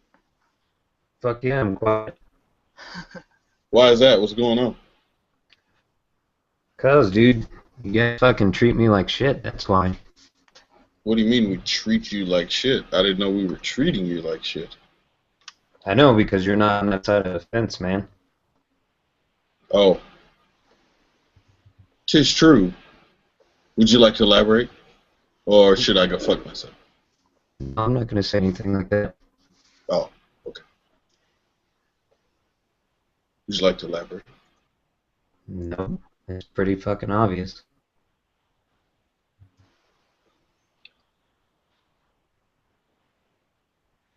Right on. Not you, Kelly girl. Hmm? I said not you. Okay. I wanted to exclude you from that. And none of you guys out there in the fucking chat. Well, no one that's here right now, at least.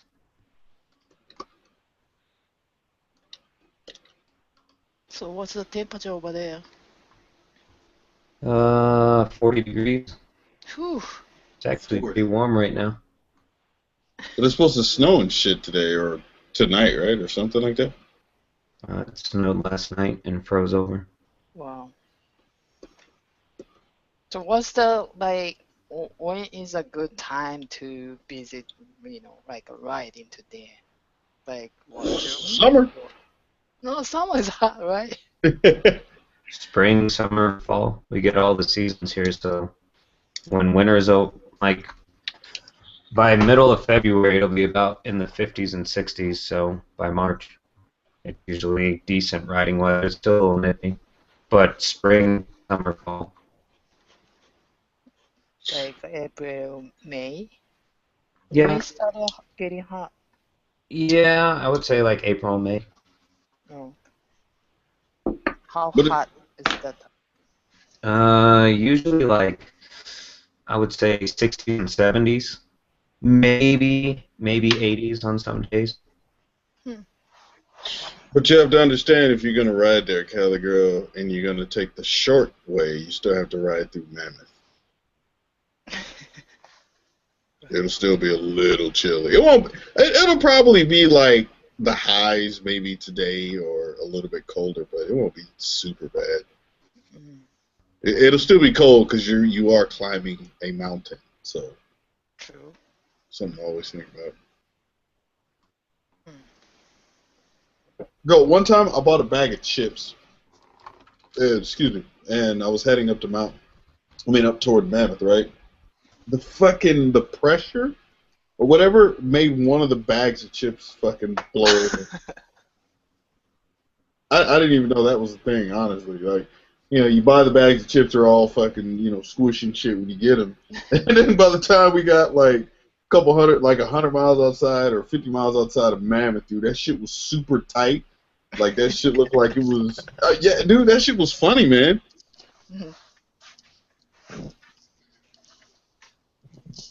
Not impressed, Go. I totally zoned you out. I'm not gonna lie. That hurts my feelings, man. I think I might cry a little bit. What's up, Capo? How's it going? It's Friday night, man. Yes, sir. Coming out tomorrow? I am. Where are you gonna start? Or actually, don't say that. No, yeah, I'll be there. Okay. Are you going to meet us in San Diego or one of the? I'll be at the first spot. Wait. First? First or second? I don't know. The I'll type it in the HD or CJ? CJ. That's the second. Oh, that's the second one? Okay.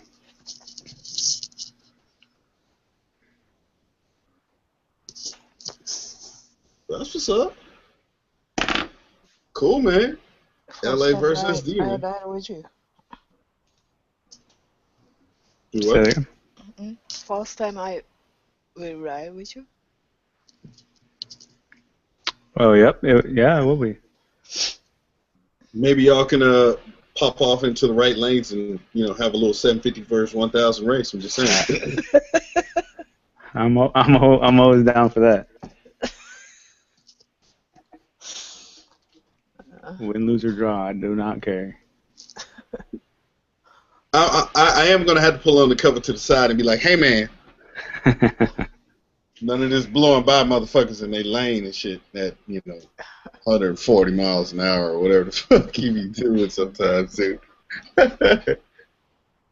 So how much is the top speed? Like 750. I do not know. I've gotten it up to 168, but I still had room to go. Oh, 600. 164. No. Yeah, I always seem to run out of road. No, Red say like a 164 is top, right? You don't. Well, for me, I can hear it. Oh. Sorry, is that better? Here we go. All right, so 168 is 168. I think is around where 600s will top out at. Leader bikes are 186, along with I believe 186, but that's what I believe. Might not be right. So. What about 750? Who knows? Google it. Google. It could be happy middle, or if he's saying he saw 168 and had room to go, then he may be that 186 range too, possibly, because 182. Really? 182. I mean that could be GPS verified and all that other bullshit, but indicated on the dashboard is different. Yeah. Either way, it's fast as fuck. on two wheels. Either way, you look No at shit. If something happens at 168 miles an hour, yeah. I mean, if you have to hit the brake, just go ahead and call it a day. Yeah. Would not be good.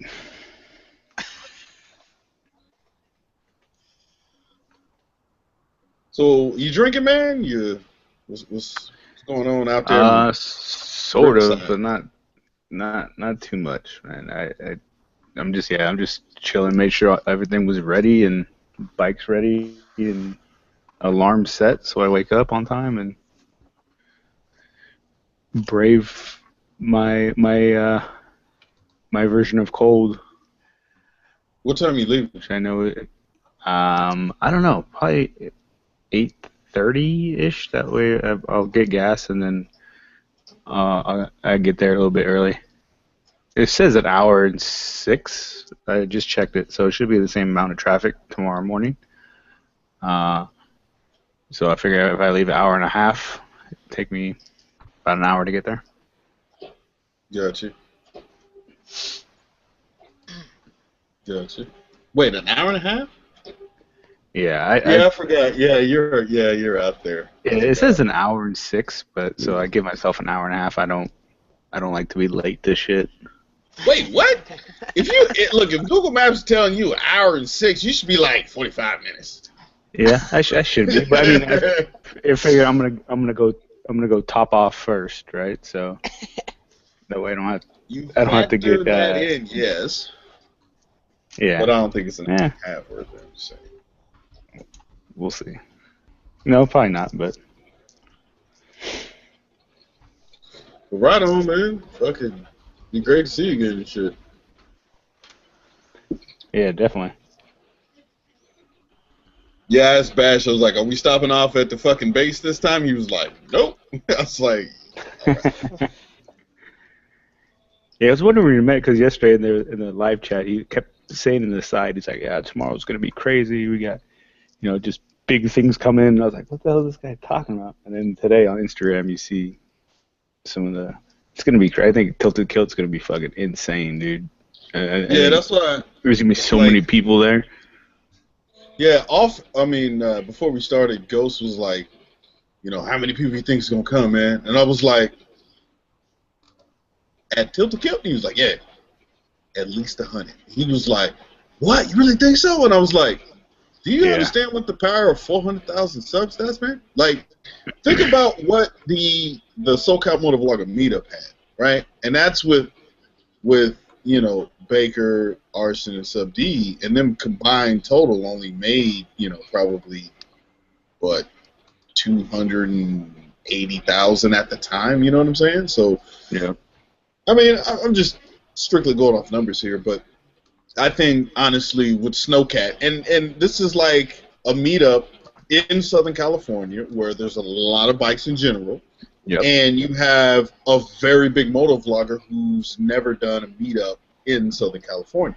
You know what I'm saying? So people are going to come out and see what the fuck Snowcat looks like, and all this. You know what I'm saying? Because nobody knows. What's the restaurant like? Everybody coming like. So, do you remember the restaurant we went to the first time, right? Uh-huh. By the baseball stadium? Mm-hmm. Same restaurant, mm-hmm. but the problem is that restaurant is going to be packed because there's a motocross race. No, it's a motocross race. Okay. Supercross or whatever at the stadium. So, therefore, they're going to be packed out, and they couldn't accommodate.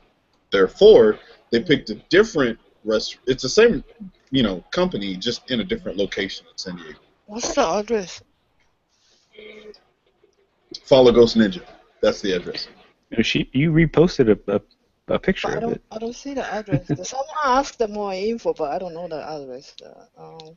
Look on your Instagram. Oh yeah, go to the LA vs SD 2.0 picture. Picture? I posted one on Instagram. The address is there at 1 p.m.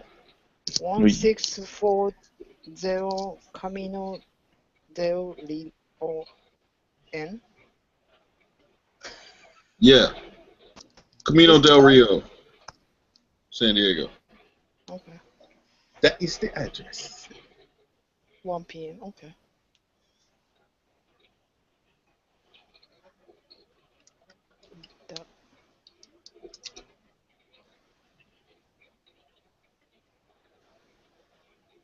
I might get the fish and chips again. I'm not sure though. Nah, it seems to be my Don't thing, get man. the garlic bread. No, look. Oh yeah, I'm drinking. But no. That Friday I was drinking like liquor. Like I was trying to get fucked up that night. Remember, I was drinking Long Island. The day before? Yeah, dude. The first LA to SD, man. Oh, bro. Like it was when I first met Derek, right? And he was in Long Beach hanging out with Arson, and we all met up at this like little bar in Long Beach, and we were chilling, talking and shit, and I was drinking, but when I woke up that morning, it was raining outside. Not hard, but it was raining, and I was like, yes, the shit's gonna get pushed back. Fuck yeah, man. And then I noticed that shit wasn't getting pushed back, and I was like, God damn it. So I finally got up, man, and I had this massive hangover. Me and Seeing Cycle had this massive hangover. Like, it was bad. But I still fucking did my thing, man. Fucking got us down there safely. Yeah. So I rode to San Diego because I was too up at Cali Girl, and then she rode around San Diego, and then I brought, shit back home. So, yeah. It was a long day, man. Painful, but it was still fun. Yeah, Long Island will do that to you, man. It's a lot of alcohol, a lot of sugar. Jack you up. That's why, like, I fucks with Dos Equis, man. There's like There's only a handful of beers that I can drink past a certain number and won't get like a super headache or hangover the next day. It's because it's just like water. You can probably drink that in Coors Light, right? It's about the same. I don't drink Coors Light, man. Just a fun one too.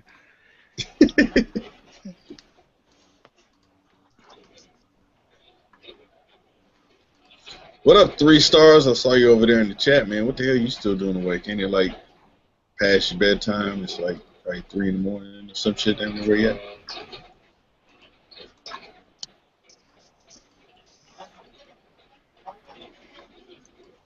Just sucks we're gonna miss football tomorrow. Good AFC games, but they record them. Oh, you got the DVR action? Yeah. I gotta watch my AFC games, man. Who's your favorite team in football? I am a Raider fan. I'm from the Bay Area, so I was raised on all Bay Area teams. Nothing wrong with that. And we do not do very well most of the time. It's all right, though, man. Nah, it's all good. It's better than being a bandwagon fan, I'll tell you that. It's very true. Very true. Yeah, because there's so many Warrior fans out right now, and it's like, what the fuck? Where were you guys 2 years ago? Oh, well. So, obviously, you'll catch the Rams games next year, I think. Yep, yeah. It's in the Coliseum, because that stadium won't be ready till 2019, I think. Oh, damn. Yeah, that's what they're saying. Far away. Yeah, I remember me and fucking Calico were riding around one day.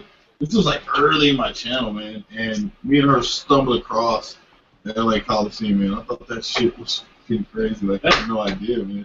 I was just riding along, like, fucking around downtown, and was like, oh shit, the Coliseum! Oh, that's where they had the Olympics, and, you know, like, I kind of went up there and looked around and shit. It's pretty dope, man, but... Yeah, that building's pretty cool. Holy shit, though. Yeah, I think they just recently did some upgrades to it, if I'm not mistaken, or they're planning on. Probably. It needed it badly. You know, honestly, I didn't even know fucking USC played there, man. Yep. You know, I saw like the little banner or some shit they had up. Me and her rode by. Because I got off the bike and walked up to the front gate or whatever. Just kind of looking in. Yeah, those cheaters. Who? USC. Pete Carroll. USC. Reggie Bush. Oh, I guess. No, I'm not really a big fan of college football. Used to be. Got other shit going on. Video games. Other shit. Yeah.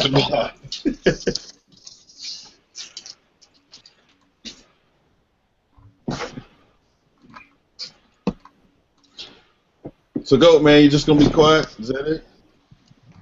I have nothing to say, man. Don't want to interact with us? I'm interacting with the chat. You're not really talking about anything that really interests me.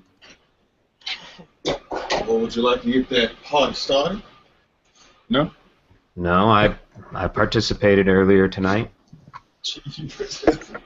You feel like I fulfilled my job requirement. Well, I did. But people don't appreciate when I fucking say shit. They take it the wrong way.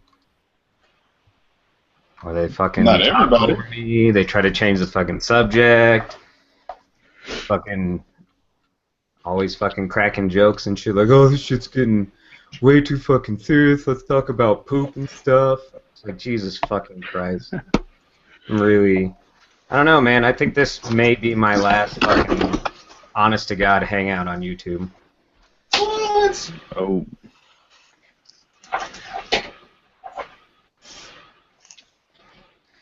just fucking redundant, man. It's the same fucking conversations every single fucking other day or every day. You know, it's just different faces and different fucking hangouts, different channels, the same fucking topics. It's the same fucking fake ass interactions with people based on subscriber counts and shit. I don't know, man. I'm kind of being sick over December and not being on any of this shit and like thinking about everything and all the stuff I've been preaching for a year. I don't know. Kind of just had a reality check, man. Really?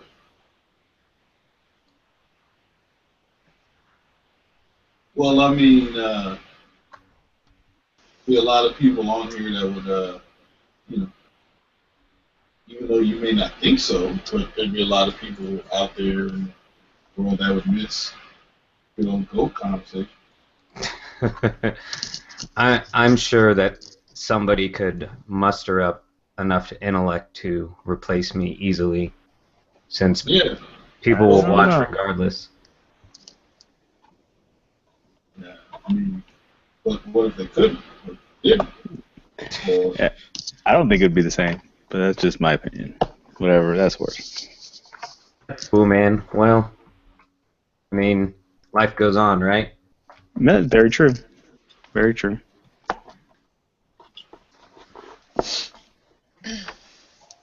This wouldn't be the same.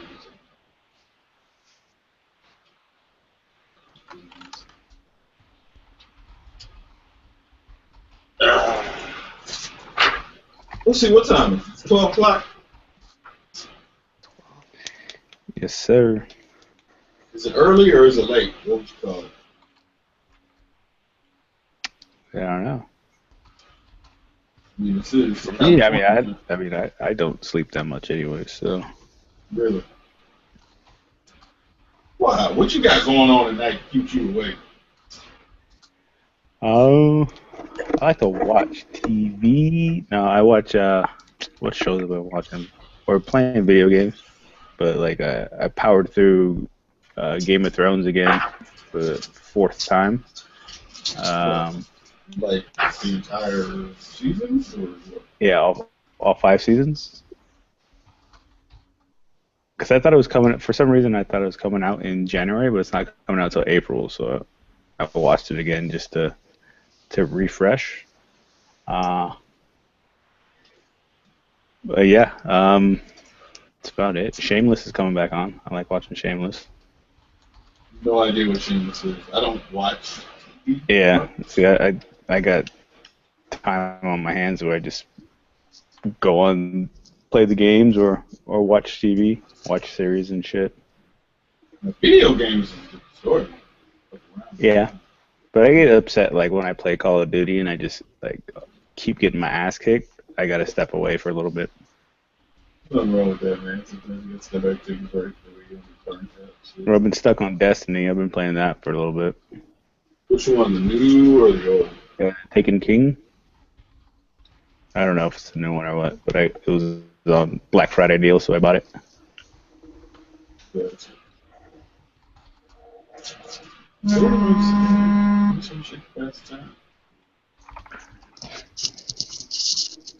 I keep trying to go back to Star Wars and play that game, but I'm just disappointed with it. Which one? The new one? Yeah. Yeah, I guess. Thoroughly disappointed. I don't know, man. I was hoping there would be like at least like a storyline. There's no storyline, and the gameplay on like some of the game modes I do not like. So it's hard to get into it. You playing it on what? PC or PlayStation? No, I PlayStation 4. Okay, so not living up to the hype, huh?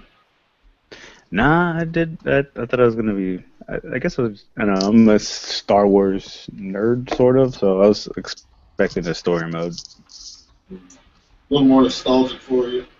Yeah. Nothing wrong with that, man. I mean,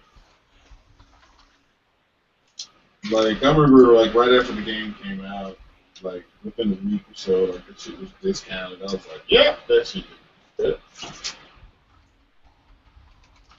shit got called out real quick, real fast.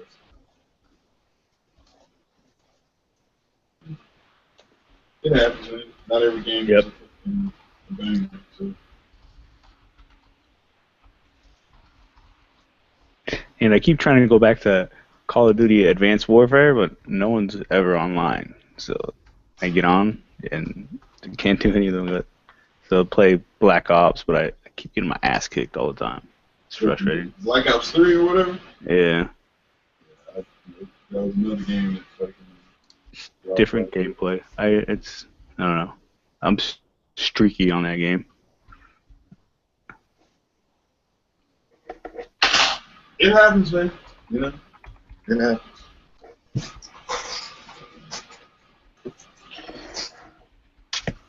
Let's see here.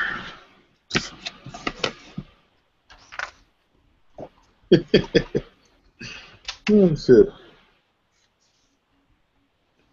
Tweesack in the side chat. What are you talking about?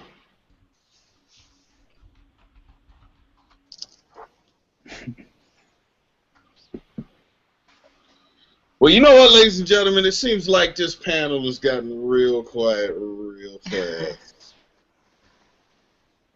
Because you lost all your fucking Hollywooders.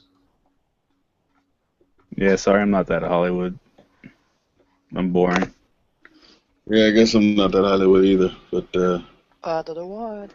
Bird the Word 750 just showed up. Bird, I sent you a link, man. If you want to jump in, dude, please. Hot, No, Kappa, what I meant was... No, nobody, yeah. I know you are. It wasn't aimed towards me. I know. It's all good.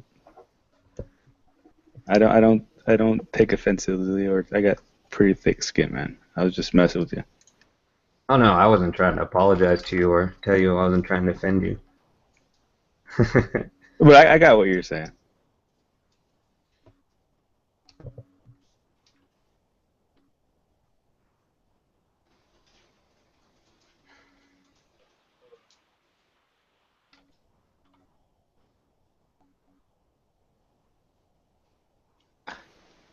Oh, wait, you guys probably couldn't hear me. Could you hear me? No. If you were talking 2 minutes ago, no. 2 seconds ago. Damn it! My friend Kelly girl, like a long time ago, and then I made this. You made which one? This one, the one that's on here, the circle. So the first one was like the picture. Like the guru picture. Mm. Oh, I mean that's cute. So, 72 Cardinal, the LA versus SD ride was something that happened back during the summer. Bash wanted to ride down to the fucking U.S.-Mexico border down in San Diego. So, us, I think it was like 15 bikes total, all went down there, and we rode down to this pub called Tilted Kilt. We all ate, and then from there we fucking rode down to the border and then called it a day, and we all kind of, for the most part, rode back together.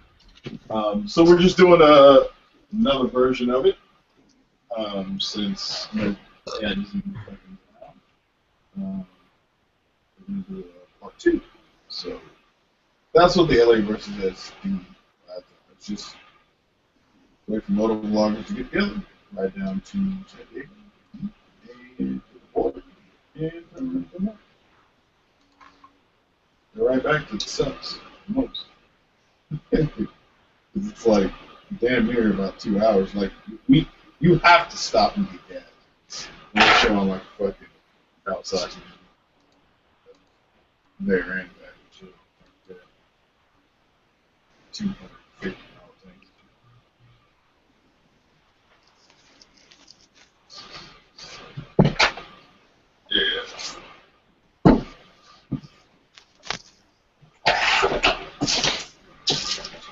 So, Capo, you got all your shit charged? I hope so. I'm sure I'll forget something once I head out the door. Once I get there, I'll realize I forgot something. But yeah. It's kind of yeah, camera's charged, GoPro's charged. That's why I go over and over again.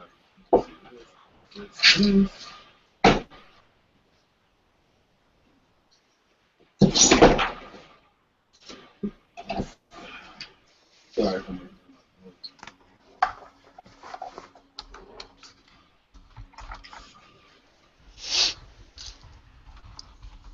Well, I guess, ladies and gentlemen, I'm gonna go ahead and shut the stream down for the night. It looks like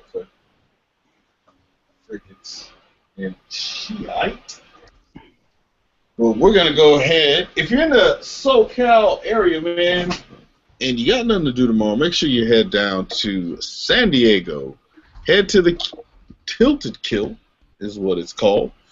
It is at the corner of, well, I'm not even gonna say the corner, but it's 1640 Camino del Rio in San Diego, 1 p.m.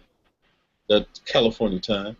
If you want to come out and meet a bunch of moto vloggers and say what's up, I'll be giving out some stickers while I'm down there, things of that nature. So, with that being said, have a good night, everyone. Ride safe, and I believe you know the rest.